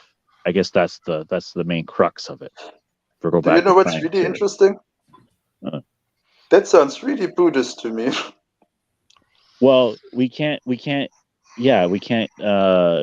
There's no really origin that we could say, hey, this is the origin, right? It's just basically a faith-based argument. You're trying to use science. You're trying to substitute science for faith, for something that is supposed to be a moral teaching. Yeah. I don't replace science for moral teaching. There are fields that, like, my morals don't come from science. That's good. Because science doesn't have anything to do with moral, at least not the method. What is morality? Do you believe that morality is subjective? He already stole my question, you bastard. I love this argument. Sorry, man. I would say that morality is intersubjective. That means I can understand you, you can understand me, because we are two beings that are able of empathizing with each other. We can therefore produce some form of morality. A single person alone in their room or alone in the world wouldn't have a morality. In an empty space, like if you would nature and stuff, there would also be some form of morality. But moral sentences only have sense if there are people they apply to, and I think we just come up with morals. So you think morals are sort of culturally or socially bound rather than individually, but they're still subjective in the absolute sense? I would say that they're subjective in the absolute sense. Like I haven't, and we don't have to go down a rabbit hole, but Nietzsche makes some arguments in that. I don't know how really you would come out of nihilism. I'm not a nihilist, but the system in itself is logical. I reject it, but so I would say, yeah, in the grand scheme of things, morality is subjective, but we live in a practical world. Like, we don't live in this theoretical world. We live together, and because we live together, we make this subjective thing an intersubjective thing, and we make it a thing that the culture and the society talks about and modifies, and therefore improves. So if morality is like, oh fuck. Just let me finish. So the way I'm interpreting what you're saying is that a group can sort of have a moral code, which is subjective, but then within that group, each individual must follow that moral code for some practical reason. Is that sort of the point you're trying to make? I don't know. I would say when we live in a group, everybody has their own ideas. Yeah. But because we live together, we have to come up with a rough form of how we want to live together. There are still people who don't do that. Yeah, of course. There are criminals and stuff like that. Yeah. But in general we come together and we form some agreement about what is it that how we want to live together, and that's basically what morality is. How we want to live together, how we want others to act, and how we should therefore act ourselves. Yeah. And yeah, it sounds to me like you're describing politics, but politics is basically an expression of morality. So I'll grant that. Politics is the forum in which the morality of society would, in the ideal form, be discussed. Yes. Hey, Nook, yes. Can you prove to me that you exist, or do I just think that you exist? And with that, I will say good night. Nobody exists. That's a false dichotomy. I can't prove to you that I exist, but I can't prove to you also that I'm just a thought. But all experience seems like I exist, right? Well, to you, you exist to you. But to me, do you exist, or do I just think you exist? There's no way to prove it. I would say I exist. But I can't prove it to you. Yeah, if you want to be really skeptical, I couldn't. Good night, all.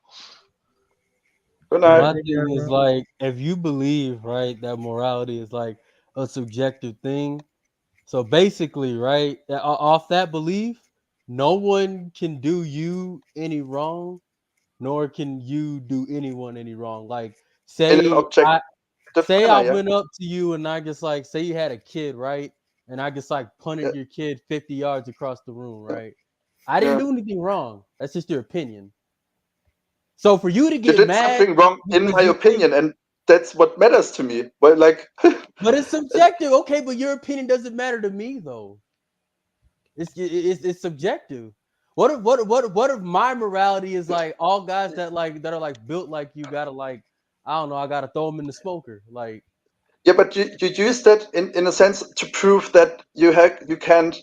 You want to make a claim without that some idea of a universal moral law. I mean, why is it that like you can even go and like, oh fuck, then I gotta show links and shit. But there are like genuine like experiments like people do, like even kids, like that you feel like, I guess we're going off feelings, but like morality, like even kids, like you show a kid one thing and like the room in general will like react a certain way when they see something good, and they'll react a certain way when they see something bad. We might define it differently, but my belief is that there is what's it called a moral standard that we all are like fundamentally wired to. But if it was like this subjective thing, then we're really just being kind of crazy with all like these laws and stuff, right? I mean, the universe don't got no laws. Why? You said what? Look, wouldn't it be better if? Why are we being insane? Let's assume. Go ahead. Let's assume we have a flat. Yeah, we share a flat together, and I'm really messy. Yeah, but you are really cleanly, and you want the flat to be cleanly, and I always make a mess. If you would say, look, you clean up, and I clean up 1 week, you clean up the other week, so we don't have to. Yeah, we can share the work and stuff, and then it works. Yeah, wouldn't that be beneficial for both of us? Yes, I mean, and that's how we make morality. We don't have to do that, though. Why would we have to do that? That's just our. Because if we wouldn't do it, we wouldn't have the benefit of it. If we wouldn't agree to not kill each other, basically, I would also wouldn't have the benefit of people not killing me. That's a really simple argument from Hobbes, but yeah, I don't think that's how it works. My thing is, do you think the Nazis should have got off then in that whole, what was it, the Nuremberg trial, something like that? No. So the Nazis should have got off then because they were just going with their opinion. Hitler was saying, "Smoke them Jews." They were just doing what but they didn't live alone on the world. They didn't live alone. They didn't live alone. Their idea conflicted with the ideas of people around them, and they said, "Okay, we find it bad, therefore we punish you." So they shouldn't have been punished. Yeah, then, but right? If morality is subjective, the Nazis did nothing wrong, right? I mean, it's pretty simple. They did If it there wrong. is no idea of To objective my morality, standard. that shouldn't be a To thing. my standard. What do you mean they What does didn't your do standard something matter? wrong? Their standards was let's smoke the Jews. So what did they do wrong? But you asked me about my opinion, and if you ask me you if have to this come wrong, to I the say end yes. conclusion. Wait. At some point, if you take this subjectivist view, you have to come to the conclusion that basically the only crime is losing in an ultimate sense. That No, if you thank win you. and that That's- you can that's- eliminate the people who disagree with you, then you're right in this moral kind of way. And there's Look, nothing wrong with that. no, if but- morality Yeah, is subjective. Just By the assume- way, we use the biblical view to judge Can the I answer? Nazis, by the way, because we thought that there was a way. Yeah, you can answer. You can answer. Okay. For example, you say I can't say this is wrong. Yeah. You would say it's wrong because of your belief. You have reasons in your belief that say this is wrong. I have a belief that all humans are worth something. You shouldn't kill humans. That's Why my do you belief. believe that? Why do you believe that? What do you believe? Because I believe it. It's what I want to believe. I want to believe But it. where are you getting worth from? We're just a bunch of clumps of cells on the speck of a planet. Why would there be any? What worth to Do what? you know what's the interesting thing? What kind of worth? Do you know what's the interesting thing? All the other cells also have worth. Like you Yeah, but that's just your opinion, bro. My opinion is that we're yeah, all and it's worthless. your I just opinion that wasn't there is seeing objective truth. Let me ask you a question. You said the Nazis shouldn't have gone off of the Nuremberg trials. According to your view, no, they shouldn't have. That's not what I believe, but according to My what you morality say, says they should. Don't put words in my mouth. I say no, they should you have been. agree morality is subjective. By definition, the Nazis did nothing No, wrong. I said morality is intersubjective. If you want to put it on the grand scheme, I can't prove you that that is the case. Yeah, but just the same way you can't prove it. Like you say, they should have been. Do you think they should have been sentenced? The Nazis at the Nuremberg trials. Yeah, but at the same time, that's Why? according to my own beliefs, though. Why? Because what's it called? Because of one of my beliefs, human beings were all made in the image of God. We all have inherent value, and So to do that they to went someone against. is fundamentally degrading them. But according to your beliefs, you don't believe that. You believe we're just a clump of cells walking around here with no higher purpose. So according to your beliefs, it would make zero sense for you to think the Nazis did anything Don't tell me wrong. what my beliefs are. We just talked. We just had a whole discussion. Can I ask you something? What is your definition of intersubjective? I don't. So it's subjective and objective. What does that even mean? Mad at me? Get mad at your damn self. It basically means it's social, that it requires a community to sustain itself, and that it's subjective within a community, in that members of the community will punish other members for doing things that they deem inappropriate. Yeah, I mean, like, yeah, that's. I mean, when you go to history, collective subjective morality, pretty much. I mean, Morality has nothing to do with punishment. I don't think we come up with our ideas of morality because of punishment. Well, what happened? What happened in the USSR in 1917? No sense of like good outcomes and bad outcomes. My morality doesn't depend on outcomes. So, what's your thoughts on what happened in the USSR in 1917, where you had the Holodomor, you had Stalin basically starve out the kulaks? Good literature, bad politics. They were too successful. Yeah. Yeah. So, is that morally wrong what he did, or is that just that's just politics, and that's No, that's morally wrong. You got to break an egg to make an omelet. That's morally wrong. How is that morally wrong? According to what? According to me, you're asking my opinion. Okay. When you say there's objective truth, when I ask you if that's moral, you don't give me your opinion. You give me the objective opinion. That's what you say. Yeah. And I say I can't do that. I can only give my opinion. You say I can give you God's opinion in basic sense. I can give you the objective truth. And I don't see any People Sure, I mean that you could believe say the that, Bible but see like, things also differently. what are you basing that off of, though? What? That human What I believe? beings, that you shouldn't kill human beings or starve them. What are you basing that off of? Ideology? Maybe because I have empathy. Now I we would get say, to first of all, because we have the feeling that we don't want to hurt other people. Okay. Yeah, because Well, we that's don't subjective. want to do that. Why would you want? Yeah, there's some people that don't have that, but Yeah. you can always pull the fringe. Yeah, you could always say there's an outlier there, an outlier there. But because people just want to do good things to one each other. Like there's nothing more rewarding than doing that. If you see whatever that there are many atheists that do also charity work, and they like I work with children and stuff. Like it's cool, it's rewarding, I like it. Right, Yeah, but we like you see the doing problem though things for with each other. if you say it's wrong, right? Then there's other issues that are coming about where you could say somebody has let's say bigoted views, and you want to just according to you, and you want to report this to the police for hate speech. Yeah. Now, is that right or wrong? Is that good for society or not? That's just like, because you think somebody you disagree with, you view them as bigoted, you're going to throw them in for jail for hate speech. Is that right or wrong? Like, if somebody has a different opinion, then I don't really care. Yeah, and if you there are people who say certain things at certain times at certain places where I think I don't know how it is in America. Here in Germany we have something demagogic. You have hate speech laws. Yeah, I'm from Canada. We have hate speech laws, so I'm familiar. Yeah, with it. we had them since the Nazis. We had them.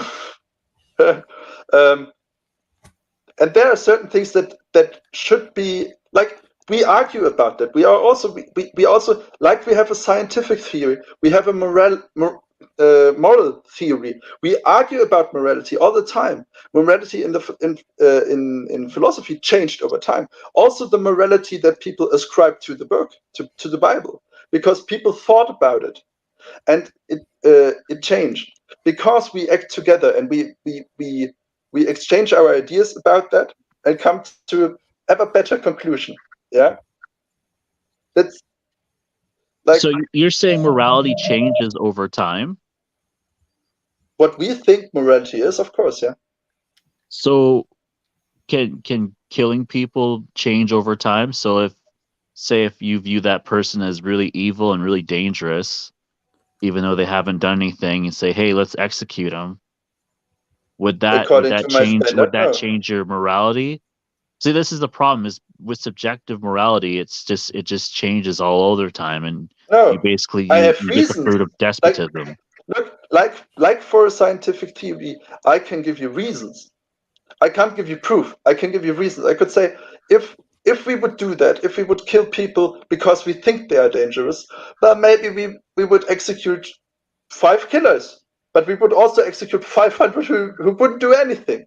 Would we do that? And we have one tool for doing that is something from Jonathan Rawls. Yeah, the veil of not knowing. Like, if you imagine you would be in that situation and you don't know if you are the one executing or the one executed, would you like this law to exist? And then you say, oh, well, probably not, because I don't want to be executed. Bam, you don't have that law. Like, if there's at some point maybe the case where we say, oh, look, we have found out this logic, and in this case it's that, and those reasons are better than my reasons, then I would say, okay, we have to think about how to do that. Yeah. Yeah, but that's just your opinion, though. Or I think a more essential issue with like a naturalistic view of morality. You want to prove me that there's more than opinions to morality, and I asked you. Oh, how? yeah. Where do you think we get rights from? What? Where do you think we get rights from? depends on what kind of rights you're talking about. Like, Inalienable rights. Where do you think they come from? Like the right to assembly, right to free speech, right to freedom of expression, I guess, depending on well, there's certain philosophers who would certainly say that we have them because we take part in the image of God or in the idea of God, like Fichte or so. I would say the same. I would point to the social contract in some way, shape, or form. Yeah, we live together. We agree on those rights. But Yeah, how could you as an atheist agree that God gave us inalienable rights? I don't agree that God gave us rights. Wow. I agree that we gave us rights. Well, if you don't have an objective standard, well, then somebody will just say, well, too bad. It's my way or the highway. But you also don't have an objective standard. You have Yes, your subjective understanding of that. No, I objective don't have standard. a subjective understanding. It's either you're right or you're wrong. And it's according to the law, and it's what, it's But how do you know something is right or wrong? Because of the 10 Commandments in the Bible. And then Because from our there you standing can... comes from a higher, what's it called? For example, that you shouldn't kill. Yeah? There Thou are shalt cases not in kill, yes. That's one of the commandments, there are yes. cases where that in the Bible isn't the case. Where people say, where God says to other people, go and kill. So that's that case it's justified. You're just misinterpreting like vast Really? amount of scripture. There's also God smites Sodom and Gomorrah, so God does kill people, but he does it for a reason, to teach us a lesson. I believe really ultimately we kind of live in a simulation. So God you can kill if you have the right reason. If you have a morally sufficient reason. That doesn't sound like objective truth to me. That sounds like subjective. If the reason is appropriate, then it's okay. It's just now we're getting kind of nuanced into it. Like we're getting to kind of the weeds, which is fine. But we can talk about, I guess, scripture and the different verses. But that's why there's thousands of pages in the Bible that talks about this stuff. So it's not just like a black and white thing, right? So and it's something that you can point to, and you can. Yeah, I know there are many people who believe that, and therefore make all these explanations and say, look, there's this verse and there's this verse. The same happens in Muslim debates. I debate a lot of Muslims, and they say, oh, look, we have proof that there's their verse, there's this verse, and we put this together, and therefore Here's the thing, though, right? Even if wait one second. Everybody says that. Yeah, and so even I if we have to grant that, decide. right? No, even if we grant that, we say that we don't actually know, right? That in our minds, what is right or wrong. That doesn't change the claim that there is a right or wrong outside And how of our do you knowledge know of that? it. So even if we don't know it, right? Even if we don't know what that right or wrong is, that doesn't change whether or not we think that it exists. So those are two separate points. But then you also act based on subjective morality because you don't know this objective morality, right? Yeah, but we will be judged by this objective. Then why would I morality, need an even if objective? we don't know about it. Then why would I need an objective morality for?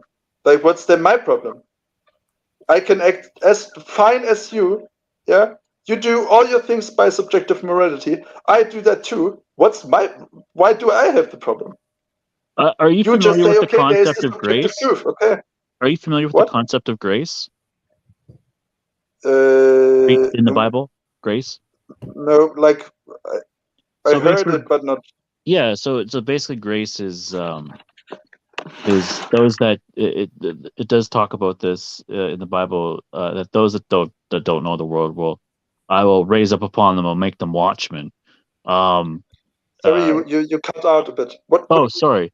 So basically in the Bible it talks about grace, and those that don't know the word, so say they're not religious, it basically says God will make them rise above, and will make them watchmen. And basically you're supposed to make sure the church is following the commandments, and it talks about rebutting the church and the different ways that the churches are corrupt. It does talk about in Corinthians as well, when Paul set up all these churches and they just made their own rules, which is what we have today, kind of with the traditional churches in America, especially all the different denominations. That's just fact. Yeah, yeah. But exactly that's my point. You say. But that's the you thing have is this God different predicted interpretations. this. God predicted this, and it's happening right now in the church. So how do you explain that? That he predicted that. Yeah. People would have different interpretation of the Bible. That's not a prediction. That's like, of course. People have different interpretations of the Bible. That means their morality, your morality, how you act in the world is subjective. You say there is an objective standard and we will be measured when we die or when there will be the judgment. Yeah. But right now you live totally fine. You could say it's subjective and you could probably get away with sins. But in the end, karma will catch up to you, Yeah, but you like don't you can know always say, well, the objective morality. You can. How do you know you get? On what standards do you get judged if you don't know this morality? When you say You we're just- acting subjectively, you're really just That making a nobody tautological follows. point. Because to act as a person is to act subjectively, right? We are subjects. So any action that we take is by definition subjective. That doesn't But you say I have whether a or not problem. morality is objective in an You absolute. say I have a problem when I say what the Nazis did was wrong because I don't know how that they were wrong because I don't have an objective standard for measuring that. You say I can say they are wrong because I have an objective standard, but you don't have any access to this objective standard. How you act is based on your subjective, at least interpretation of the of whatever scripture you take. Yeah. So you act the same way as I do, but say from my actions there comes a problem, and I don't know why. Because from your actions, you can justify a lot of things, whereas from our actions, we have something to fall back on. Like you, Yeah, so I don't think you we have have free will, no but you can. access to objective morality. That's not what I said. I said that we Oh, might no, not have I was perfect talking to access the atheist. I to was these talking- things. I was talking But about we your do have the scripture. We do have some access to objective morality, even if it's imperfect. Yeah, but people misinterpret. Like you would say, people misinterpret this. Yeah, So of you course. have People are wrong about things all the time. So- People so- so misinterpret whatever- you're not gonna scientific get truth, something that's mathematical truth. perfect. People whatever misinterpret all morality. forms of truth. Yeah, but whatever morality you get from the Bible, it may be a good one, it may be a bad one, but you don't know if it's the objective morality. You don't know, and because you don't know, you have a subjective morality. The things you pick in you say in the Bible that some, like you see Christians do that. These things are important in the Bible, and these things are not important because it's subjective. Yeah. Like I'm for going to give you example, a parable. creationists. I'm going to give you a Creationists talk. parable. Yeah. So Jesus, maybe from my perspective, but I'm parable that God gave us His only begotten Son, that He died for our sins. So basically, God realizes that that we fall short of His glory, and obviously, we need guidance in our life with grace and with punishment in order to be outstanding in the next afterlife, and that in itself is an objective, a great foundation that you can strive for. Atheists want to believe that if you have Christians, that they're just going to be, if God is real, they're going to be followers of the Bible, and they're going to be nice, or they're going to be like, I guess close to Jesus, or they're going to be godlike, I guess, and they're going to make all these miracles, and that's proof of God. But that's not what the Bible says. So basically, you're trying to equate, I guess, the imperfectionists of humans and the institutions onto the Bible, when the Bible said that the church will corrupt the word and will leave out certain things. Yeah. And so I feel like it's kind of dishonest in a way that you say, well, because humans make mistakes, that therefore there can't be objective morality. Humans I don't making say that. mistakes is one thing, but I don't subjective say that. morality is a whole nother thing. I say- Subjective morality is basically you're consciously wanting to. I can only think of because humans are, they're not like angels, and when they're not tamed, when there's no consequences for their actions, they take advantage of that, and that in itself destroys communities. Yeah, there can be instances in time where objective morality will come in and punish those who are antisocial, like drug addicts and all that, and then say, oh, that's wrong, but really that's good for the better of the community, in some, not all instances, but in some instances. And so basically this is where we derive our objective morality, and you don't have that, so it's really hard to enforce your morality. You derive an objective morality by something you can't prove. Like you don't have to. Why do you have to prove everything? I'm just saying we have objective morality, and the proof is that we have cohesive first world countries. Yeah, but you said we should believe in it. Why should I believe in something I cannot show? Like when you read the Bible, you have an interpretation of the Bible. You discuss with other people who read the Bible, right? You discuss about the Bible, and one guy says, "Oh, I think it means this," and the other guy says, "No, I think it means this," and you have a third interpretation because all you have is interpretation of the text. Yeah, so you can't really. show me objective.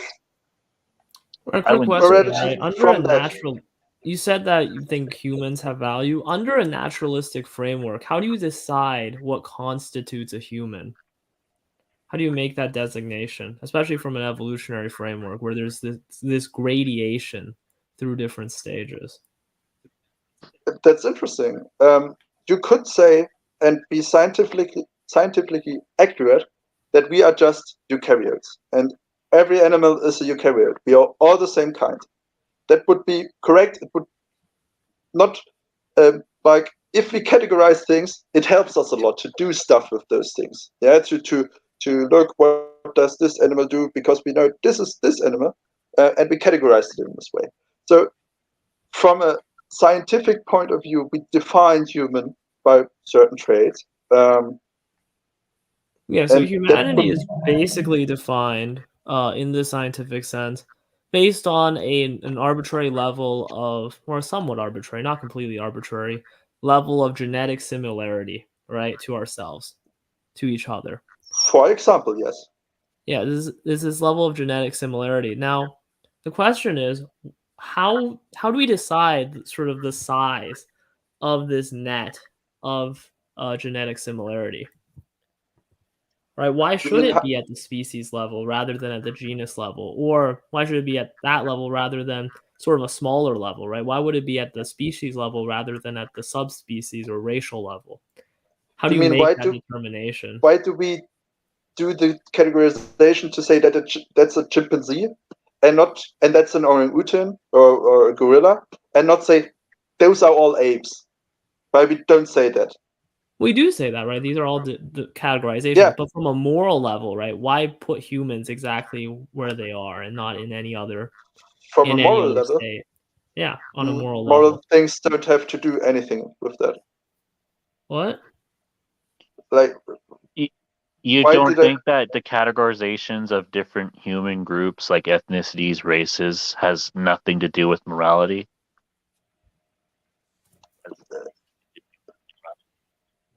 I don't understand the question, right? Like, I don't think it's moral to categorize subspecies of human that are not there.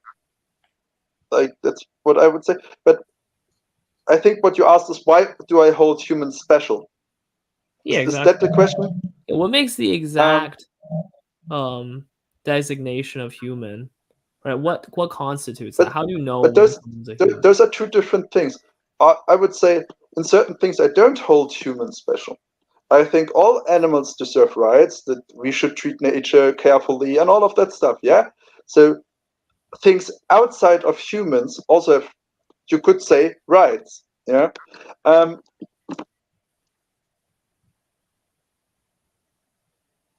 What was the other question? I lost my train Yeah. of thought. What was the moral? What's the morality to not maybe categorize people into different races and ethnicities, or to do it? Is it moral to do it, or is it moral not to categorize people in different ethnicities, races, cultures? Or I guess you can say genetic level, ethnicities and races. Yeah. If there would be different species of human, it would be morally neutral to say they are different, because it's just a fact. It would be just a fact. There are none. I say those people who say there are often do so in an attempt to justify something that is not moral. In that they say there is superiority between races. In that they say because there is this Darwinian idea of survival of the fittest, there is therefore the moral, they derive a morality from that, and the morality says this fittest can do whatever he wants in some sense. Yeah, and that's what I object to when we define certain human races. But if there would be different races, when we could do this distinction. Well, How do you yeah, object to something? I would at least assume that you sort of hold humans to have a higher moral value than, say, an animal, and an animal to have more moral value than, say, a plant or a bacteria, and that to have more moral value than, say, like a rock, right? Would you agree with that assessment? Yeah. And I think the only naturalistic justification you can have for that is genetic similarity, that we're more related in some way, or just more similar in some way. I would say I hold different different rights. For example, I'm a vegetarian. I say you shouldn't kill animals. They have the right to live. I say they have the same right we do. Yeah. I don't grant that to plants, because if I grant that to plants, I would take my own right to live away. Yeah. Of course, my own right to live is somewhat important to me. Yeah. You could say I'm egotistical about that, and there's poor plants. They are also just living, but yeah, at that point I get egotistical and eat my apple and eat my whatever. Yeah. So I don't really see a problem with that, in saying that humans are special in some way. Yeah. No, the problem I'm detecting is that if humans are special in some way, then those who are closer related to you specifically, those of your race, would then logically have that same, maybe not exact same, but some level of higher moral worth than those of a different race. Now, I don't believe in this, but I feel like with a naturalistic criterion, you can't avoid this conclusion. That's not my argument. Humans are I know not you don't special. believe that, but I'm asking you why not, right? Why not take that line of argument? Okay, why not say humans are special because I'm a human? I'm more related to a human than to a cow, and I'm more related to a cow than I'm related to a plant. And why wouldn't I like that? Why that wouldn't be the distinctions of morality? Naturalistically, that seems to be the case, at least. I would say, I don't really know how a naturalist philosopher would argue about those moralistic topics, but I would argue, I don't morality or moral value comes from certain abilities, and humans have certain abilities that other animals don't have, and animals have certain abilities that plants don't have, and from that there's this distinction. All humans share those abilities, and then we have a problem. What do we do with disabled people? But like I would just include them as humans and say we agree to not kill each other and stuff and be nice to each other. Yeah, we accept us as humans. But yeah, but that's just your opinion. Why would you listen to you? Who else? Like, I'm just can wondering, only like, say- how you can make moral judgments Circular and then reasoning. Right, but even when you take that kind of view, right, it's still some kind of similarity, right? They have abilities like our ability, because there are some abilities that the other animals have that we don't have. For example, the fish can breathe underwater. We can't breathe underwater. So it's still not this objective framework, aside from the fact that you are a human and you share these abilities with other humans. It's still a genetic similarity in this sense. But what rights do we grant humans that we don't grant animals? I would say we should grant animals the right that we don't kill them and that we don't harm them. I don't give them freedom of speech because they can't speak. I don't give them freedom of press because they can't have a press. Like I like the my other burgers too freedoms much. and rights are like they have the free right to travel. Like, okay, like which rights would you give an animal that is like that it can do something with that would benefit the animal? Other Well, I than think as we a don't matter kill of you, we don't fact, harm you. right? If you're taking this intersubjective view and we as a community do these things, we as a community do not give these rights to animals, right? We Yeah, don't and I actually think do that's these wrong. things. You think that's wrong? I think that's wrong. that's just your opinion, man. That's just your opinion. Yeah. In our opinion, steak tastes really good, and can't too many of us Yeah, go to that's Mall your Point, so. opinion. Totally, it's your opinion. So why are you saying that we like do all these things again? Because Hygiene so when you out of take this subjective morality. societal view rather than just your individual opinion, right? As the opinion of the society, it is the case that animals have less value than people do. They're dumb animals. I also said that in some sense, we don't grant them certain rights. We should grant them others. I also have my own thoughts about about morality. That's why I said but my thoughts about morality are also intersubjective because they also always have another subject in mind. Yeah. Did, I did, can't did tell the, you I did have the an cows come in and say that you have their permission to preach on their behalf, or how did Well, that let's work? say That's ability what is I'm now our saying, bro. Like, standard, right? what the If cows want to someday do? there were to be sort of, I don't know, like a Eating up bugs. family or a nation of people that unlocked somehow, let's say through you're an evolutionist, through some evolutionary mechanism, they unlocked a unique ability, right? Would the other people then have to sort of grant them a right as a given based on their unique ability? I find that weird. I don't think that's What do you mean?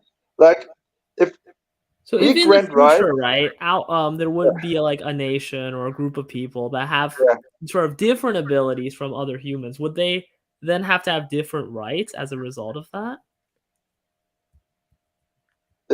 regarding that ability, but do you have any examples of that? Like if No, I don't humans have would be examples of able, that contemporarily, but at least not that I accept.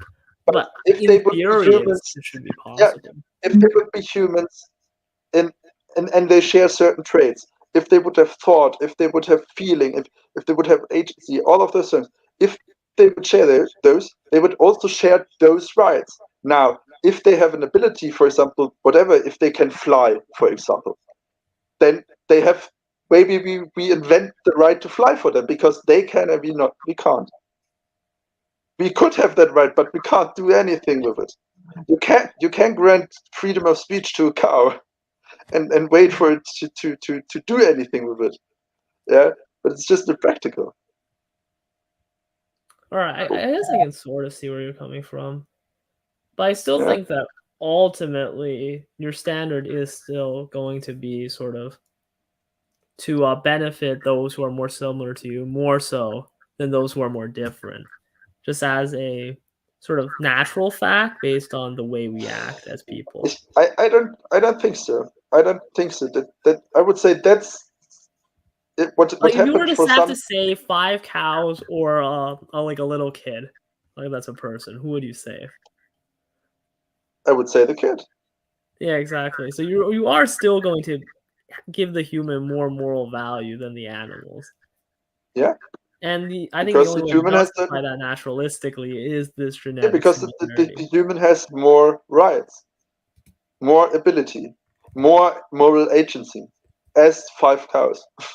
Okay. Yeah. Yeah, and if one day there were to be a group of humans that you could demonstrate were to have a higher moral agency than other humans, would you regard that group as superior to other humans? I wouldn't know, like, which. Let's say that the Tatars, there's one group Tatars and the other group is Hittus. So the Tatars are outstanding citizens. They build high culture, and they have a first world country. And the Hittites, they're from a third world country, and they wanted to migrate, and they wanted to settle and get free stuff benefit off of the Tatars civilization. So who would be the most, who would have more moral agency, the Tatars or the Hutus? What was the difference again? Like, so the Tatars, they're hard workers. They have a first world country, and the Hutus come from a third world countries. I guess you could say they're lazy, and they have a short temper, and they lash out, and they're very entitled. So out of the two groups I have described, who would have more moral agency? I hope that's moral agency. yes. Who Moral would have? agency has to Because do you with said your ability to decide, with free will. Moral agency comes no. from free I'm will. just saying who would have more rights? Who would have a higher moral value? Would be the Tatars or the Hutus? Neither have. Who would be entitled to more rights? Because you said you would. I don't agree with how do you call Yes, it it when a seems that society you're is based coming to the on merits? correct conclusion that yes, people are equal, that we do have roughly equal levels of moral agency. And this is your Yeah. personal view, but someone else who takes a naturalistic view might not believe in this. They might believe that some races of people have higher moral agency than others. And you can try to demonstrate these things scientifically, but you can't really do that in a super objective way. The only way in which we can designate these things is through like a strict empiricist method is genetic similarity. And at some point you have to reckon with the fact that people can use this to apply to different races. I don't think you can avoid that. Yeah, you could define certain races. Yet again, you can't how is it called? You can't derive the odds from an is. Like, if that is a scientific fact, if that we would prove that to our ability, then you can't simply say we would derive the morality from it that there are certain different human values, or certain humans have different values. I would say we don't arrive to morality from our scientific knowledge of human species. No, of course not. That's not what I'm saying. What I'm saying is that you can't empirically measure moral agency, right? You can't objectively measure that metric. You can sort of imply that using a different intuition. And our basic standard for that intuition is genetic similarity. That is sort of because we don't really know if an animal has moral agency or not at the level of a human. We assume that they don't, but if they do, they might express it in a completely foreign way that we simply can't understand. And we could not possibly hope to understand it because moral agency is not an empirical thing. It seems to be more of an abstract thing. Well, I would say, for example, that to a certain degree, we can see animals have a similar behaviors to ours that look like moral agency, that look like caring for each other. That also look like feeling bad for each other, like stuff where you say, okay, that's something we also really do, and we don't know where the difference You is. see what you said there? It's something that we also really do. So we're using ourselves as the standard for what moral agency is. Yeah, because we know we have moral agency. Right. So it is If I want this to find out if some similarity other to animal has it, ourselves which designates moral agency. no, And at some point you have to admit that. no, it is not a gradient in the sense that there are certain cutoffs. As I said, if you would apply my philosophy about it, there are certain cutoffs. It's not the closer they are, the more value they have. But they have to be at least so close to us that they have this ability that grants them that right. Yeah. So if I would say animals, because they feel harm, we shouldn't harm them. Yeah. I would say plants, we don't see that they do that because they don't have this ability. They don't have this right in some sense. Yeah, they don't have this right in the same way an animal Right, has. but our Yeah, understanding of harm is entirely informed by our own personal experience of what harm is. Right? Let's say scientifically you say that this chemical response is harm. Well, that's still we're attributing that, right? We're explaining what our experience of because harm is. we have no other way, because we can't look in the mind or in the thinking or in the feeling of an animal. Yeah, We have exactly. no way. So what I'm The only saying way is we that have to do that is to do it to ourselves, and we know when we do those things to ourselves, it hurts, and we yell and we try to get away, and an animal does the same, and we say, okay, it looks like the same, it appears on all fronts to be the same. We assume it to be the same because we have no other reason to not assume it. Of course, you could say, no, the animal is just a machine. There's nothing moral about it. You can do whatever you want to do with it. Yeah, you could do that. I would disagree with you, but I can't prove you wrong about that. In a moral sense, I can't prove you that animals are not machines. Bro, you don't like cheeseburgers, bro? No. You don't like pizza? You don't like sausage? You don't like no gumbo, bro? You don't like right no again, so chicken you're fried shrimp? confirming what I'm saying though in this sense Listen, bro, that you don't like alligator, my nigga? I'm sorry, my bad. Oh. I'm just saying. Yeah, but you're confirming what I said that in I'm the just sense saying, you that bugging, my guy. our understanding of harm is He's Europe. entirely informed by our European. experience of harm. And then let's say a plant might actually experience a degree of harm in a completely How would I different know? way than we do, but to the same degree. Right? They might But how would I know? You wouldn't know, You exactly. say- That's the point. you say- You wouldn't know. you say- There is you're this saying- barrier. There is this but you're- barrier. Yeah, that's why I say I Right, don't have the objective. empirical methods have this barrier where you can't really understand how. No, you can't prove once it. there's a certain level of difference, you have that bridge of understanding. There's this gap, right?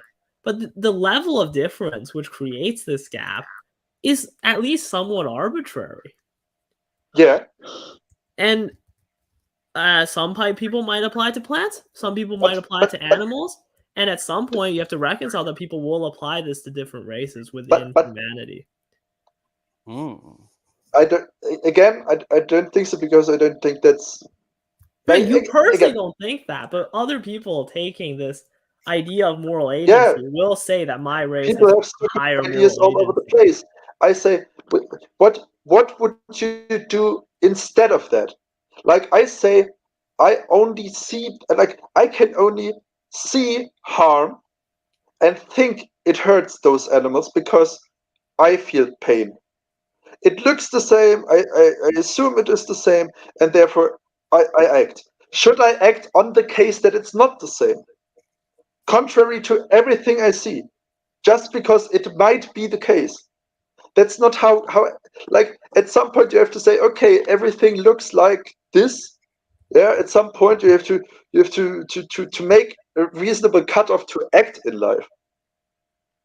But I say the solution to that, and I think that is what religious people do, is say we have an objective truth and base everything on that. But I simply would say you don't have that. That's my problem. And then when you don't have an objective truth, what I propose is think about reality and come up with the best guess, with the best explanation for it. Yeah, the best you can do, because that's, in my opinion, the moral thing, to do as good as you can. Where are you getting this idea of good from? Yeah. Are What you is familiar with good? the Stockholm syndrome, or I guess the experiment where they had a guy in a lab coat, or I guess professional looking dude, and they had the Milgram subject experiment. there, and Yes.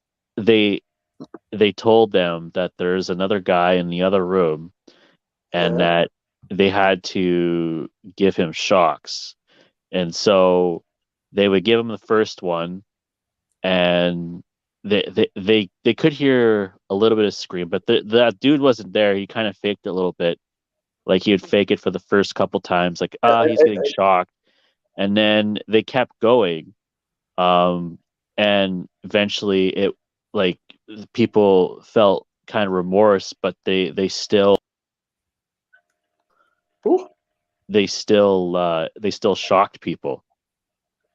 Oh, am I still First on? of Okay, yeah, sorry. Yeah, so the moral of the story is that, people, like, they appeal to authority, and because the authority was telling them, hey, give him this X amount of volts that could probably kill him, they were told that he was hooked up, but he wasn't hooked up, but it was just an experiment, right? And so, but they still did it. Milgram experiment. They still pushed the button to shock the dude.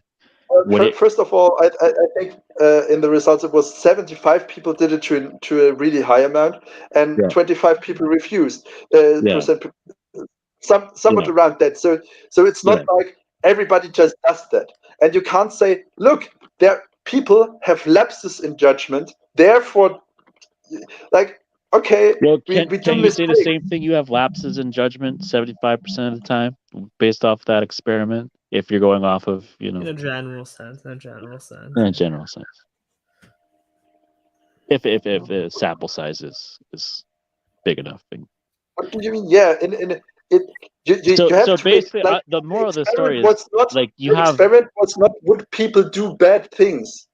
It could we convince them to do them if the other guy says it's okay, and it's a guy they trust, because the people say they don't make the moral judgment, they make the trust judgment. They trust the doctor, they trust that what he says is true. They don't judge the situation morally. Yeah, I think trust they is a don't form say of moral judgment. they think it helps. Do you not think that trust is a form of moral judgment? When you say they're practicing their Not on subjective morality at that moment, when they say, well, I guess the guy in the lab coat's telling me to do it, or else I'm going to get in trouble, so I'm going to do it. Would you say that they're practicing subjective morality at that point? Those 75 people. They are practicing subjective morality. Like, all you can do is you can't practice anything else. Everything you do is subjective, is according to your subjective opinion on what morality is.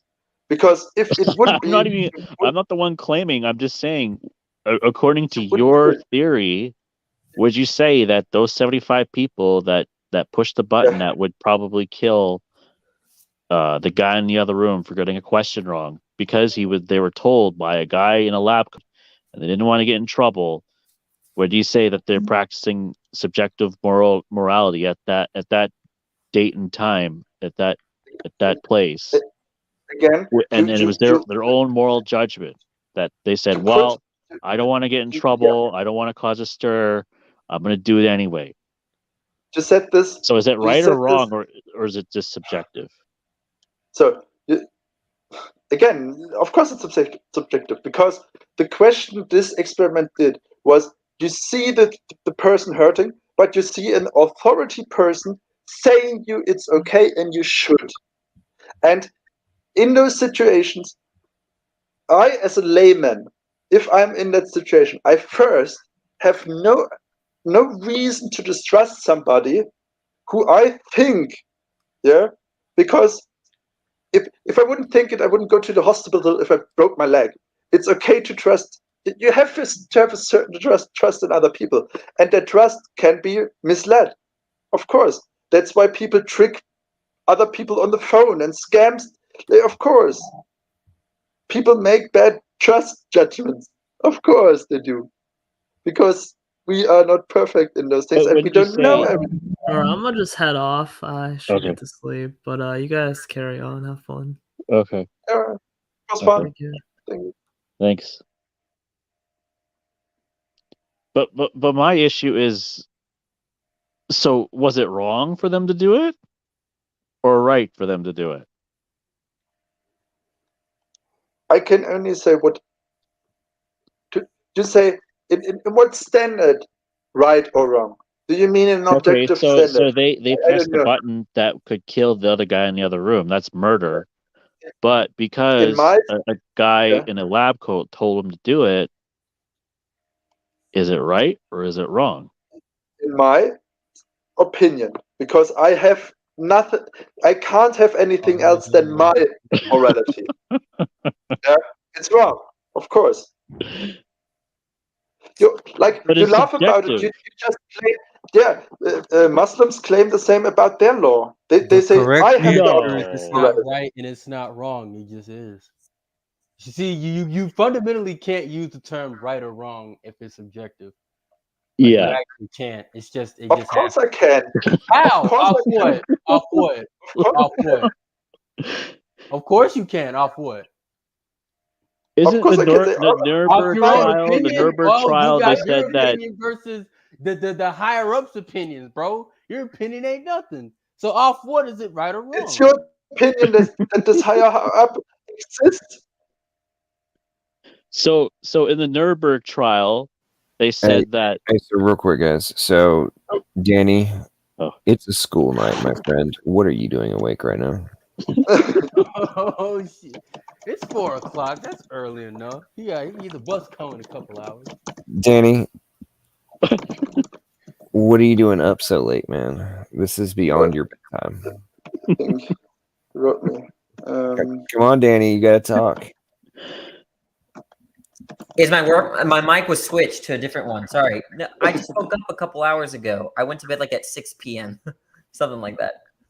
Woke up a couple hours ago. So, Danny, are there any drugs you need to tell us you admit you've been using? I Because wish. seems like your sleep schedule's a little jacked up for it being school season. Yeah, if I went to bed at 6 p.m., but yeah, I wish I was on drugs, but no, I'm not. How is school going so far? It just started a week ago. I started teaching at a Catholic school actually, which is interesting. Well, that is interesting. Yeah. Ironically, there are far more lenient's not the right word, but they're far less like legalistic, which is kind of a little bit of irony. We had like our first day teachers back, teachers in service. We had like wine tasting and stuff like that, which is literally illegal in a public school. So it was like different experience, Well, I'm glad You gotta you. find some way Congrats to on the get them kids chunked to the poke and get. No, let me stop. congrats on the new job.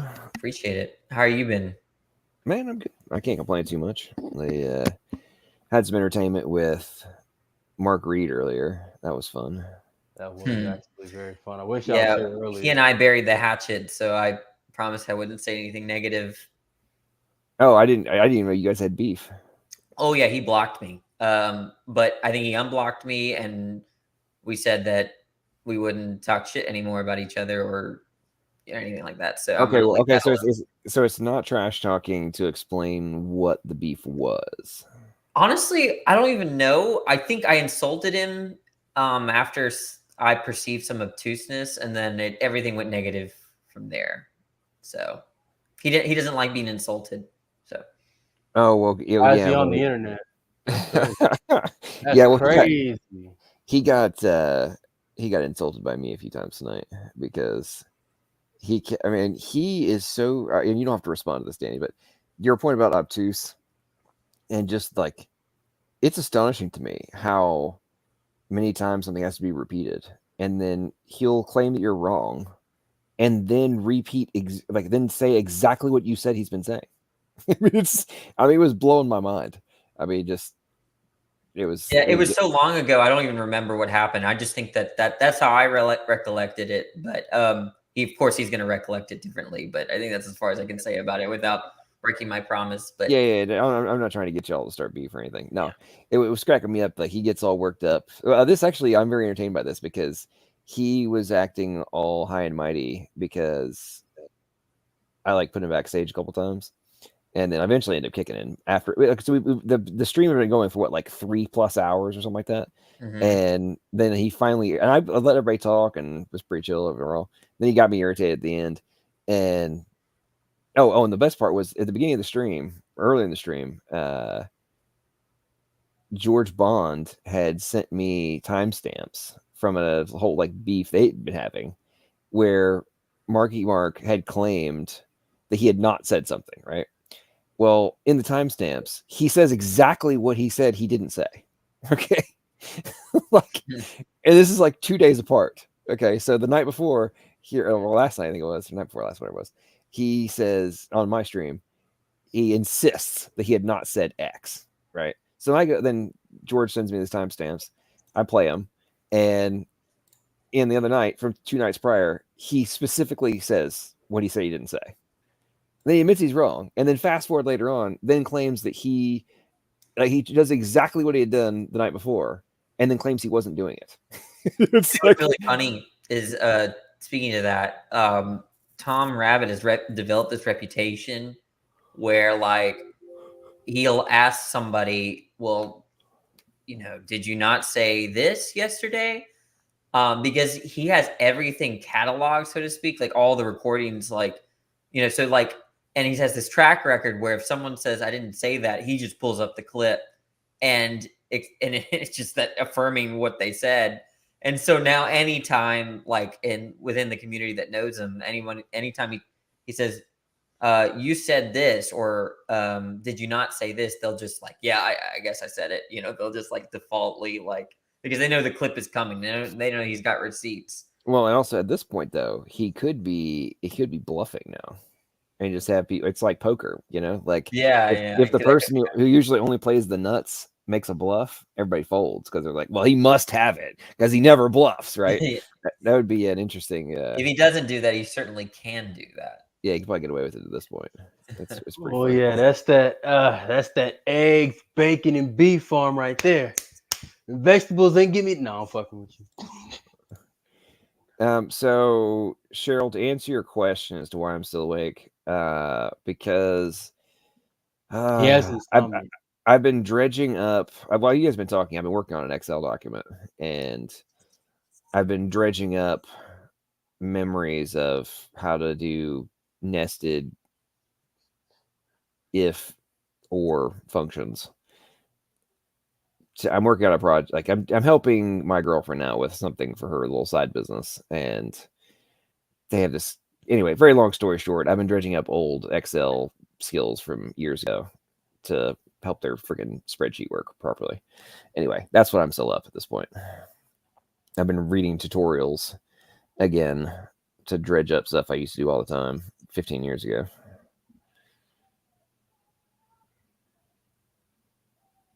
Y'all hear nothing in the background from me, huh?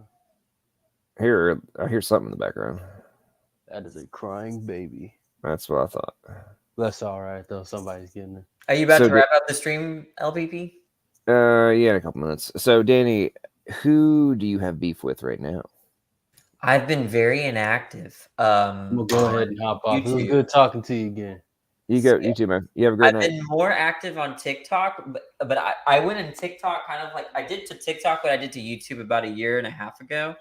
Like I just, went in there and started like, swinging, and I made 90. It's kind of funny. I think I made like 90% of the the TikTokers hated me. And now that's dropped from 90% to like 5%. Because, then I chilled out but their obsession is abortion. They love talking about abortion, nothing else. They always want to talk about abortion. You talking about TikTokers? Yeah, TikTok. Okay, no, real quick. Is there any kind of like two-way interaction on TikTok, or is it just yes, like they video? have like a StreamYard thing going on and everything. Yeah, Really? live. But you have to have 1,000 followers, Okay. which is pretty easy to get. And if you don't want to spend the time getting them, they have either ways where people follow each other, and so you can get like an artificial following, or you can pay for buying followers is like a child's play at this point. Yeah, getting followers, especially on TikTok. And also it might be like $20-30 to like pay people to get 1,000 followers if you're like desperate. But the idea is that once you get 1,000, you can create your own live, or you can jump into a person's live. I think you do really well there, because if you really like politics and abortion and all of that, that's all these people want to talk about, and it's overflowing with pro-choicers that want to talk to pro-lifers. So you would get interesting. Yeah, I may be tempted now. Okay, so I did not know they had a live stream function. That is very fascinating. So is it all? I mean, I have an account. I've never used it. I think I've logged in like twice ever, and that was a year and a half ago. So is there a desktop version of TikTok, or is it mobile only? There's a browser version, but you cannot. Yeah, this is the big downside. You can view everything from your desktop through your browser, but if you're hosting or joining a live, it has to be from a mobile device, which includes an iPad more. But so that is a big drawback, but you get kind of used to it. And there's, I mean, as soon as it's actually, once you join, it doesn't really lag. No one really has issues. So at least the servers are pretty steady. I'm trying to think of anything else that you might need to know. The chat function is really bad though on the mobile version, because you can only see 5 chats at a time. So when you have so I've been on lives where there've been like 1,000 people watching, and you might as well just ignore the chat, which is probably a good thing anyway. But like the thing about YouTube is that when it's a bit more of an intimate relationship between the chat and you. So you basically, after a certain following, chat is basically, there's no point in it, except for people it becomes a Twitch chat, like you're not even looking at it. Okay. Interesting. I may have to check this out. Okay. So TikTok has live. Yeah. What I can do is, if you're interested and if you get 1,000 followers, I can send you all these pro-choicers lives, and they literally have looking for pro-lifers, debate me, like all that kind of stuff. But they run really strange arguments, and not in the sense that let me make sure I'm clear about this. They talk about it very differently than the way I talk about moral dilemmas or issues. So they're obsessed with rights talk. So they talk about they have different positions like evictionism, and I don't know, you might know this stuff. I didn't really know it. They use political philosophy sometimes, but so the emphasis, I guess the way that they view the issues is usually through a political lens and less through a philosophical lens, I feel like. Right. And so I'm not really used to any of that, and so I don't do very well in the conversations. Like, people think I'm a troll because I want to understand it in terms of the way I frame the issues. But they usually resist that. So, but I think you do really well in terms of you could destroy a lot of these people in debate. And I have to check this out, dude. I tell you what, one of the dumbest interactions I had was right after the ruling, and I interacted with some random dudes. I actually came back and reviewed some of it, but anyway, long story short, when those dumbasses claimed that I was anti-democracy because I argued in favor of them proposing a state constitutional amendment in favor of abortion, I just lost it. Hold on. Yeah. You're what? Are you actually claiming that this makes me against democracy rather than for democracy? I mean, I'm sorry. If that's your position, then you have lost any and all understanding of basic civics. I mean, it's just yeah, I think you would also attract a lot of people to your channel. First of all, TikTok, I have a video. You should watch it though, on what it's like to debate on TikTok. You should definitely watch that. You did a video called that? Yeah, Okay. I think I put debating on TikTok or something like that. I haven't posted in 20 days on YouTube. It's been a while because I had grad school stuff for the summer and I just have not had time. But yeah, if you thought YouTube was bad, LPP, TikTok is 20 times worse in terms of the censorship. They are ban happy. What do you got? Trigger happy with the bans. And it's not, they don't really discriminate either. It's not like they target the right wingers over the left wingers. It's all bad. So even no matter who you are. So what's getting people banned? Sorry, what? What's getting people banned? Oh, the dumbest stuff. They're even saying words like killing, sexual assault, rape can get you banned. So they have different vocabulary for these things. For instance, in sexual assault, they'll just say SAing. Okay. They'll say for killing, they'll say unaliving. It's ridiculous, and they're not being. You have to be very careful. There have been accounts that have had 800,000 followers, sorry, and they've been just banned over stuff like this. And I've seen it in all political aisles. TikTok is not a debate platform. But there's so many people on there that they're debating there anyways. And so the people you have to really be conscious, saying the word, like saying the R word, say, retard, those sorts of questions. So those sorts of words you can just get banned. So you have to be very careful what you say, and you have to say it in a way like with respect to specific words. You could say, you can convey the same meaning, but you just have to be careful about the choice, the word selection. So you have to be very, very careful. So basically, it's the coming future of America. But everyone's unhappy with it. It's not just like one I know, but what I'm saying is the TikTok is representing what it's like already in China. Yeah, that's how it feels like. I mean especially for people like us. TikTok's from China, is a Chinese-owned app, so it's representing the current political state of China, and it works in conjunction with the social credit score of China right now. And the point I'm making is I don't know if you've been following this. I'm guessing you probably haven't, but there's an active move right now being made on the corporate level both political and the corporate level, to bring the social credit score model to the West. Like there's countries in Europe already trying to implement it. They're attempting to implement it in Australia right now, and there's a bunch of talk here in the States of like, oh, we can't pull it off politically, at least not yet. So let's have the banks and the credit card companies will implement it for us. So like, have you followed anyone I'm talking about? Yeah, I know what you're talking about. And generally speaking, I'm just saying that you're going to appreciate YouTube after being on TikTok for any kind of amount of time. Which is crazy, because I hate having Which is crazy. Yes, it absolutely. But I think there's a lot of, despite that, the thing is that unlike YouTube, it's very easy to get a following and viewers on TikTok. Like having 60 viewers is actually on the low end for many people, especially if you've been around for about a year.